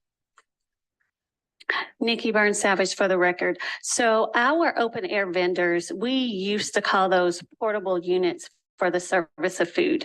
And that particular permit has been a category for a while for the health district. So no, that was not specifically made for sidewalk vendors. It was already an existing permit. Nikki Burns Savage para el registro, sí, nuestros permisos para vendedores ambulantes o vendedores al aire libre se catalogaban como este tipo de unidades se catalogaban como unidades portables, unidades de servicio de alimento. Entonces, estos requisitos particularmente no fueron estipulados para este tipo de permisos de vendedores ambulantes, ya eran existentes. Right, and that's what I was thinking, and I could kind of feel it in the, the level of regulations that there are. And my main concern, in looking at these is that it's too strict for street food vendors, right? And I think specifically my concern is just on the hand washing sink about the having hot and cold water, and then without the use of a manual pump. Because that's not, I've looked at requirements in other localities, and that's not something that is required in other localities. So I just wanted to put that concern out there, that it does feel very strict, and it does, when we're talking about all these fees and the commissary now, which is, we don't even know how much that fee is. It seems to be getting away from the spirit of street food vending, which is not the sort of, I think the examples that we're given is like booths you see at special events or restaurants. We're not talking about that. We're talking about street food vendors. So I just wanted to make that comment, or more of a comment than a question. Sí, eso es lo que pensé. Me pareció que el nivel de estas regulaciones son bastante estrictas para los vendedores ambulantes. Esa es mi preocupación principal, ya que, como lo mencionaban, algunos de los requisitos, por ejemplo, el hecho de tener los sinks de lavado de manos, que tengan acceso a agua fría o caliente, o que no tengan una bomba de pompeo manual. Esto me parece que es un poco estricto, ya que estuve investigando y en algunas otras localidades no existe este tipo de regulaciones, lo cual me parece bastante estricto, ya con esto que se mencionó también de las tarifas y de las comisarías, ya que esto está terminando un poco con lo que es el espíritu de los vendedores ambulantes, ya que no estamos hablando de establecimientos o de restaurantes como tal, sino de vendedores ambulantes. Nikki Burns Savage for the record. I understand what you're saying. However, keep in mind, just like what Northern Nevada said during their presentations, we all are trying to prevent foodborne illness, no matter what the actual food vendor is, whether it's a restaurant, a brick and mortar, a sidewalk vendor. Our main purpose as a health authority is to prevent foodborne illness. We don't want to be overburdensome, and I hear you when you say that some other areas are not as strict, but we've also done our research and we found out that other states are requiring the same things that we down here and also Northern Nevada are also requiring, like the commercial grade equipment, the hand washing sinks, those types of things. But also keep in mind, when it comes to the fees, Our fees are made by our finance committee through the Board of Health. So they set those fees and we are bound to follow those fees. So I don't control that. You know, our management doesn't even control that. That's something that our Board of Health actually sets. Now you also. Oh, sorry. Thank you. Thank you. Sí, entiendo muy bien lo que me está diciendo, pero así como también escuchamos del Departamento del Norte de Nevada, estos son requisitos que se están pidiendo debido a que nuestro objetivo principal es evitar y prevenir la transmisión de enfermedades que se llevan a cabo debido a la ingesta de alimentos que no son manejados apropiadamente.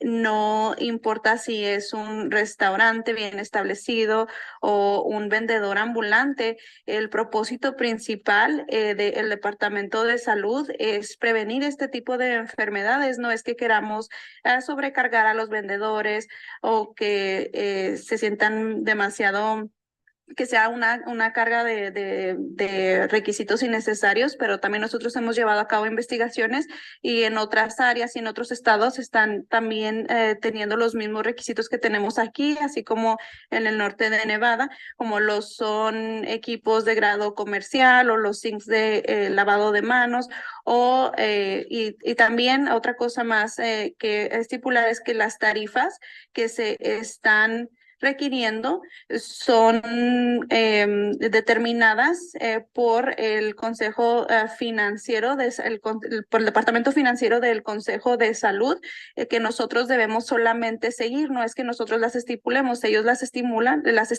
perdón, el Consejo de Salud y nosotros tenemos que darle seguimiento. Okay, I believe we have Samuel and one other question here on my side, so go ahead. We'll start with you. Yes, thank you very much, Samuel Cano, for the record. My question is in regards to the commissary. Is there a possibility of approving unutilized kitchens in restaurants, businesses, churches, or schools, or community centers as a way of preparing food for these street vendors? Thank you. Would you mind repeating the question for me, please? Of course. My question just was, would NNPH be open to approving unutilized kitchens, restaurants, businesses, churches, schools, and community centers as a way to prepare their foods? Samuel Cano, para el registro, mi pregunta es acerca de las comisarías. ¿Sería posible que el NNPH aprobara la utilización de cocinas comunitarias o como de iglesias o centros comunitarios para la preparación de alimentos? Kristen DeBraga for the record.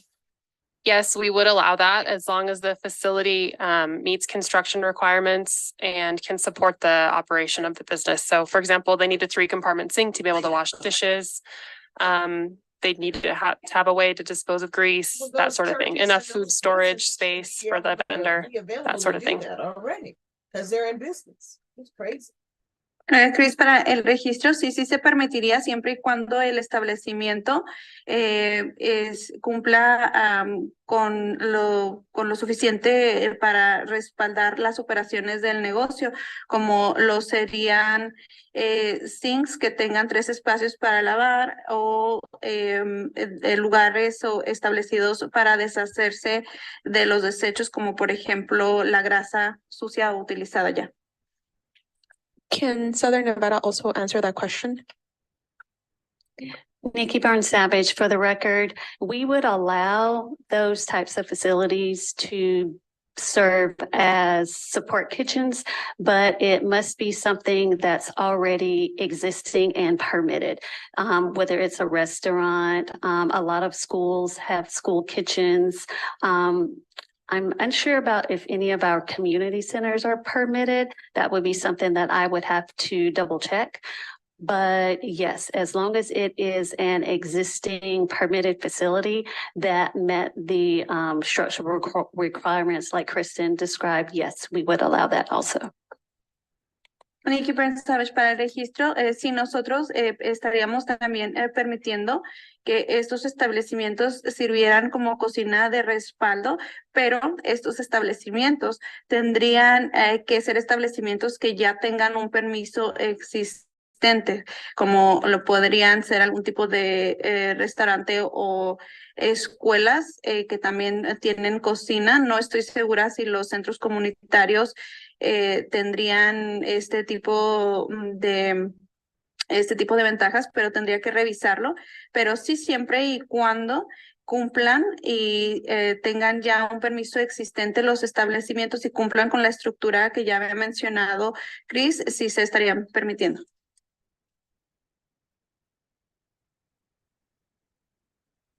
Beth Schmidt for the record. I have a question for Nikki Burns Savage. I actually have two questions. One is, have we taken into consideration restroom requirements for the more roaming vendors? Sí, una pregunta. Hemos tomado ya en consideración los requisitos de restaurante para vendedores que sean más ambulantes. Nikki Burns Savage for the record. Yes, we have. With our other permits like mobile vendors, they are required, if they are going to be at a location for say less than an hour, they don't have to give us the information as to where they're going to use a restroom. However, if they're going to be at a facility, at a set location for more than that, they actually have to provide us with documentation, letting us know where they're going to be able to use the restroom. We require that same type of things for our other site-specific units. They actually have to give us a permission letter, and it tells the restroom access. So, I'll let her talk first. Thank you.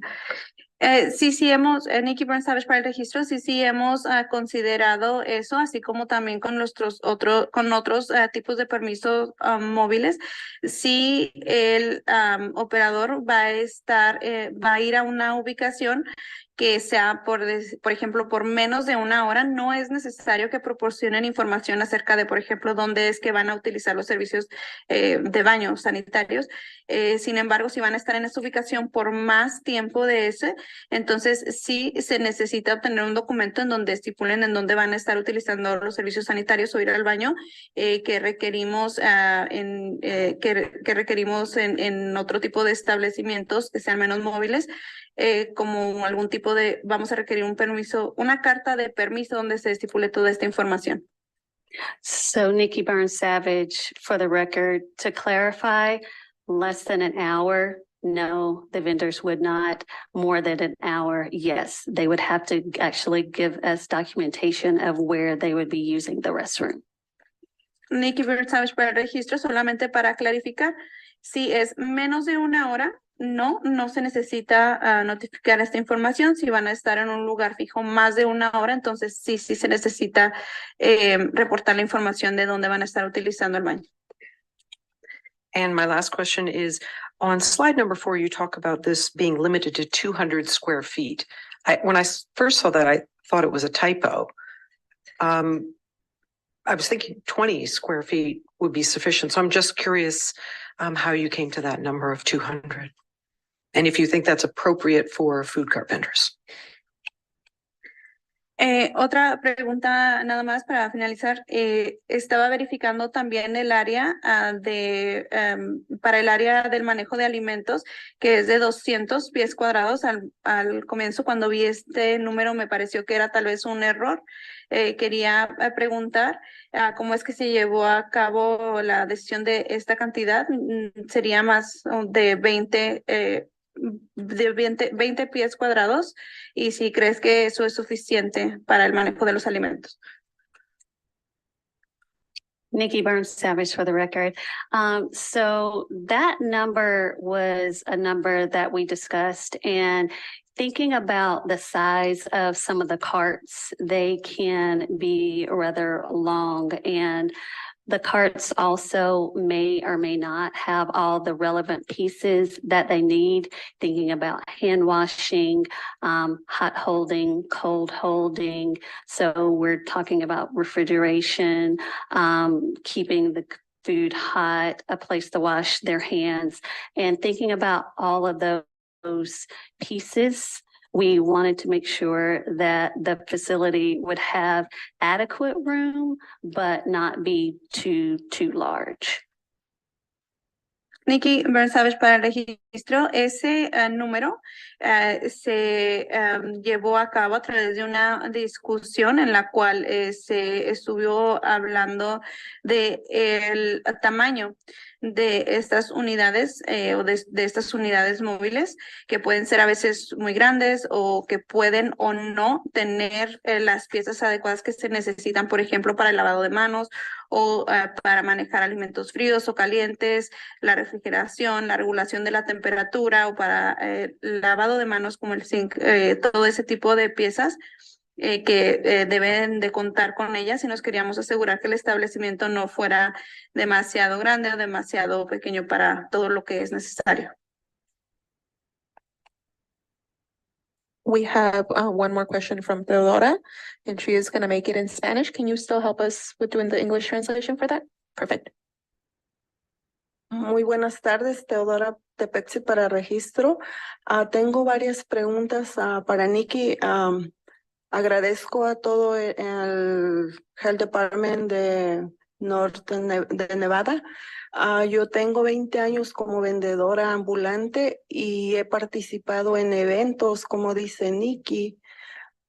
He vendido comida y quiero ver si me podría explicar, por ejemplo, que soy vendedora de elotes, entonces no me parece necesario pagar una comisaría, porque si podemos lograr de ir a comprar al día a día, así lo hemos hecho porque tengo la experiencia, he participado en eventos, entonces creo que hablo por mis demás compañeros que somos vendedores y depende cada caso, como dicen ellos, de vender comida y vender elotes, vender fruta.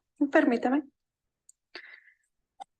Yes, good afternoon. My name is Teodora Tepetsi, and I have a few questions for Nikki. First of all, I would like to thank the Northern Nevada Health District. I have been a food vendor for 20 years now, and I have participated in several events, as Nikki mentioned. Selling food, I sell corn, street corn. And I don't believe it's necessary to have a commissary as we can, and we have been buying the products every day.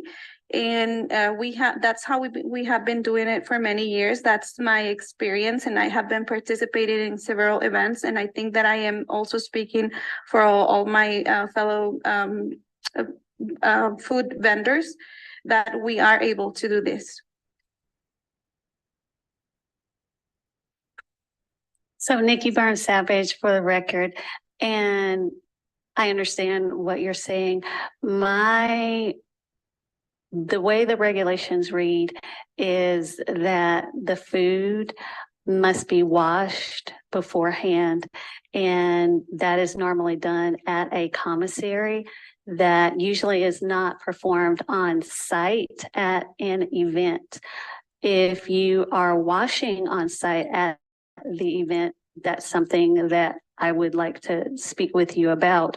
But normally, due to the way the regulations read, that produce does have to be washed before it is prepared. And normally that's done at a commissary. That's usually not done on site at the event. Nikki Brent Savage para el registro. Sí entiendo lo que me está usted diciendo. Sin embargo, la forma en que estipulan estas regulaciones es que los alimentos deben de ser lavados antes con anticipación, antes del evento. Esto normalmente se realiza en la comisaría, no en el lugar donde se va a llevar a cabo el evento. Si acaso usted ha estado lavándolos en el lugar, lavando los alimentos en el lugar donde se está llevando a cabo el evento, pues me gustaría tener una conversación directamente con usted, pero normalmente la forma en que funciona la regulación es que los alimentos se deben de lavar con anticipación y prepararse con anticipación, esto en una comisaría, no en el lugar en donde se lleva a cabo el evento. Thank you so much. For the interest of time, we are going to stop the discussion on these presentations. But I do want to let the health districts know that we'll probably invite you again because as we can tell, there's still a lot of discussion and a lot of pending questions. So we want to make sure that we have ample time. But we do have the city of Reno who's been patiently waiting for their turn to present, and we want to make sure we get their presentation in as well. Thank you so much, Nikki and the NAPH team up in Northern Nevada. Muchísimas gracias. Debido al límite de tiempo, vamos a detener pues este debate o esta discusión acerca de las preguntas. Le agradecemos al Distrito de Salud. Probablemente los estaríamos invitando en el futuro, ya que quedaron muchas dudas y preguntas pendientes por responder. Pero debido al tiempo, tenemos que continuar, ya que la ciudad de Reno ha estado esperando pacientemente y ellos aún tienen una presentación que llevar a cabo. Broadcasting, if we can move to City of Reno. Thank you. Thank you both so much for being so patient. Thank you so much, Lance. Good afternoon, members of the task force. For the record, I'm Lance Ferrato, Director of Business Licensing for the City of Reno. Thank you for having me.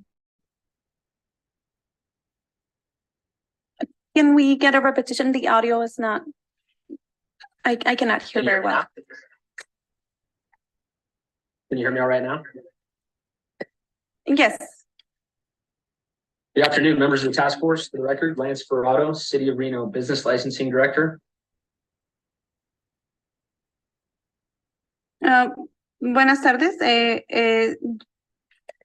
Lance Ferrato. Mi nombre es Lance Ferrado y yo soy el director de licencias de negocios para el registro. Thank you. I'm here to present on the city's proposed ordinance to amend our current regulation of sidewalk vending as a result of the adoption of Senate Bill 92. Y estoy aquí para presentar las nuevas regulaciones de vendedores ambulantes como resultado del capítulo 4.08 de la ciudad de Reno. For information, an ordinance was introduced to the Reno City Council on November 15th, and a second reading is tentatively scheduled for December 6th.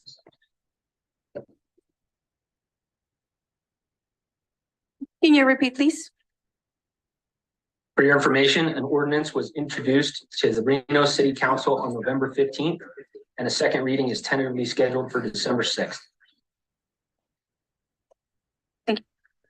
Y para su información, esta regulación fue presentada el día 15 de noviembre por primera vez y la segunda revisión o la segunda lectura se va a llevar a cabo el día 6 de diciembre. I've just shared my screen. Can everyone see it? ¿Pueden todos ver la presentación en la pantalla? Yes. Very good. So I'll go over some of the city's current regulation as it relates to the new state requirements. Vamos a llevar a cabo la revisión de estos regulaciones en lo que se refiere a requisitos de equipo. And I'll also summarize some of the Reno City Council direction given to staff and go through some of the proposed changes. Y también vamos a hacer la revisión de algunos o un resumen de los cambios que se van a llevar a cabo por el Consejo de la Ciudad de Reno en estas regulaciones. So under the current Reno Municipal Code, sidewalk vending is considered a privilege license, meaning a background check is required. Debajo de las regulaciones actuales de la Ciudad de Reno, se tiene que otorgar una licencia en la cual se requiere una revisión de los antecedentes penales. Furthermore, Reno requires that a vendor be approved to operate in up to 2 locations, which requires a public hearing process.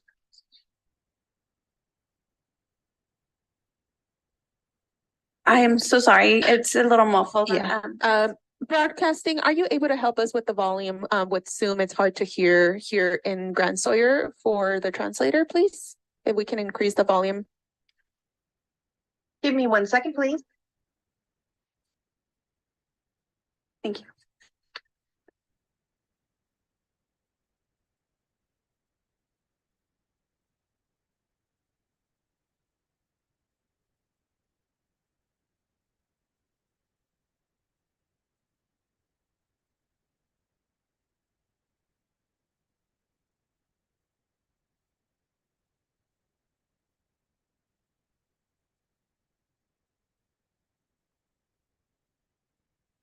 Go ahead and try speaking again and see if it's clearer.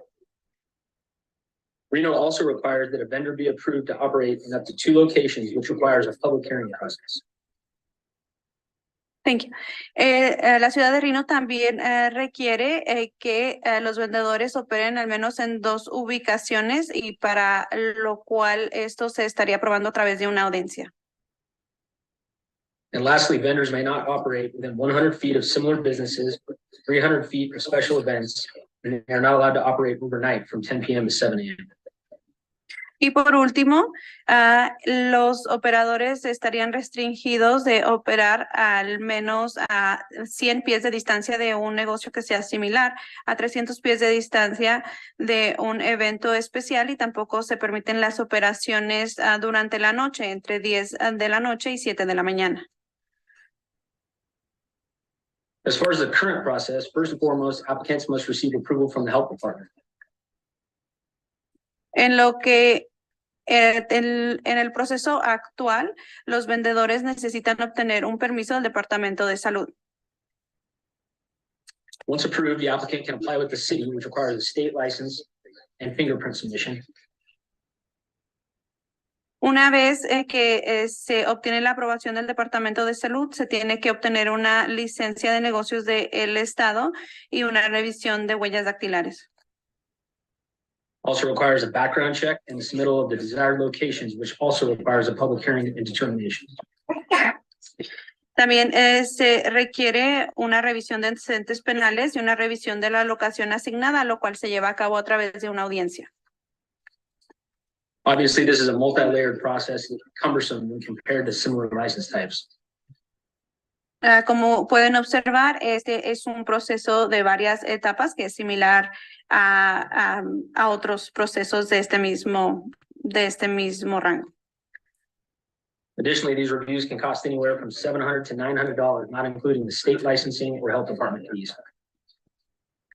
Adicionalmente, estos procesos conllevan tarifas de entre 700 y $900, aún sin incluir la licencia del Estado. Based on the city's current code, here are some of the requirements that must be addressed, including enforcement provisions.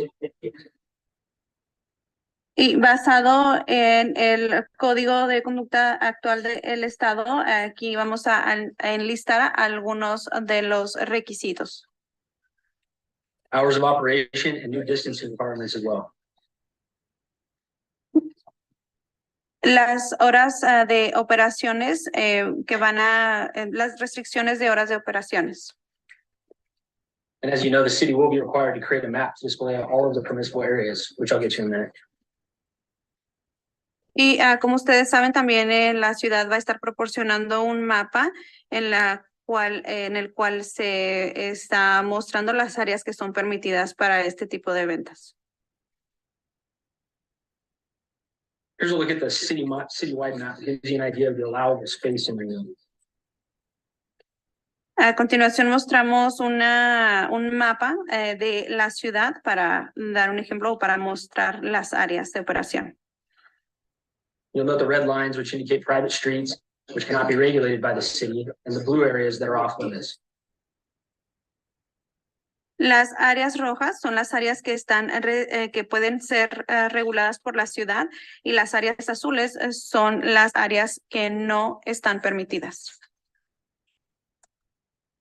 Here's a look at the downtown map. And this is in draft form, but as you can see, the downtown area will basically be off limits going forward. Este es un mapa del área del centro. Como pueden ver, el área azul es un área que está la venta prohibida. The entire area takes up about 8 by 8 or 9 by 9 city blocks. El área completa es alrededor de 8 por 9 o 9 por 8, como 8 por 9 cuadras de la ciudad. So based on the changes in the state law and SB 92's general intent to make the process easier, council directed staff to do the following. My apologies, can you repeat? Based on the changes in state law and SB 92's general intent to make the process easier, council directed staff to do the following. Y basado en la ley del Senado 92, estos son los cambios que se van a realizar para hacer este proceso más fácil. First of all, to move forward with the required changes that we discussed today, mandated by the state. Primero que nada, para que los cambios que estamos presentando el día de hoy, que son mandados por el Estado, se puedan llevar a cabo. Move the regulation to a non-privileged license status, which will remove the requirement for a background check. Vamos a estar removiendo los requisitos que están, los requisitos como por ejemplo el requisito de los antecedentes penales se estaría removiendo. Remove location assignment and allow vendors to roam. Vamos a remover la asignación de ubicaciones y permitir a los vendedores que ambulen. And to maintain the distancing requirements relative to similar business and events that we already have in Reno Municipal Code. Y vamos a mantener los requisitos de distanciamiento a negocios similares actualmente que ya se han estipulado en el código actual. So by making these changes, you can see the licensing process will become much easier to navigate. Así que realizando estos cambios, como ustedes pueden ver, el proceso de obtener la licencia sería más fácil. By eliminating the privilege aspect of the licensure, the barrier to entry becomes much less. My apologies, can you repeat? By eliminating the privileged aspect of licensure, the barrier to entry becomes much less. Al eliminar estos requisitos de privilegio para otorgar licencia, este proceso se vuelve mucho más accesible. And lastly, the application and licensure costs are reduced by more than 50% as a result. Así como también el costo de la solicitud y la licencia estaría siendo reducido por más del 50% del costo. And finally, we want to make sure that our stakeholders are well aware of these changes. Y finalmente, nosotros queremos asegurarnos que el código estatal esté al tanto de estos cambios. So the licensing department will be working with communications team to ensure the message is delivered through multiple channels. Así que para asegurar esto, nuestro equipo de comunicación de licencia se va a estar,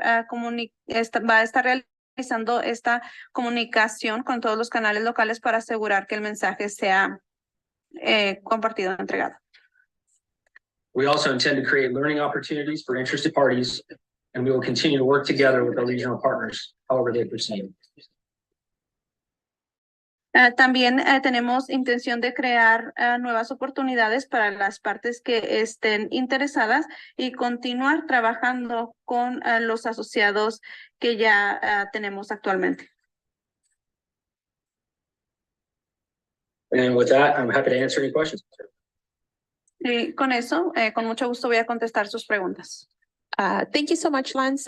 Due to our limited timing, since the next item on our agenda are comments from members of the task force, I am gonna ask if anybody has any last minute comments, that we move those over to that agenda item. And if you do have any pending questions that we're not able to get in, if you can email those to me.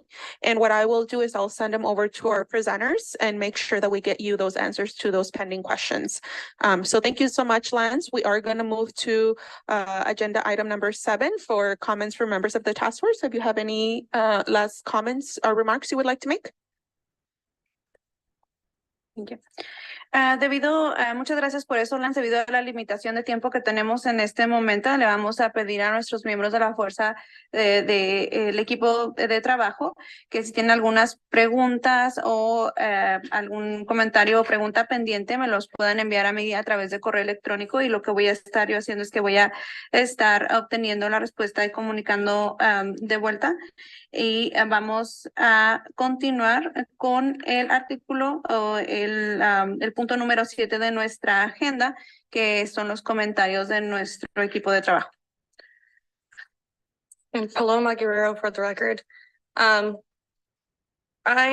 was reviewing the proposed change in law for the city of Reno, and I'm very, very concerned for the enforcement aspect of this legislation. It would make it a criminal misdemeanor for any sort of violation of the chapter that they're putting forth. And specifically, it says section 4.08.100 enforcement. Any person violating any of the provisions of this chapter 1 upon conviction shall be guilty of a misdemeanor crime that does not constitute a crime of moral turpitude. I think putting that language of does not constitute a crime of moral turpitude does nothing. That's not how the law works. That's not how the immigration law works. If someone is arrested for this misdemeanor and then taken to ICE and put up in front of a immigration judge, that's not going to help them. If they are somebody that's a green card holder or has some form of status, and it definitely doesn't help if they're undocumented. It doesn't really matter if it's not a crime of moral turpitude or not. So I'm very, very, very concerned about this whole section. And it sounds like from what was presented that it's already in its second reading in the city of Reno. It will have its second reading on December 6th. Right, so I just want to bring that to everyone's attention that I think if possible, we need to remove that. For the record, Lieutenant Beth Schmidt, Las Vegas Metropolitan Police Department, that language was added by Assemblywoman Selena Torres, requested that that be put in, and that is part of SB 92 as it passed.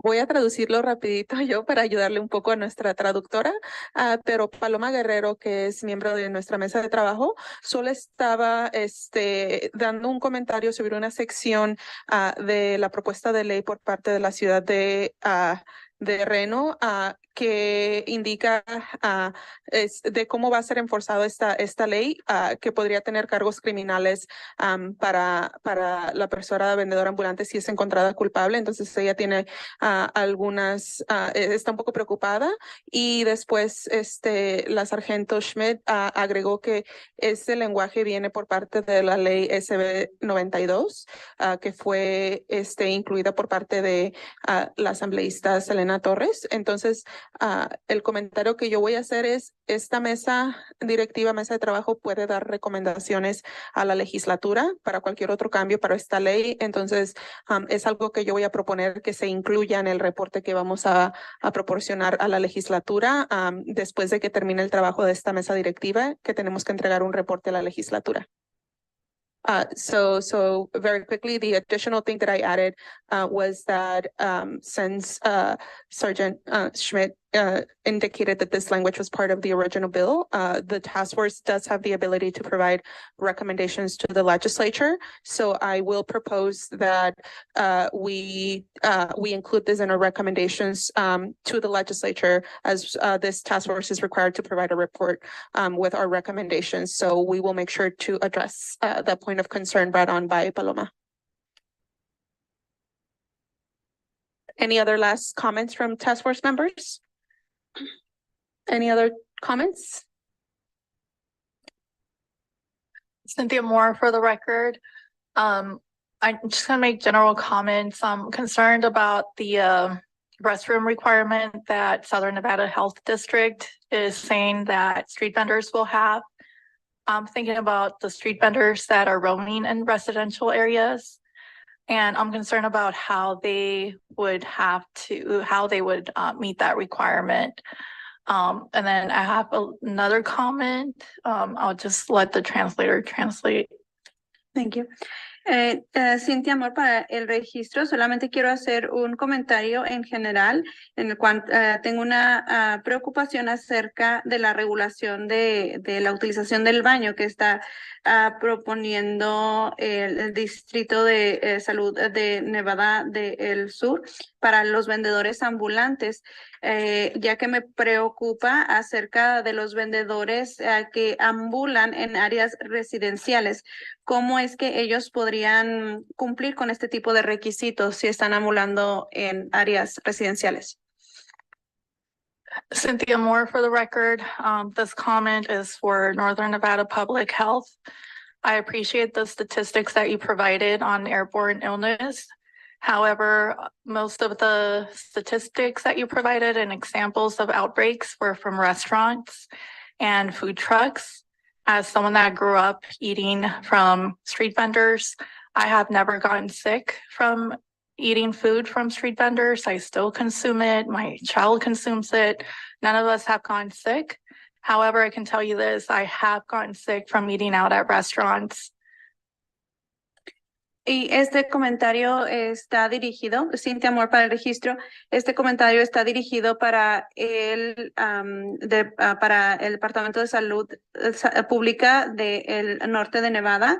Les agradezco bastante las estadísticas que proporcionaron acerca de las enfermedades causadas por el mal manejo de alimentos. Sin embargo, estas estadísticas que presentaron fueron mayormente causadas debido a consumo de alimentos en restaurantes o camiones donde se venden alimentos, y como alguien que creció comiendo o consumiendo comida de vendedores ambulantes y que todavía la consumo y que mis hijos la consumen, quiero decir que nunca me he enfermado al consumir alimentos de un vendedor ambulante. Sin embargo, sí me he enfermado consumiendo alimentos de un restaurante establecido.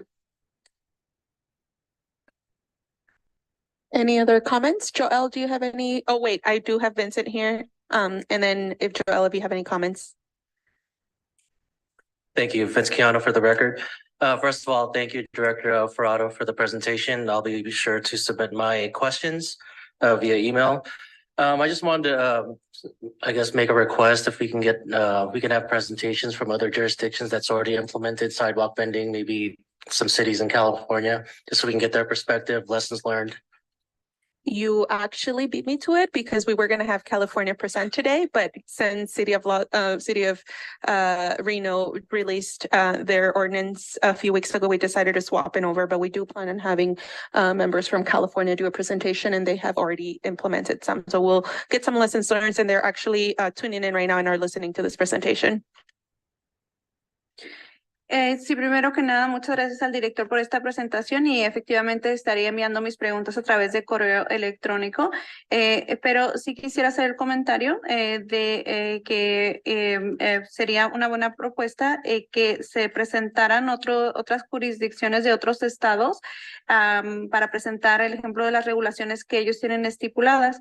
Y la respuesta de Maggie es que le ganó la pregunta porque ella ya estaba también haciendo esta proposición de que esto se llevara a cabo. De hecho, el estado de California estaba supuesto a presentar sus regulaciones durante esta presentación, y ellos están escuchando también la presentación. Do we have any more questions? Joelle, any last minute feedback? No questions, thank you. Anybody else here from Las Vegas? Okay, so again, just as a reminder, given that we did not have enough time for the amount of discussion that was coming out of this meeting, if any of the task force members have any pending questions or concerns that we weren't able to get through, if you can please send them to me via email, and I will send them to our to our presenters to make sure that we get answers. And we do have one last comment period before we can adjourn. So I will move to agenda item number 8 for any public comment. So if we have any, and before I do that, let me announce the Zoom meeting ID is 823-1065-5177. And phone number is 888-475-4499 for public comment. So we will start with public comment at the Grand Sawyer State Building in Las Vegas. Please come forward if you have any public comment. Muy bien, entonces así como habíamos ya comentado, debido a los límites de tiempo que tenemos en este momento, si algún miembro de la fuerza o el equipo de trabajo tiene alguna pregunta pendiente o preocupación, la puede presentar para respuesta a través de correo electrónico y nada más antes de finalizar, vamos a pasar al artículo, el punto número 8 de nuestra agenda, que es el comentario público. De nuevo les recuerdo el número de la conferencia del Zoom, es el 823-106-55177. Si tienen algún comentario público, y el número de teléfono es el 888-475-4499. Si tienen algún tipo de comentario público que se van a estar contestando en este momento. Buenas tardes, mi nombre es Elizabeth Velázquez y un comentario que quiero dar es que con tantas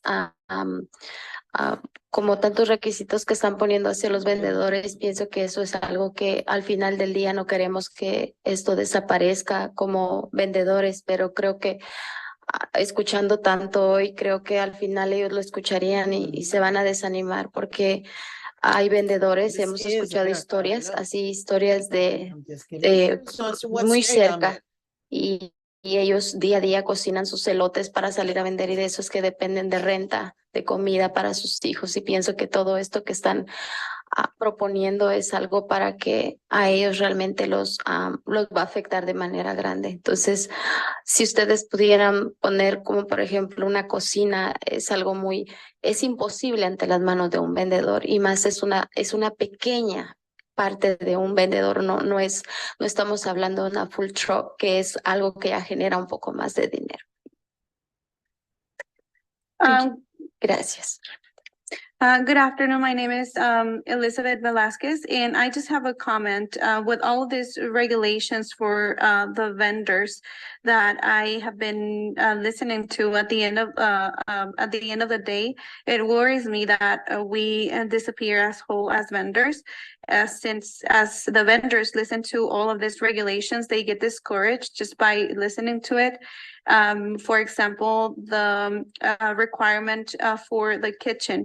I've seen the vendors, they cook their like the street corn, and they do this themselves to gather money for food for their children, for rent, and they are going to be greatly affected by all of these requirements, which at the end of the day, the kitchen is just a very small part of their operation, and it is impossible for the vendor since they don't have very big income like a food truck will do.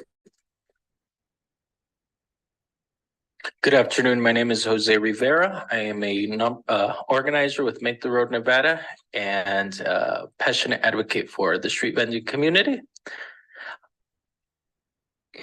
Hola, buenas tardes. Mi nombre es José Rivera. Soy un representante de la Comisión de Vendedores Ambulantes de Nevada y también un representante muy apasionado de la comunidad de vendedores ambulantes. Thank you so much to the task force team for your incredible work being here today, and for all entities here with their presentations. I wanted to give a quick reminder that one of the goals for SB 92 is to make it an accessible pathway for street vendors to obtain a license. Muchísimas gracias a todo el equipo de trabajo por su increíble labor el día de hoy aquí, todas las entidades de las cuales proporcionaron su presentación. Solamente me gustaría darles un pequeño recordatorio de que el objetivo de la ley del Senado número 92 es hacer este tipo de licencias para vendedores ambulantes más accesibles. Within the past few weeks, we have set up meetings, community meetings with a large number of street vendors in the community, which we presented an example of the ordinances that could potentially be voted on. And we have received a lot of comments on believing that maybe it's better to do things the old-fashioned way. You know, don't apply for a license because it's becoming too complicated. Prices of to apply for a Southern Nevada Health District permit, apart from the equipment that they have to pay for, apart the commissary that they have to rent out, right? So we have to remind ourselves that this is in hopes to alleviate the process for the street vending community. So those were my main comments. Thank you so much for your time.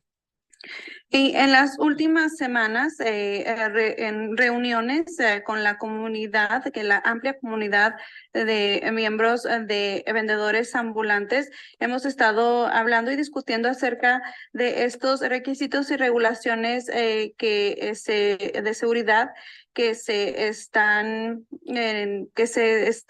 pues requiriendo, y solamente el comentario que hemos estado llevando a cabo, la conclusión es que tal vez sería mejor si pudiéramos hacer las cosas de la manera en que se hacían anteriormente, en donde los vendedores ambulantes pues no solicitaban ningún tipo de licencia, ya que eso está pues presentando demasiadas complicaciones. El precio de los permisos, los requisitos que está estipulando el Departamento de Salud del Estado de Nevada, como lo es el equipo o el tema de la comisaría. Solamente les quiero recordar que el propósito de esta ley del Senado pues es solamente para que el proceso sea más fácil. Es solamente el comentario que quería compartir. Do we have any additional public comment here in Las Vegas in person? All right, see none. I don't believe we have anybody in Carson broadcast. Do we have anybody on Zoom or phone wishing to make public comment?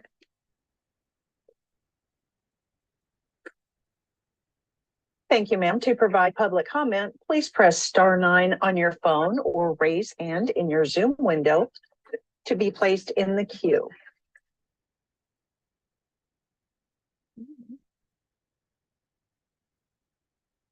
Hello, my name is Tony Ramirez. For the record, I am the Government Affairs Manager with Maple Road, Nevada. I just wanted to first off thank the presenters and the task force members for their questions and the presentation. My comments specifically, my concerns really are to Nikki with the Southern Nevada Health District. I just want to emphasize that restrictive parameters are going to create a system where no one's going to look or seek to access this system, right? And we're going to essentially refer back to the current system that is no one qualifying or applying for a permitting process, right? And I think that would do it would do the exact opposite of what the Southern Nevada Health District is intending to do, right? Which is to create a safer community. So I just want to point that out, and a lot of the information that was also provided in the presentation were in reference to restaurants and food trucks. I don't think anyone is really getting all that sick from vendors. No one has died from vendors from corn. I just want to point that out as well. Yes, over policing, and you probably should have a training program so people get certified, and then people go back and follow the process, because they're doing a little bit too much. They got their hands in everything, and I swear to God, even when you get your there are no additional callers in the queue at this time. What happened here? Tony Ramírez, para el registro, primero que nada quisiera agradecer a los presentadores y al equipo de trabajo. Mi preocupación o pregunta principal sería para Nikki del Departamento de Salud del Sur de Nevada. Solamente me gustaría hacer énfasis en que este tipo de parámetros tan restrictivos estarían implicando que nadie o mayormente ninguno de los vendedores estuviera teniendo acceso a este tipo de permisos y nos estaría llevando de vuelta a los anteriores regulaciones en las que nadie o casi nadie calificaba para este proceso de permiso, lo cual es lo contrario a lo que se espera que esta ley genere. Que haya una comunidad más segura. También otra cosa que me gustaría indagar es que la información que se proporcionó en la presentación acerca de las enfermedades pues sería principalmente en restaurantes o camiones de comida. Nadie se está enfermando o nadie ha muerto al consumir alimentos de nuestros vendedores ambulantes, así que me gustaría invitar a que el Departamento de Salud del Sur de Nevada pudiera revisar estas regulaciones y que recuerden que esto es para hacer más accesible el proceso y para remover las barreras que implica. Gracias. All right, so now we're going to move to our last agenda item, which is adjournment. So if anybody would like to move forward with that. Cynthia Moore for the record. I'd like to make a motion to adjourn. Second motion. Vince Keanu for the record, I second that motion. Okay, all those in favor say aye. Aye. All those opposed? Nay. All right, we are adjourned. Thank you so much. Bien, hemos aplazado. Muchas gracias.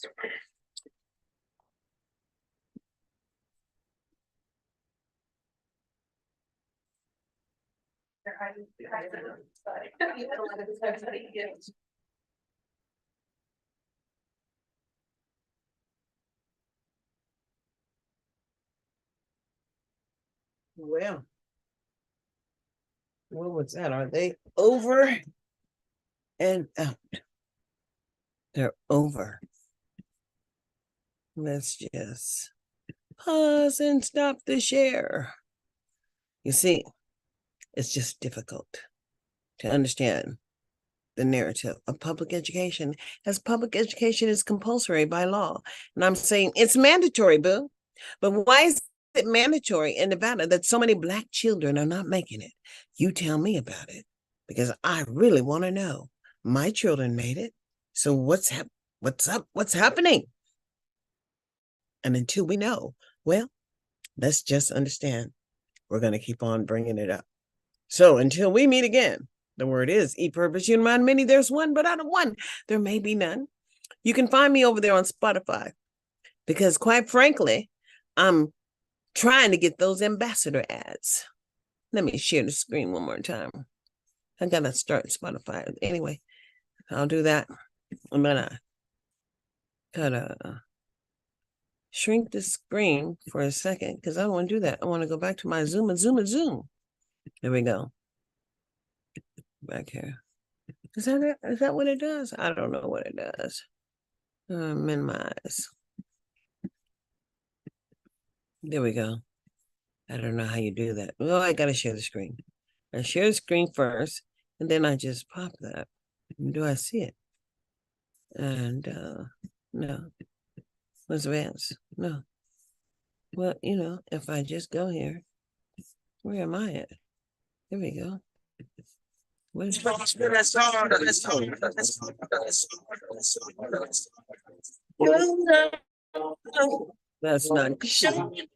not mine. This is mine. So good morning. Every morning is a great morning. Living in America, as I was born as an American, understand if you were not born here, it is different. But to know who you are in the year of 2023 and stop pretending that it is the land that you were born under, the obligation to ensuring that adequacy happened for the people who look like you. And since I must promote my own show, I will say like and share and subscribe. It doesn't cost you a penny, but every share that you give me will increase my opportunity to get the pennies that I used to get over there on the Anchor app before I got switched to Spotify. And then they said 100 to 1,000. And I say 1,000 to 10,000. It doesn't matter. Life is about understanding the power that we, the people, possess. Will you stand in the year of 2023? Like, share, and follow me.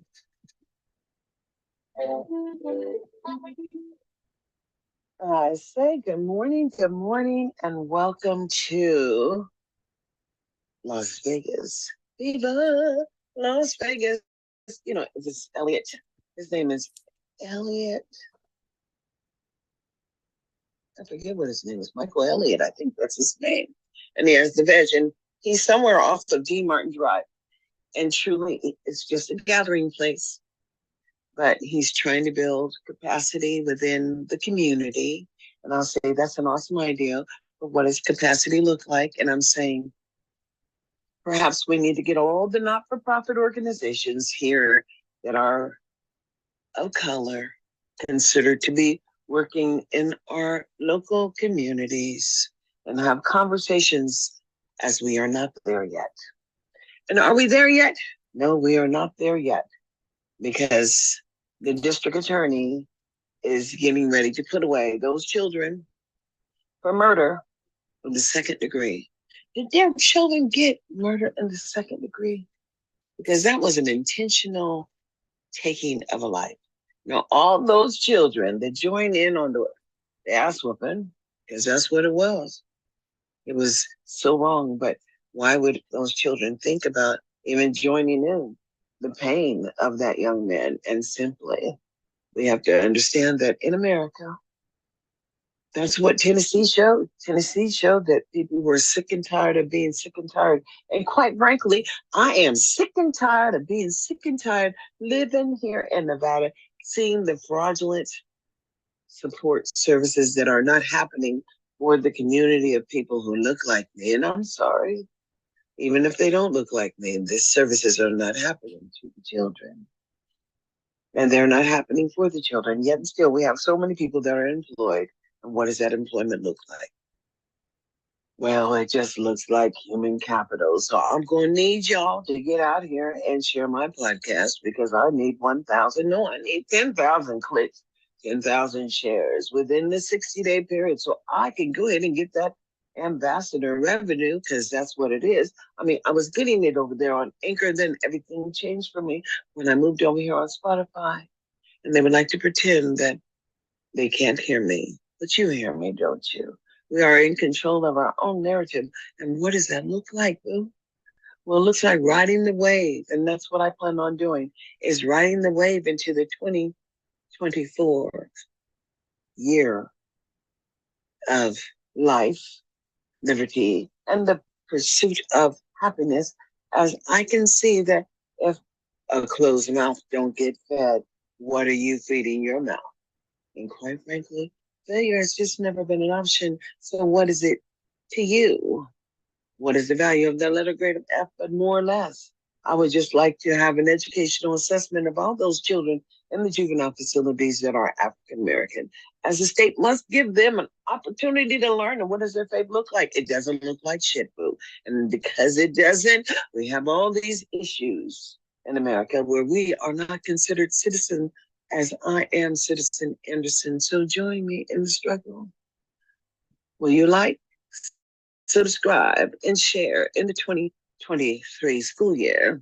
I didn't say 2024. I said 2023, as we need to stand up and be heard. And failure is just not an option. So in America, who you be in the year of 2023? Y'all have a blessed day now. So good morning. The sun is rising here in Nevada, just over the rooftops. as I live towards the east, I believe, as I am in Henderson, close to Old Henderson, and here comes, it never fails. They do these. Some call him Jehovah. Some call him Yahweh. Some call him Adonai. But we lift our eyes to heaven and call him.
You're the only power that can save this world today. Jesus, you're the only power that can save this world today. You're the only power that can save this world today. You're the only power that can save this world today.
We're gonna tear your kingdom down.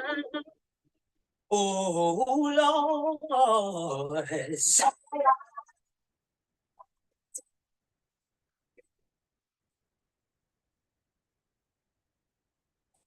You've been all over.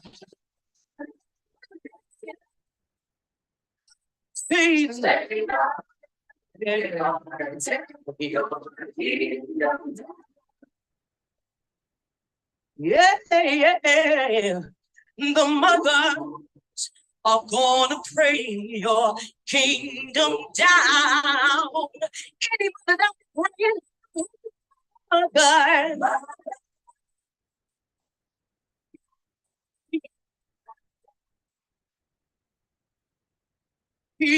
Yeah, you've been.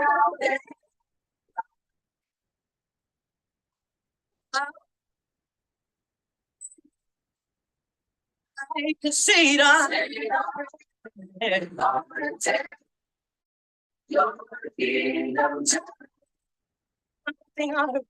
See, I heard the preacher are gonna preach your kingdom down. Oh Lord, the preacher.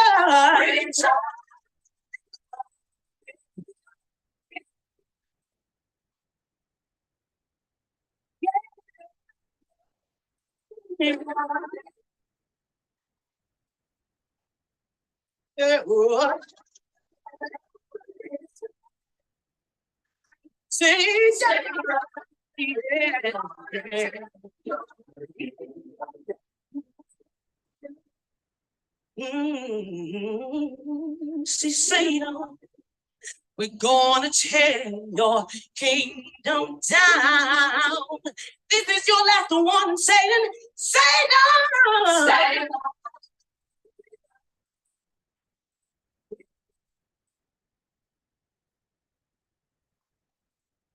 You and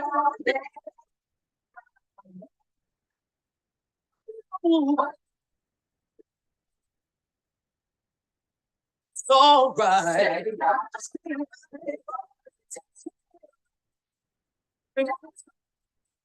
Yeah. Hey, yeah, yeah.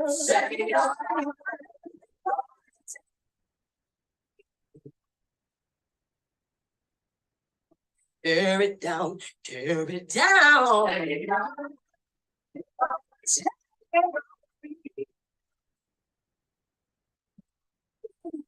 Not here, baby, you.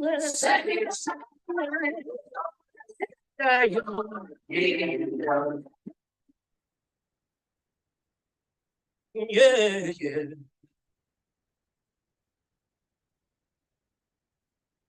Somebody say, Jesus brought the sunshine. Jesus brought the sunshine.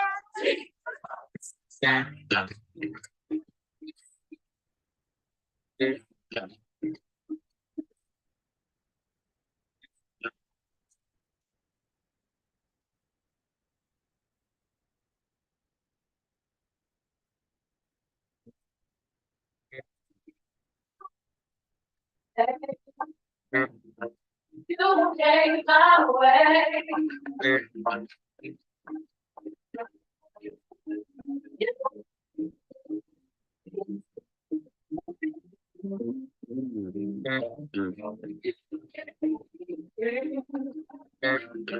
You gave me breath.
Serve an excellent God who is worthy of excellent praise.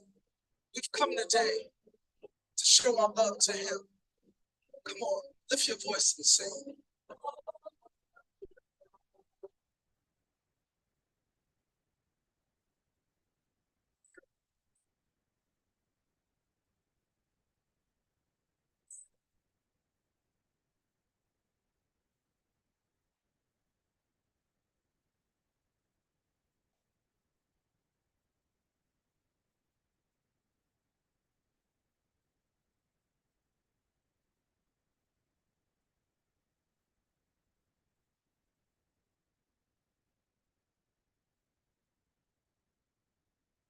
What's the hell?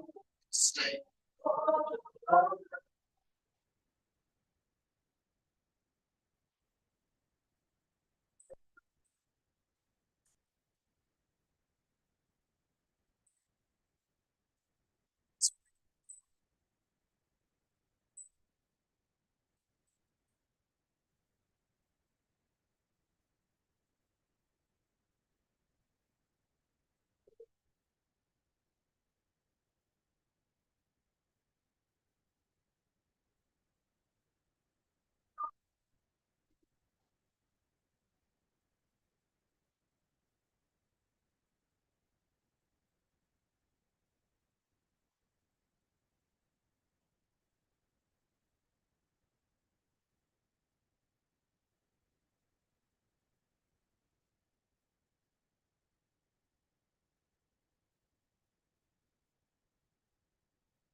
Everybody look that great.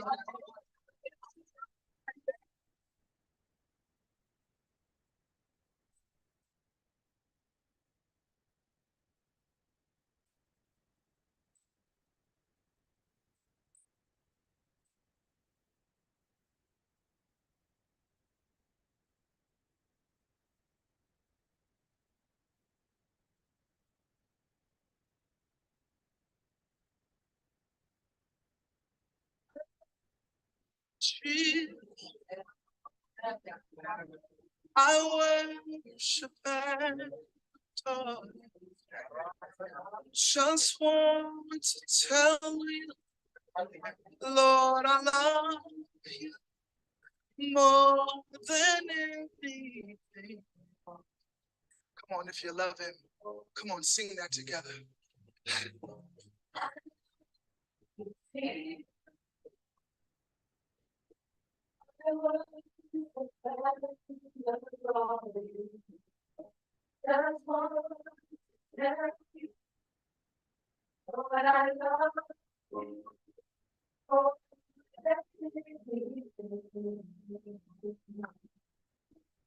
Say it again, I love. I do, Father. Yes. Just want to tell you. Just want to tell you. Tell it. Lord, I love you.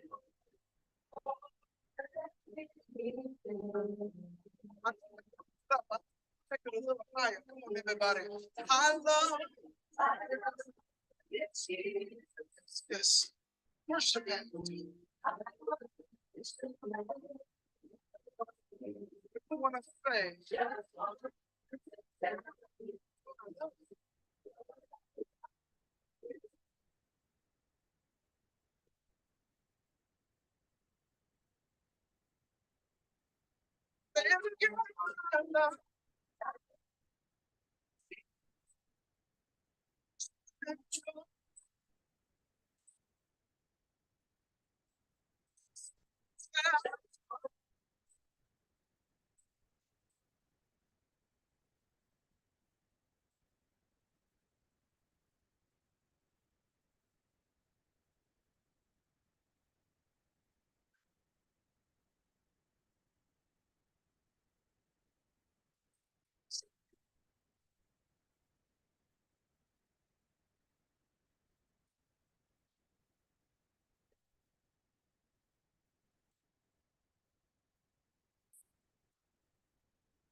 Oh, I love you.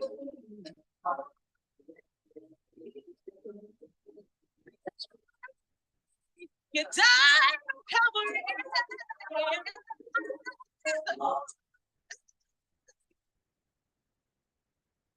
Yeah, oh, I love you. Oh,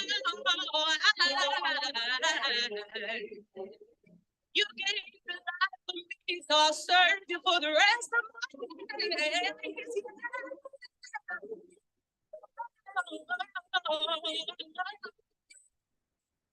Thank you for loving me. Yeah.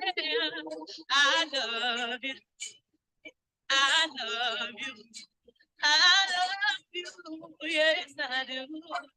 Lord, I love you. More than anything, more than money, more than material things. I love you.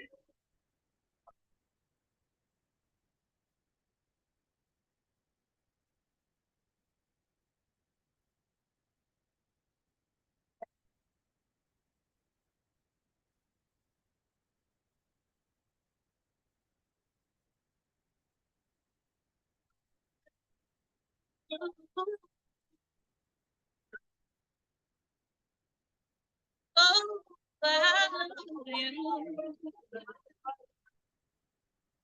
more than anything. Nobody like you nowhere. Searched only and came up empty. Yeah, yeah. I love you. I love you yeah, more than anything. Mhm.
Certainly tried to play that in the car when I left, but it stopped playing that.